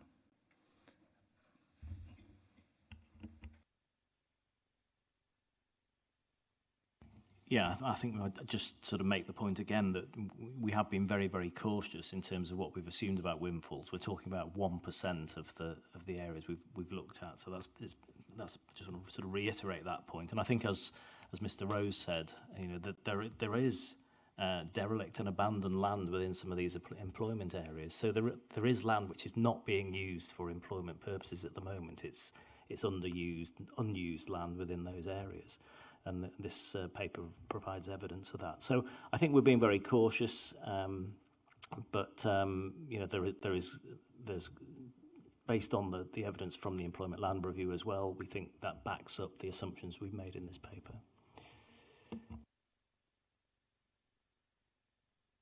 Thank you for those comments. I've got no other questions. I understand this is one of the documents that is out for consultation as part of your council's existing focus consultation until into December, 11th of December. So obviously I'll wait to form a final opinion on this particular issue about inclusion of the windfall. Once I've looked at those, taken on board, obviously looked at the comments from today, plus the evidence, and then obviously any representations that are made as part of that focus consultation, and then we'll come to view in our sort of post hearings letter on this particular matter. But thank you. So just moving on to item 15. So this is really to do with a proposed extension, I think, that you've identified within the work that you've done to an existing site allocation, NES 03. It's just whether that is justified, and what is the status of the planning application that I think is referred to in the evidence at planning application 25/00735 for covering sites NES 03 and the proposed extension to the site. If you could just get the council to respond there. Yes, I'll just check you have received the map of that site. You did request it, and we have sent it through, I believe. Hopefully, I haven't received it yet, but okay, yes, that's fine. Yeah, I did request that, but thank you. Okay, yeah, we'll make sure. Well, if it hasn't been sent, apologies, but I was aware it had been sent. So yeah, the proposed extension to NES 03 reflects the two planning permissions that you've referred to. Both were or are for enabling works that deal with access, clearance, remediation, reprofiling, drainage, and landscaping, and they've been permitted, or they've been applied for to serve future employment development on the site. So these are the enabling developments for that future employment development. Both applications included approximately 2.58 hectares of land northeast of the Blackburn Brook, and in their applications they're referred to as Plot 2 within those applications. However, these were not included within NES 03 within the submission, and we didn't pick this up until we did the intensification and reuse of employment land, the background paper we talked about. Weren't picked up until we did that work. And so the council are now proposing that the whole site comprising plots 1 and 2 should be included within the allocation in order to capture their contribution to the plan's employment land supply and ensure that the B2, B8 and Class E, G3 uses which are being enabled will be delivered. We therefore believe the extension is justified. In terms of update, in terms of the plan application, currently there is an undetermined non-material amendment to change the design and access works. There are no known issues with the delivery of these enabling works or subsequent employment uses. The developers have paid the Section 278 agreement for highways improvement, so that gives you an indication of their progress and their keenness to progress with the site. And as the application was granted in February 2023 and has a 3-year time period to begin development, the enabling works are expected to start in February 2026 at the latest, and that's information from our development management colleagues. Sorry, could you just give me, just so I'm clear on the application, obviously the initial application that was granted in 2023, and then obviously the one I quoted in the question, is that still undetermined? Is it the reference number 25? Because that would be... That was granted in June this year. The reference, which is 25/00735/4, which I think you did refer to, was granted. Sorry, I should have said that. Yeah, in June.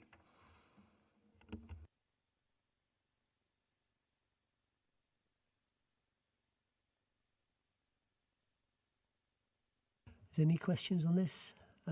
Yeah, Mr. Rose, is it? Yeah.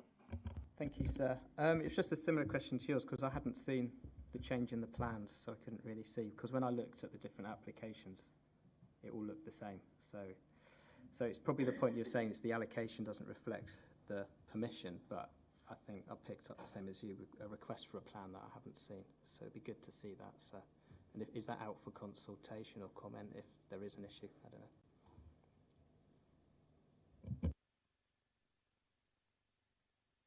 It's not part. I don't think it's part of the current consultation, is it? The additional. It was a main. Yeah, it was an answer to the inspector's question. I mean, obviously, as a part of the if we allow obviously the extension, obviously it would be part of the final main mods consultation. It would be part of that. So what is your view in general about sort of an extension in principle to this particular area if it's been granted permission effectively? If it's been granted permission, obviously, but I can't see because it was specifically in your question, and I went looking on the exam library for the actual plans, because when I looked at the applications, including the original one, the original phasing ones back in 2020 versus what was in 2025, it all looks the same. So I couldn't understand why there was additional land being identified. If what's being said is actually the allocation doesn't reflect the application, then fine, but I'd like to see that because you've requested it as well, sir, and it's in the questions. Yeah, it's been provided. I have, yeah. No, I know you haven't, but Hey, it has Miss Reid, I think I understand the comments. Thank you. So yeah, if obviously that's provided, that would be put on the website. So obviously that would be available for people to view. Obviously, in relation to this particular proposal. So I clearly understand basically the zone. Obviously, that was zoned in NES 3. This land is it sort of. It's the other side of the Blackbird Brook, isn't it? Further to east, is that right? I understood from the description. I just clearly didn't have a plan to show. But if the plan is provided, if that can be put on the website when it's available, we'll put that on the exam website, and then obviously people can obviously see where that is land. Yeah. It could be provided right now, probably, if we have it with us.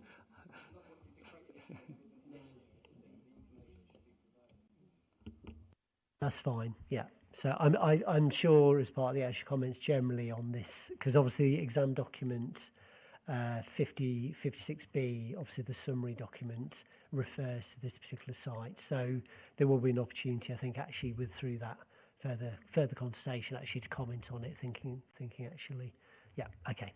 So thank you.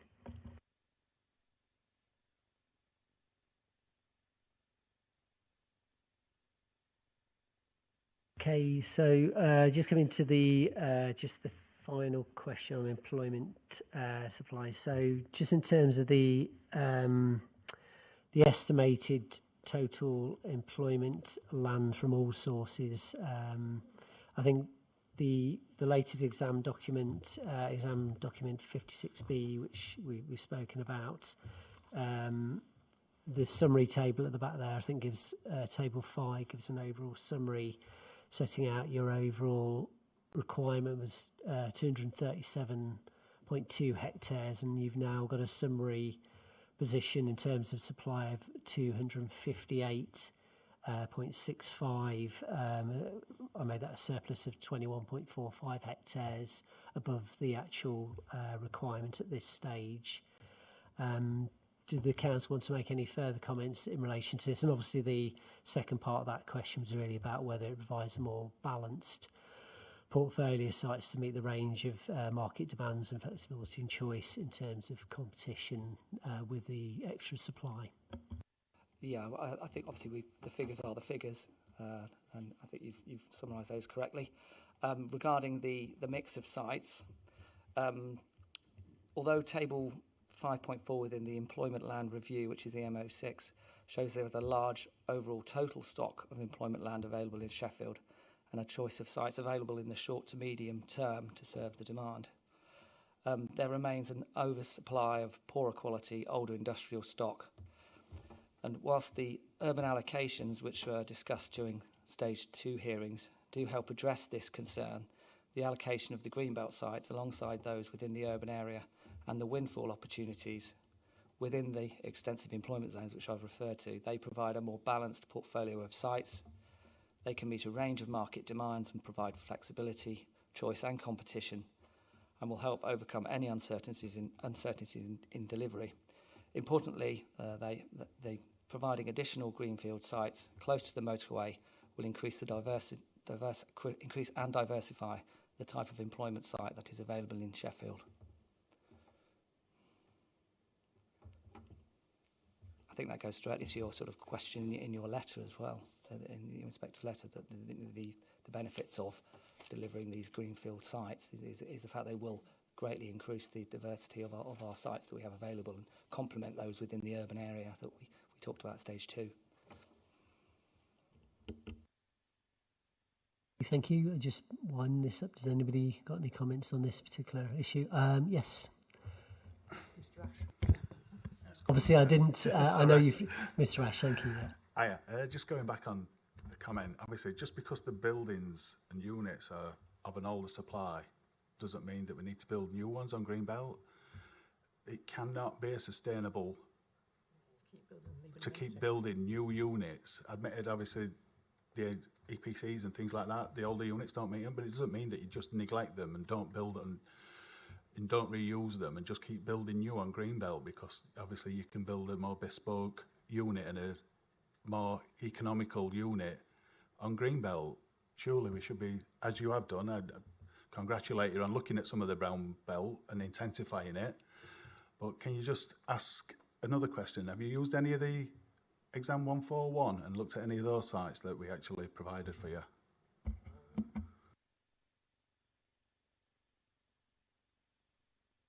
I think we've dealt with this previously, have we? I think in terms of our discussion, but you might just explain just briefly again the background, obviously in terms of your approach to the employment land supply. But yeah. Well, obviously, the primary reason to allocate these greenfield sites is to meet the quantum that's required that you've set out in your letter. We factored in 10 hectares of windfalls that are sort of regenerating, reusing sites.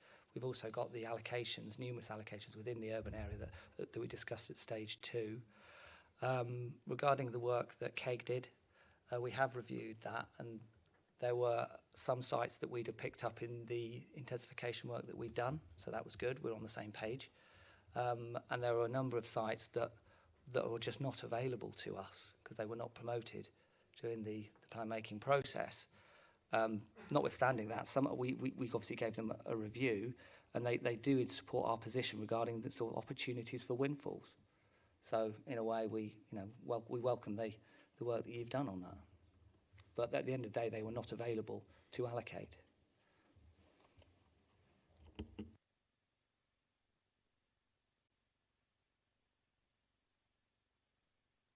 Can I just ask a quick one? Obviously, if you've included them in windfall now, does this mean that there was, when you've looked through it, there were possibly enough to take some of the greenfield sites out because there were enough windfall sites to cover what you were going to take on Greenbelt? I think we've made the point in relation to windfall, and we've discussed it today. I think during the more recent hearings, we talked about the status of that document and the evidence that had been used, appreciating the time that had been taken to bring it forward, but the evidence that had been used to produce it, and whether that actually was sufficient for us to utilise it. And I think the view that was reached was, certainly from our perspective, was that whilst it was a piece of work that is there to be looked at, it's not a piece of work that's got the evidence associated with it for us to be confident to allocate sites within a local plan. Mrs. Jackson, yep. Yeah, when you say it's not available to you, is that because you've contacted these people and you've looked at who owns the land and they've said no? Or is that just because they didn't promote it to you on the call for sites? Because there's a big difference there.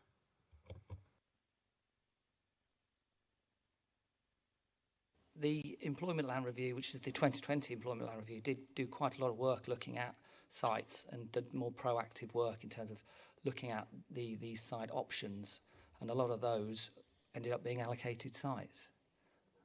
In terms of, we primarily work through a call for sites to identify sites that are available we don't have the resources to go and look at every plot of land in Sheffield to determine whether it's available.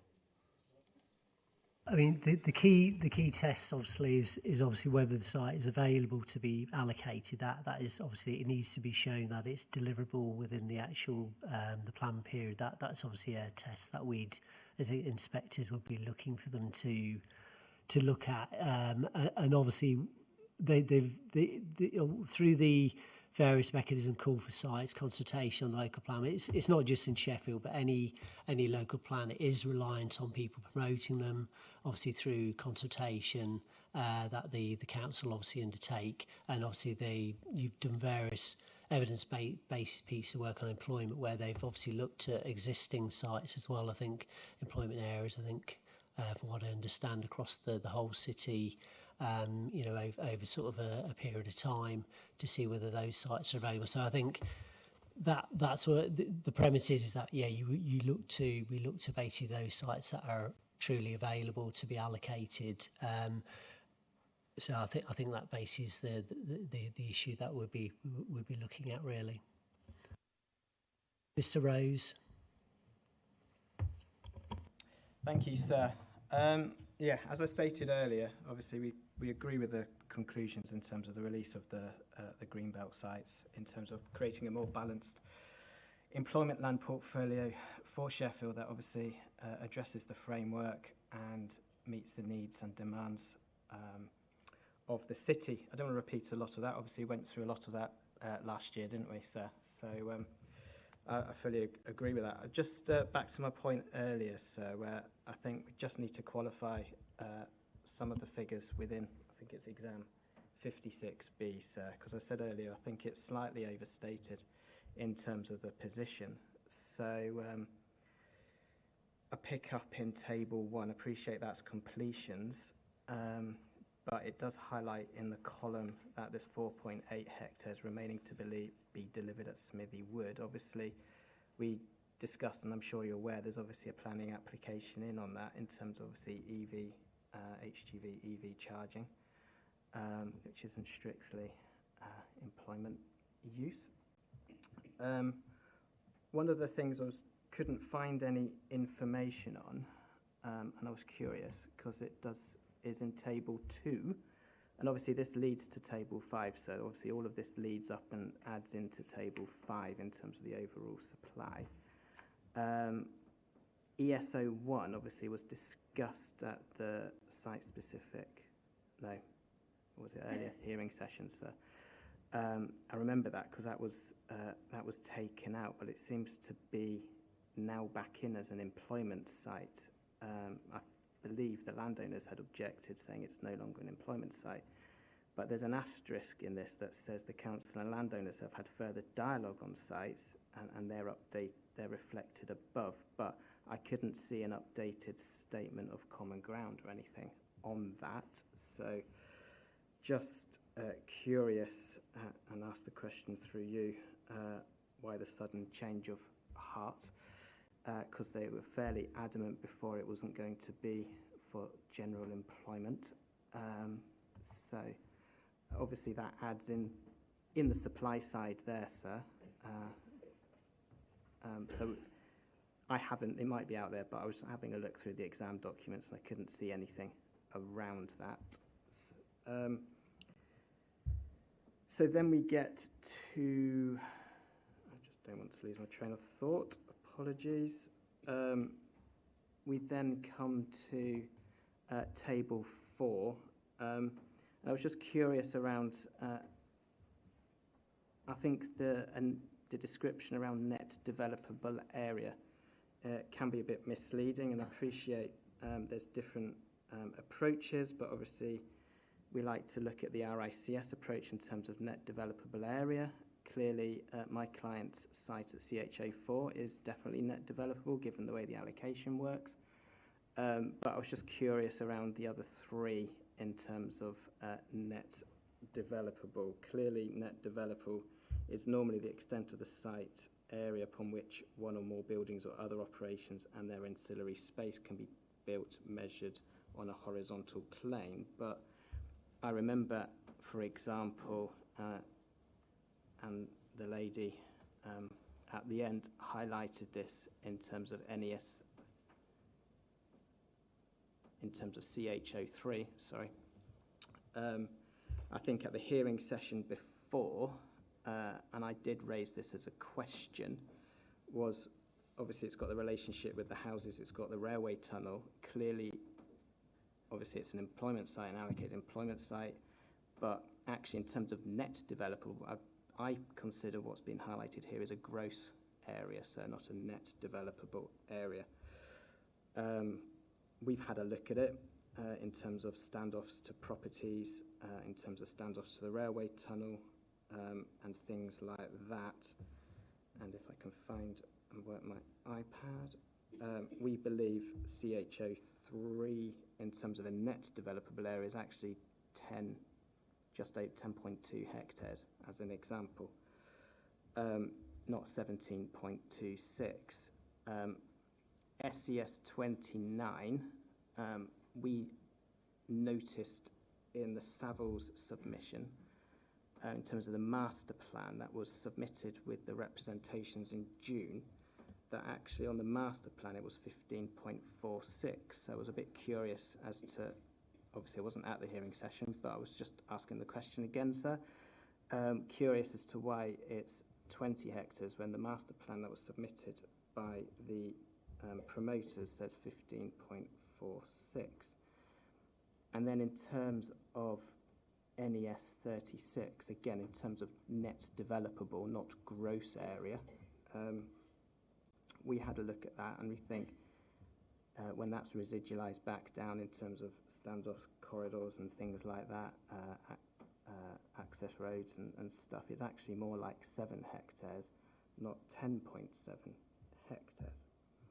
So then when we start looking at that, and obviously my comments earlier, obviously around NES01, obviously the net developable area here in terms of the additional greenbelt sites, and obviously our views around windfalls, we consider the actual summary position, as you would have it at the bottom there, is more like 219.4 hectares, which is actually 17.8 hectares short of the actual employment land requirement. So it just shows you, sir, obviously, in terms of this, in terms of obviously the differing views, sir. Obviously, our view is obviously it's overstated. Clearly, it's far. We support the release of the sites. We think there are, the sites should be identified, the sites should be released, and that it leads to a balanced employment market within Sheffield. Obviously, from our view, there should be further provision identified, but obviously we are where we are. Obviously, you're aware of those sites and what they are. So, but I thought I'd just put that forward as a balanced view, sir. Thank you. Okay, can I just come back? Just obviously there's a range of sort of issues just raised, just so we can just check those particular proposals. Obviously, the site in Smithy Woods was mentioned. What the status of that is in terms of employment, the 4.8 hectares at the Smithy Woods site, whether that's truly employment. I think that was in Table 1.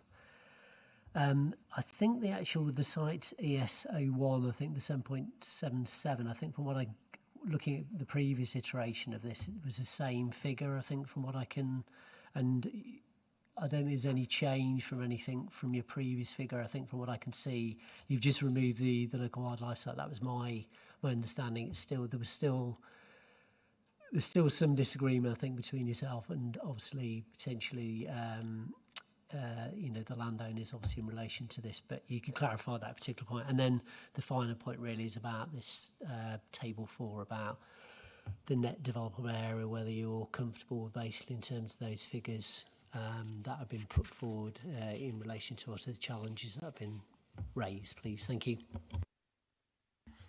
Yes, I think it's perhaps just worth reminding ourselves that the employment requirement figure includes a replacement allowance figure, so that there is an assumption in the figures that there will be some losses of employment land to non-employment uses. So that would cover something like the EV charging facility on Smithy Wood. I think in relation to ESO1, ESO4, obviously these were discussed at length at stage 2, and I think the outstanding issue was really about the innovation corridor and what impact that would have on those sites. So we haven't reached an agreement with the landowner on that, but it has no material bearing on the situation that was discussed at stage 2, so that the figures are, as you say, the same as we discussed before in terms of site areas.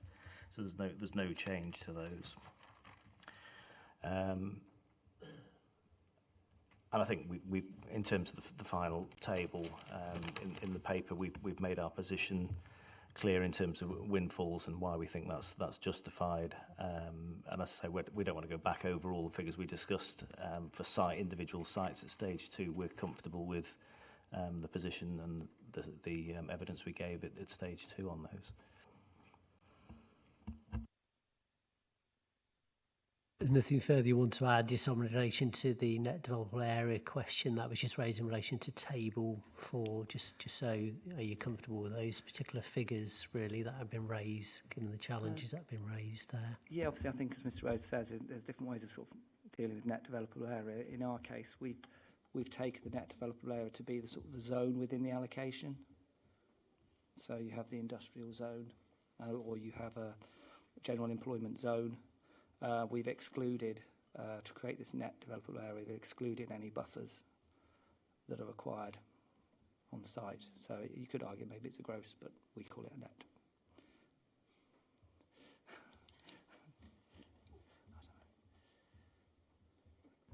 So yeah, you need to clarify that. So basically, so I don't. Obviously, sorry, we don't particularly ambiguity. It's been a long day. Can I retract that comment, please? It's I've got,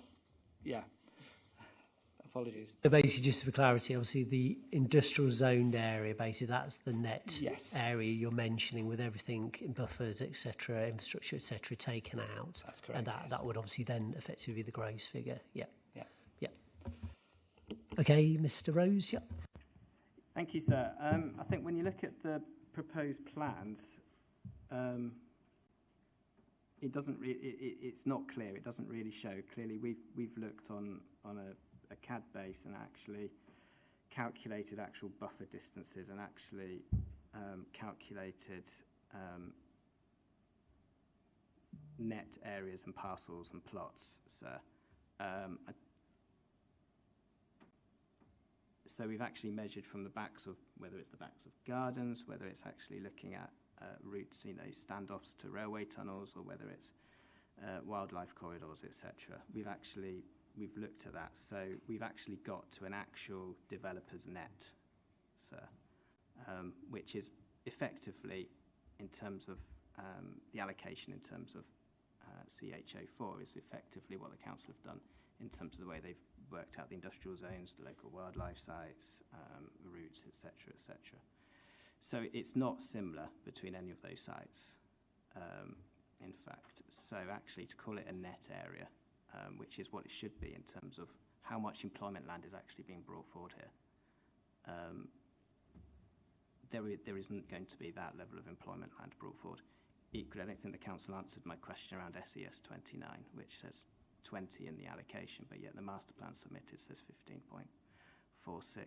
So back to one of my earlier points as well, it's just been brought to my attention, is that NESO1, the 6.5 hectares listed as completion between April 2022 to October 2024, was actually brought forward before April 2022.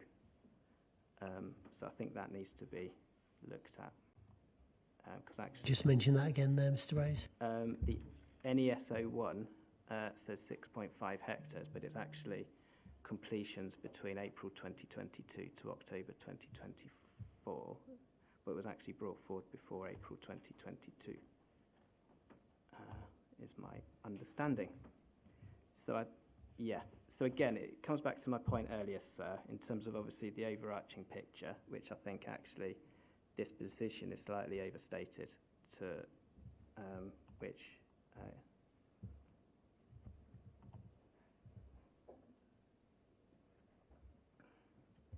thank you. Mr. Johnson, Yeah, just to conclude the council's point, I think in terms of the points Mr. Rose is making, so we have looked at constraints in terms of gross area for the employment sites and produced zones that we feel are net developable. Now, it may well be there are constraints in those zones that when you come forward as with a housing site, you might bring the site forward in a particular different way. But I think what Mr. Rose is perhaps taking that to the extreme in one direction. We've looked at it as a net developable area, assuming that it would all come forward. Now, you know, the devil will be in the detail in terms of the planning application, but we certainly don't recognise the extent of loss of net developable area that Mr. Rose is proposing, and we feel the approach taken is a proportionate one in the context of allocating sites. Mr. Ash. Yeah, just to follow on from Mr. Rose, I appreciate what he's saying, and he is absolutely correct that obviously the net developable areas are going to be impacted, but also the sites, especially the greenbelt sites in Chapeltown, are of a very difficult nature to actually develop on. Exam 1AA, the mining report that's recent, obviously stipulates a lot of the mine shafts that are on some of the sites that are unknown and unidentified. They know they're there, but they can't actually be found. So I'm guessing that you're going to lose land around the shafts as well, because obviously I think there's a government paper that states you can't build anywhere near a mine shaft, an existing mine shaft. So I think that's going to actually drill in to the developable area as well. Thank you. Mrs. Davison. Yeah, I just wanted to pick up on what Mr. Rose said as well regarding NES 36. At the last hearings, there was a question about an extra landowner that had not been contacted, and I just wondered if they had been contacted and whether they were definitely on board and available with that land. I think they owned about a hectare that hadn't been considered.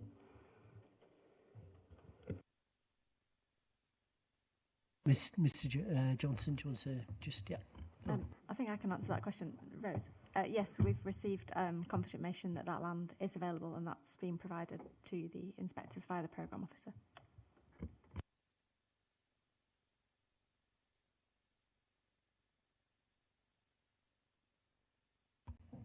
Yeah, basically if information is provided, we'd obviously make sure it's available on the website. When it comes in, we'll put it on the website so people can view it. So people, obviously then people can comment on it as part of the consultation. So any other points, Mr. Davison? Yep. Only for the next question. I don't know if you're moving on yet. Yes, yeah. Do you want to,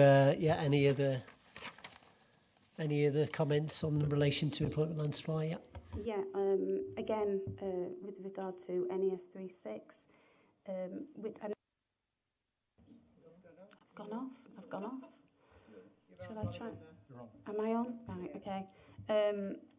Yeah, with regard, I noticed that it is now down as an urban green space zone, which obviously differs from the statement of common ground, which is currently up for comment in the 3-week consultation. Will there be an update to the statement of common ground? Well, I think the exam document 56B, which I think it does mention that the urban green zone basically is one of the consultation documents, so obviously you'll have an opportunity to comment on that. I don't think at this stage we're anticipating a further statement of common ground from the actual landowners, but the council can just update us. Yeah. There's no intention to produce any additional statements of common ground. They were there to design to make stage 4 hearings run smoother on the day in terms of what that common ground was before those hearings, but what's happened post hearings and how the evidence base and the exam documentation changes and evolves from this point isn't going to be reflected from our perspective in updated statements of common ground. Is there any other comments in relation to employment land supply at this stage from anybody wants to make? Ms Jackson, you're hovering, I think, so you may go on then. Yeah, sorry, as we're now sort of at the end of our little bit, and I hope you're just going to indulge me for a couple of minutes. As this is the last time that we can speak on the process of the plan and the selected process of the sites, we feel we must put on public record how we are both disappointed and angered by the process and the lack of regard shown to the people of Sheffield that are going to be affected by this for many years to come, should it be approved.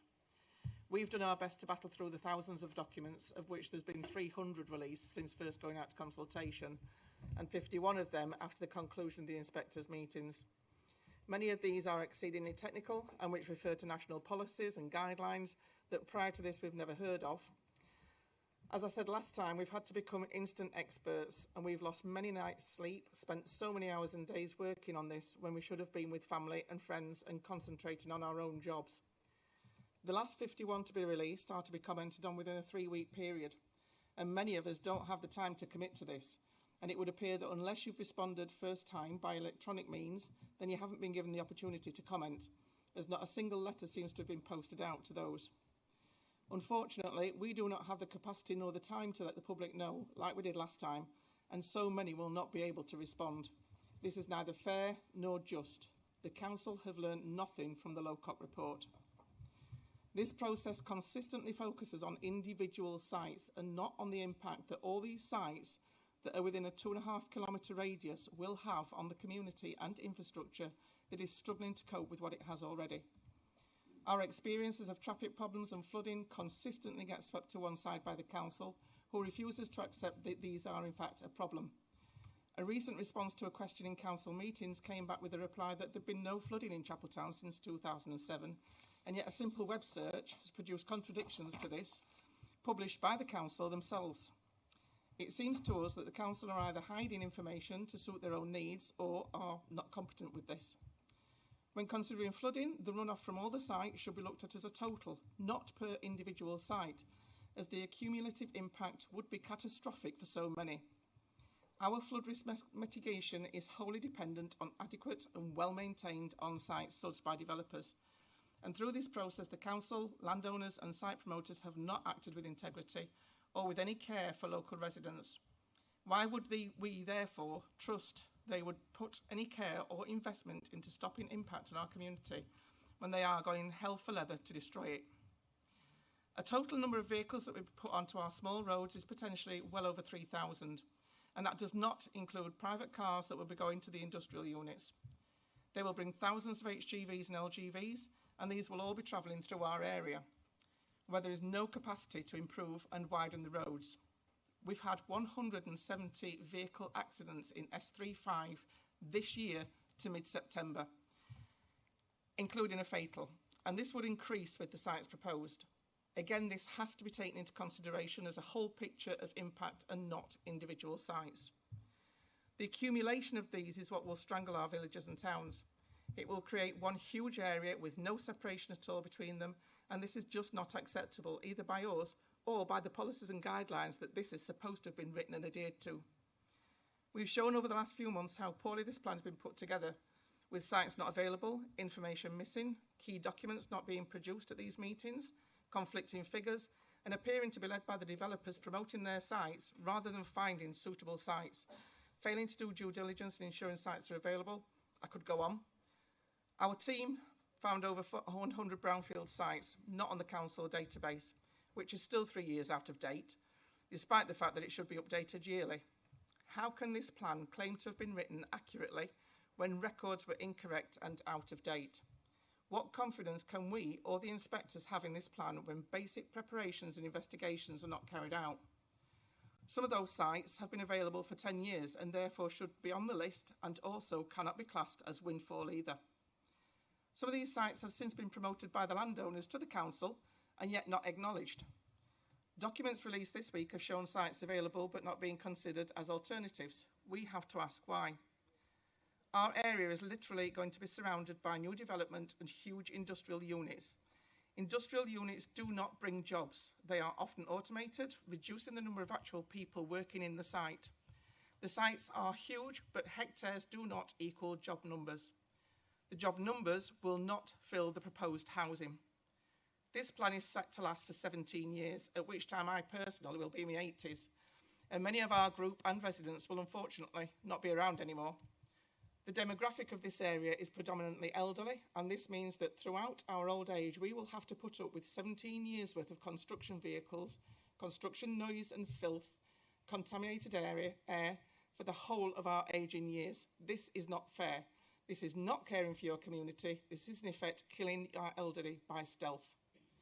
We ask that the inspectors recognise the fact that this area is taking the brunt of all proposed developments, and that they ensure that the distribution of these sites be made fair and shared across Sheffield as a whole, and not just our area. This is supposed to be a Sheffield plan, not an S35 plan. I stated last time that we're going to fight for our green belt, and we will continue to do so, all the way to a judicial review if we have to. We will fight at every stage of the planning process. This part of the review may be finished, but you have not heard the last of us yet. Thank you. Thank you, Ms Jackson. Do the council want to make any further comments at this stage? Only just to clarify that letters have been sent out in terms of the additional period of comment. They were posted on Tuesday, so I'm sure they'll turn up over the next couple of days. Thank you. Thank you very much. That's a week in already, and obviously there's a closing date on this, and the postal service, as we know at the moment, is not very good. Okay, thank you very much for those comments. So that concludes this this session on the employment land supply. So thank you for everybody's contribution today. We'll obviously take away those comments, and then obviously look at the further comments that come in on the various papers and that are obviously being consulted on at the moment before we arrive at a final decision on this. We just take a short break for about 10 minutes if we could, and then we're just going to do the closing session if we could with the council. So if we come back at 3:30, I think it's nearly 20 past 3 now. So if we come back at 3:30, we can do the closing session. Okay, thank you. The hearing's adjourned. Thank you.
Okay, so final closing session, we think. I've got a few things on the list to chat through. So obviously the actions and main modifications from today, which we can just quickly run through and just check we've each got the same lists on those. I was also just going to say a few words just on in terms of signing off that list. Just a bit on some outstanding actions and obviously the ongoing consultation. And then I was just going to say a few words as well about the post-hearing letter, timing of all that, and potential future main modifications schedule as well. And then obviously there'll be an opportunity if you've got points to raise as well, which are outside of those issues as well at the end. So should we run through the morning session then and just check we've got the same actions and potential main modifications? That'd be useful. Firstly, I had the student accommodation item 4 action was to explain the approach in CD 57, paragraph 5.37.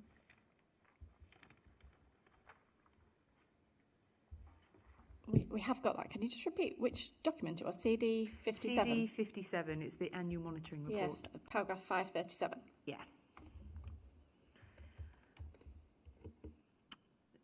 Then I had item 5, the site allocation changes listed in table 2 in exam 140.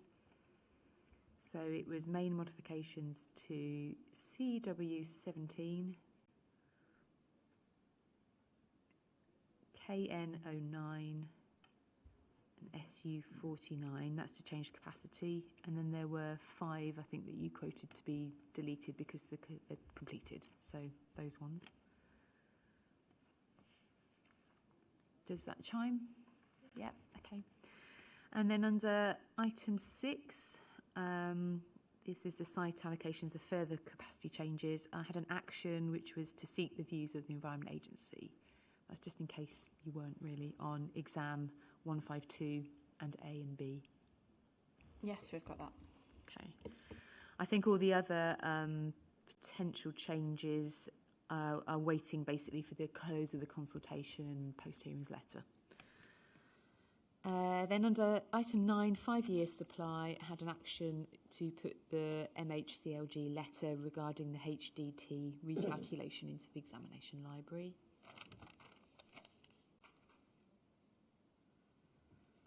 Did you have anything else from the housing, affordable housing sessions? I think that was everything that I had.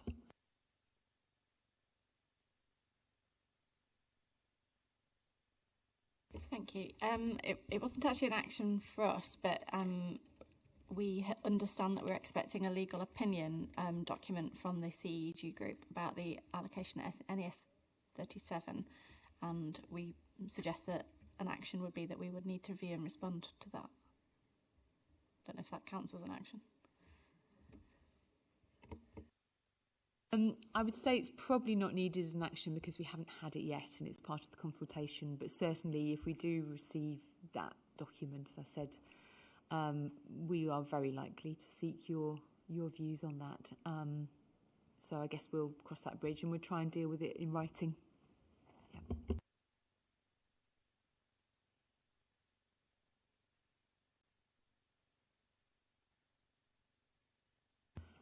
And then in terms of the employment session, I understand from David Troy that there were potentially 2 actions. So the plan, NES 03, I understand that's to be produced. That's an action. Is that correct? That's right. Well, we have produced it. It's on its way.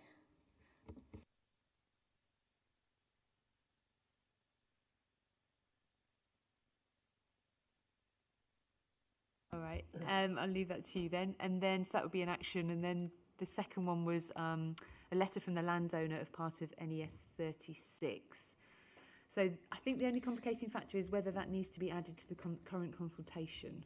Is that something you thought about? We responded via the programme officer yesterday to yourselves and a number of actions arising from stage 4, which weren't a document that we'd produced. They were just answers to your questions. They may not have arrived yet, but one of those was a copy of that letter. Obviously, I think that would need redacting if it's going to be published. I suppose we'd take your guidance on what we do with it, other than that we have already launched that period of consultation. And as we noted earlier, letters, for example, have been printed and posted out with the list of things that we're seeking comment on. Yes, I read, yes, that email has been sent to us. Unfortunately, David was away for the first part of this week, so he probably didn't have a chance to read that. And certainly we haven't been able to discuss it. In terms of the other things on that list, I was going to touch on this under other issues, outstanding issues. I think we're comfortable with the other things being just published on the website and not consulted on. But I don't know if Mr. Troy wants to just comment on NES 36, whether he thinks that's something that you need to consult on, or whether it can just be added to the examination library. I mean, my view is obviously, I think it's come in, so basically if it's redacted, I think if it's added to the website, then as part of people's comments, as long as it's on the website, exam website, people will hopefully be able to pick up it. The difficulty is that it's not on that specific consultation list with your letter. That's the only sort of thing I can see as a bit of a gap. And there may be some potential issues with that, but people, all we can do at this stage is obviously make sure it's made available on the website, and that's why we're asking your view on that particular one, because it was something that's been raised. Whether it needs naturally consulting on is sort of is a matter that people will obviously pick up on anyway. So I'm not sure it would need additional consultation in the sense that it's effectively a confirmation document in respect of something that's been said at the hearings.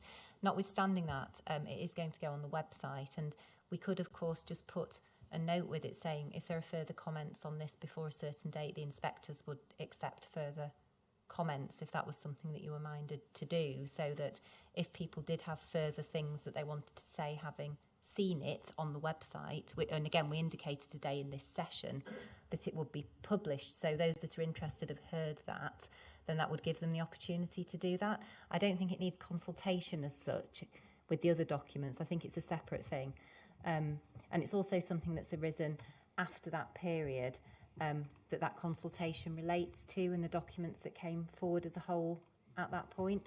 So I think that's probably a proportionate way of dealing with it and ensuring that if people do have comments, they're able to make them.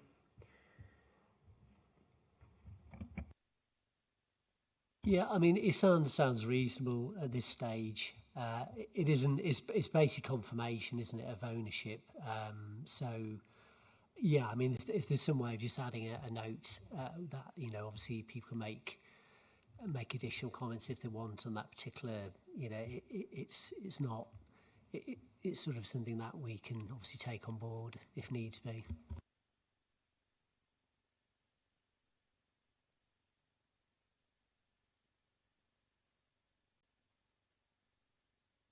Okay, so that would be the action then regarding that particular letter.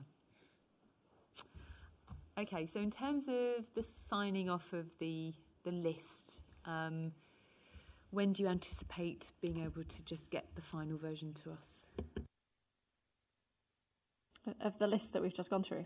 We can send that on Sign Monday, off the whole lot. Yes, and we sent over the stage 3 remaining actions and mods yesterday, I think, following your comments on those. So that will bring everything together, hopefully.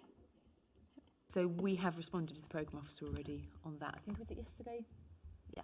So, yeah, hopefully you'll be in receipt of our comments on that. Yes, so obviously it just then forms that record of our discussion at the hearing session, so it's a critical document to have.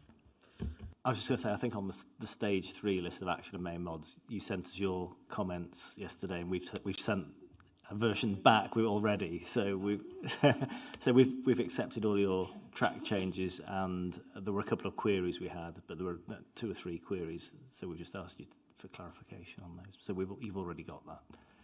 Well, it sounds like we're nearly there, so that's a good thing. So it'd be good to get that list actually up because I think it helps to actually inform people's response to the consultation as well, because then they're aware of, they've got a list in front of them of what the actions actually were, linking to some of those documents in some cases. Okay, so there's that. The third thing on my list was just outstanding actions and then the consultation. So in terms of the current consultation, can you just confirm, was it the 11th of December, the last date? That's right, yes. Okay. Can you just, well, it's difficult, isn't it? Because it depends on how many representations are received, but have you thought about the date of when we would receive those representations, copies of? There's effectively 1 working week and a day before Christmas, I think, after that. I think it does depend how many we get, but what we are planning to do is try and deal with them as they come in, so that they're quicker to send across. It's very hard to know the scale that we'll get and how well ordered they'll be. I don't know, I think we prefer to get them across to you before Christmas, but if we get thousands, can't guarantee that. I think before Christmas would be our aim, but obviously with the caveat that if we get a lot, it might be first week in January maybe.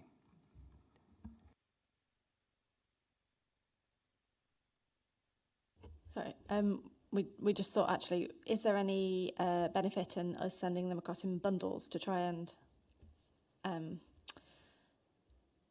make it a little easier? That obviously that wouldn't necessarily pull together all the comments on one document, but if we sort of gave you the first couple of weeks worth, maybe.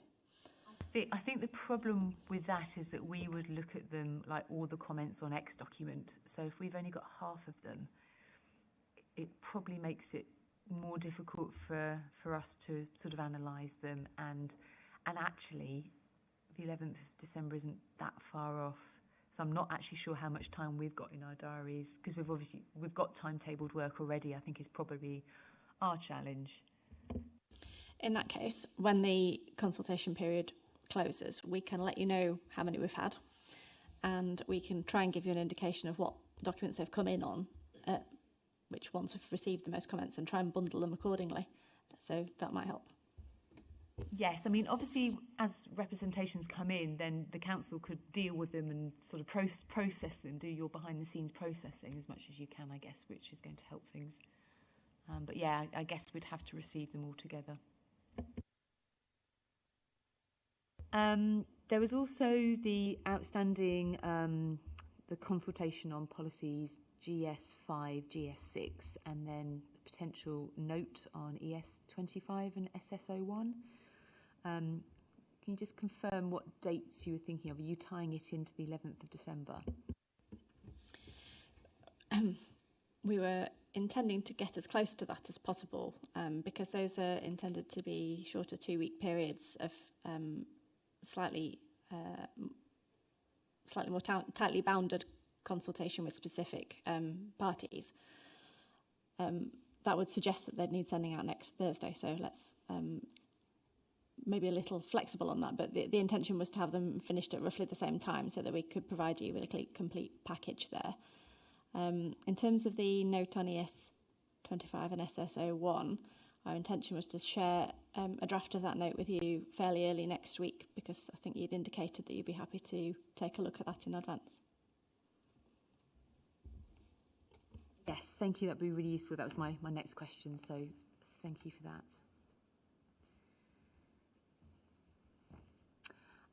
Then there was also the email from the council that we just touched on, which sets out those actions in stage 4 which haven't been published for consultation. So I think our response to that is, because you asked some questions, was just yes, it would need to be placed in the examination library itself, and we can just get back to you. I think we'll just double check the list and get back to you in writing via the programme officer next week, early next week, just to confirm our comments on anything you've raised.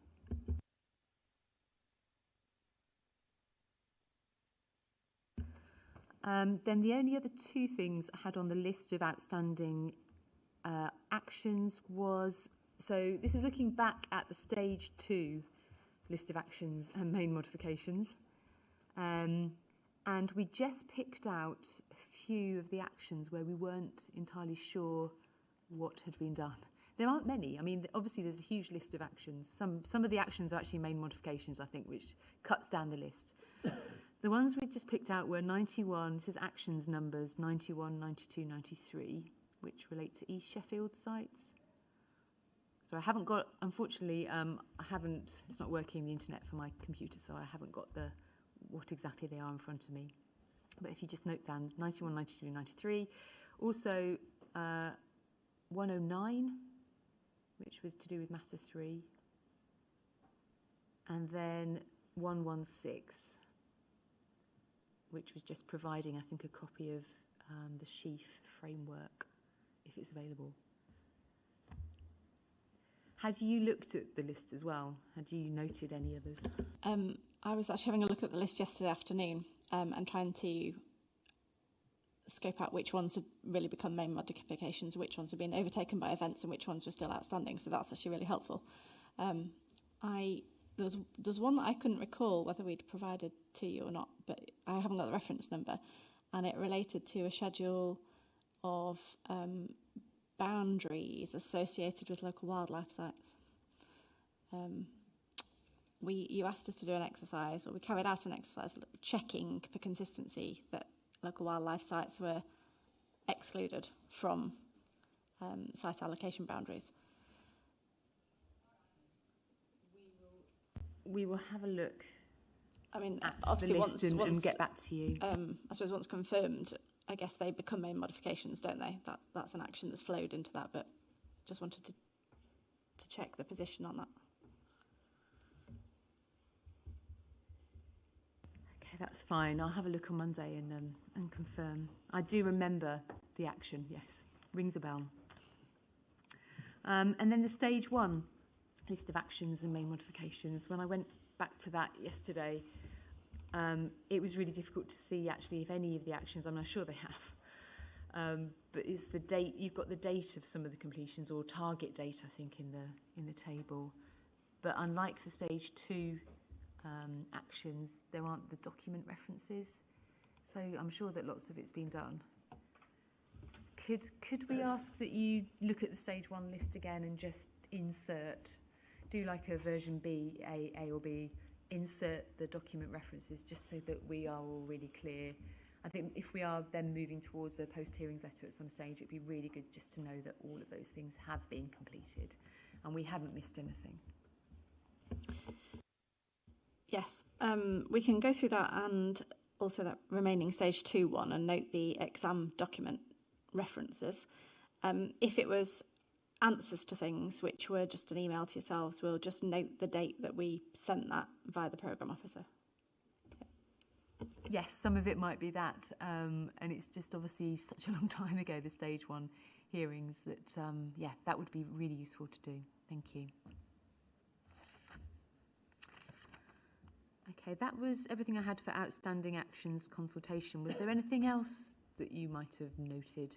Outstanding actions consultation, anything?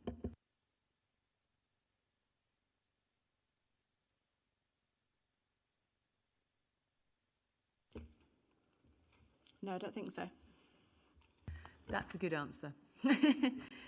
Okay, in terms of the post-hearings letter, so obviously we'll only get to that point once all the consultation's complete. We've done everything, ticked all the boxes, etc., etc.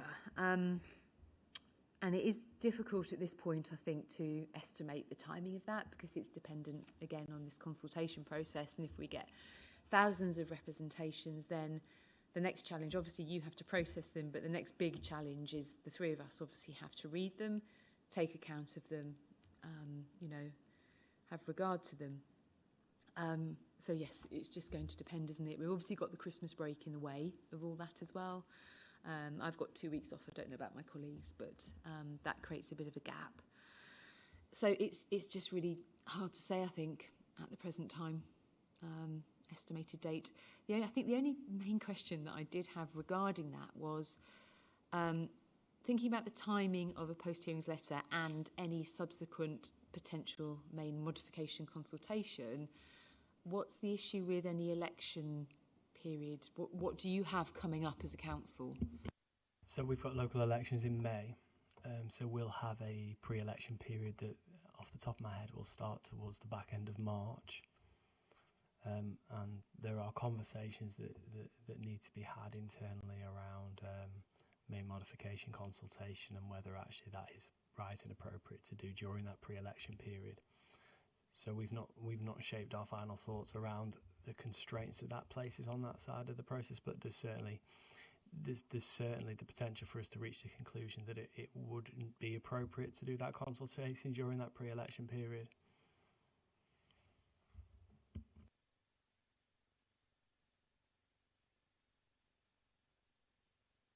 Okay, I think from our perspective, obviously the council's decision on how it wishes to proceed on that. From PINS's perspective, it would be normal sort of course of work to do in that sort of election period. But the only thing we couldn't do is issue our post-hearings letter.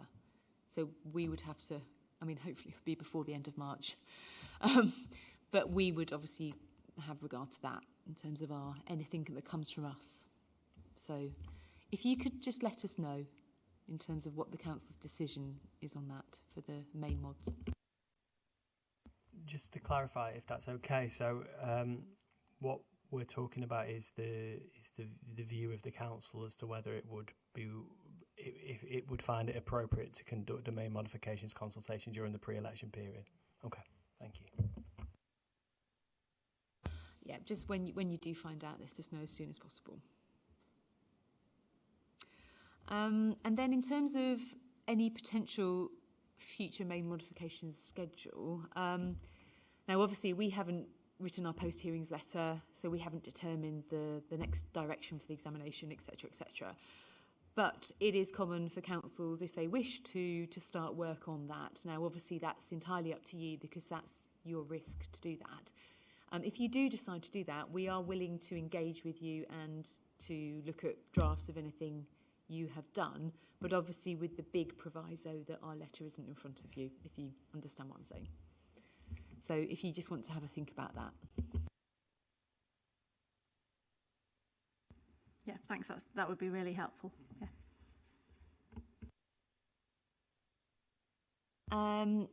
Oh, I had one other issue. Sorry, I forgot to raise this before, and this is just me just double checking something, and it's probably something that I should have asked like on day one. It was just looking at your document list. Sorry, I haven't got it in front of me, but the core document list.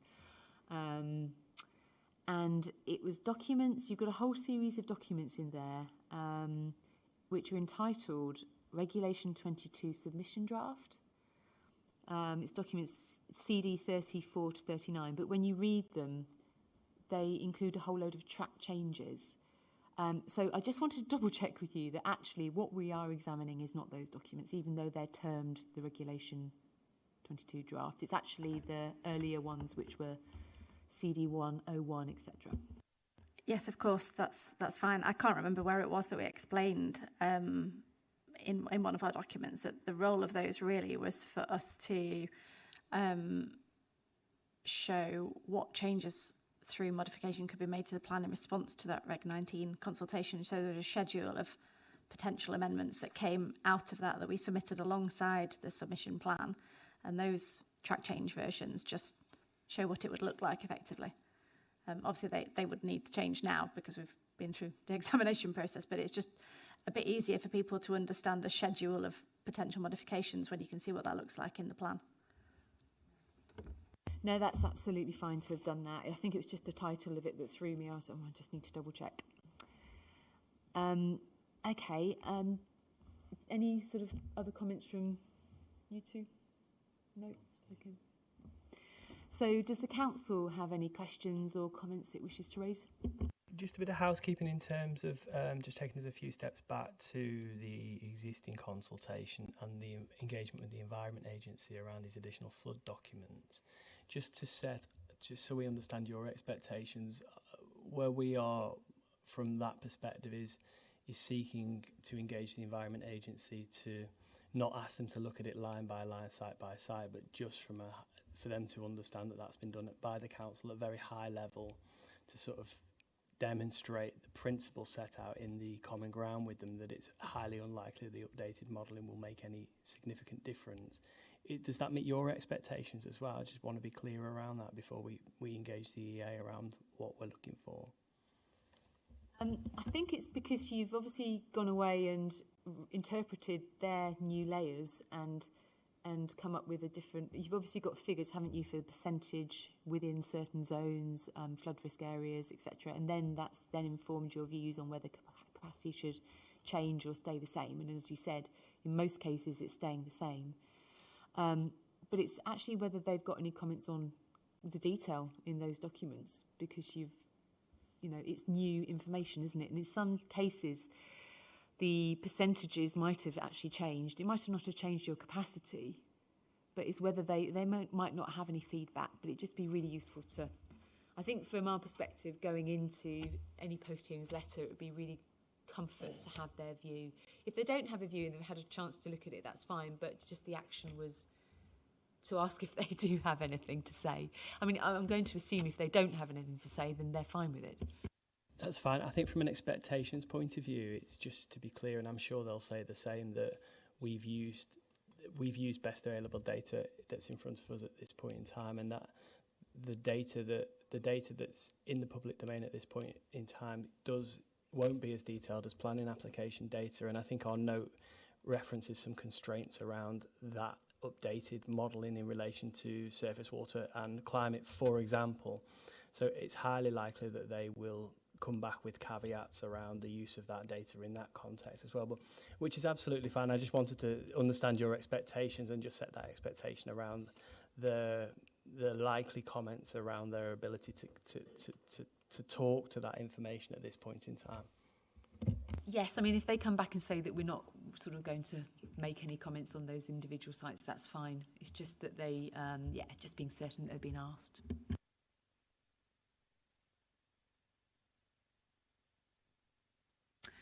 Okay, was there anything else? Okay. So just to say thank you really to the team for all of your work for the last few years. Has it really been that long? It's gone quite quickly, isn't it? Slow at times, actually, to tell a lie. Quick at other times. So thank you very much. I think, it's obviously, it's a really large plan and it's complex and a lot of sites, so I appreciate that it has been a big project for you all. But I think from our perspective, once we'd written that first post-hearings letter and obviously set out our interim conclusions, I think we'd just like to thank the council for their positive and quick response in terms of what we were saying in that letter, because you've just got on and produced obviously the new consultation paper, gone out there and tried to find a solution that you thought was appropriate, and you've done obviously a lot of work in quite a short space of time, so we really recognise that, so thank you. And obviously we now need to look at all of the consultation results and consider all of those new sites and come to a view, but no, it's been a positive process in terms of what you've done to this point anyway, so thank you for that. So just let us know, I think, how the consultation goes, obviously. Stay in touch with the programme officer over that, any questions you have, please just go through him to us, and we're really happy to answer anything that you might have. And it's been nice to meet you all, but hopefully this is the last hearing session. So thank you very much. It's been really nice actually for me to hang out in Sheffield again after a 30-year gap, and I should think David feels the same as well. So yeah, thank you everyone. Thank you very much. Yeah, thank you. Okay, thanks.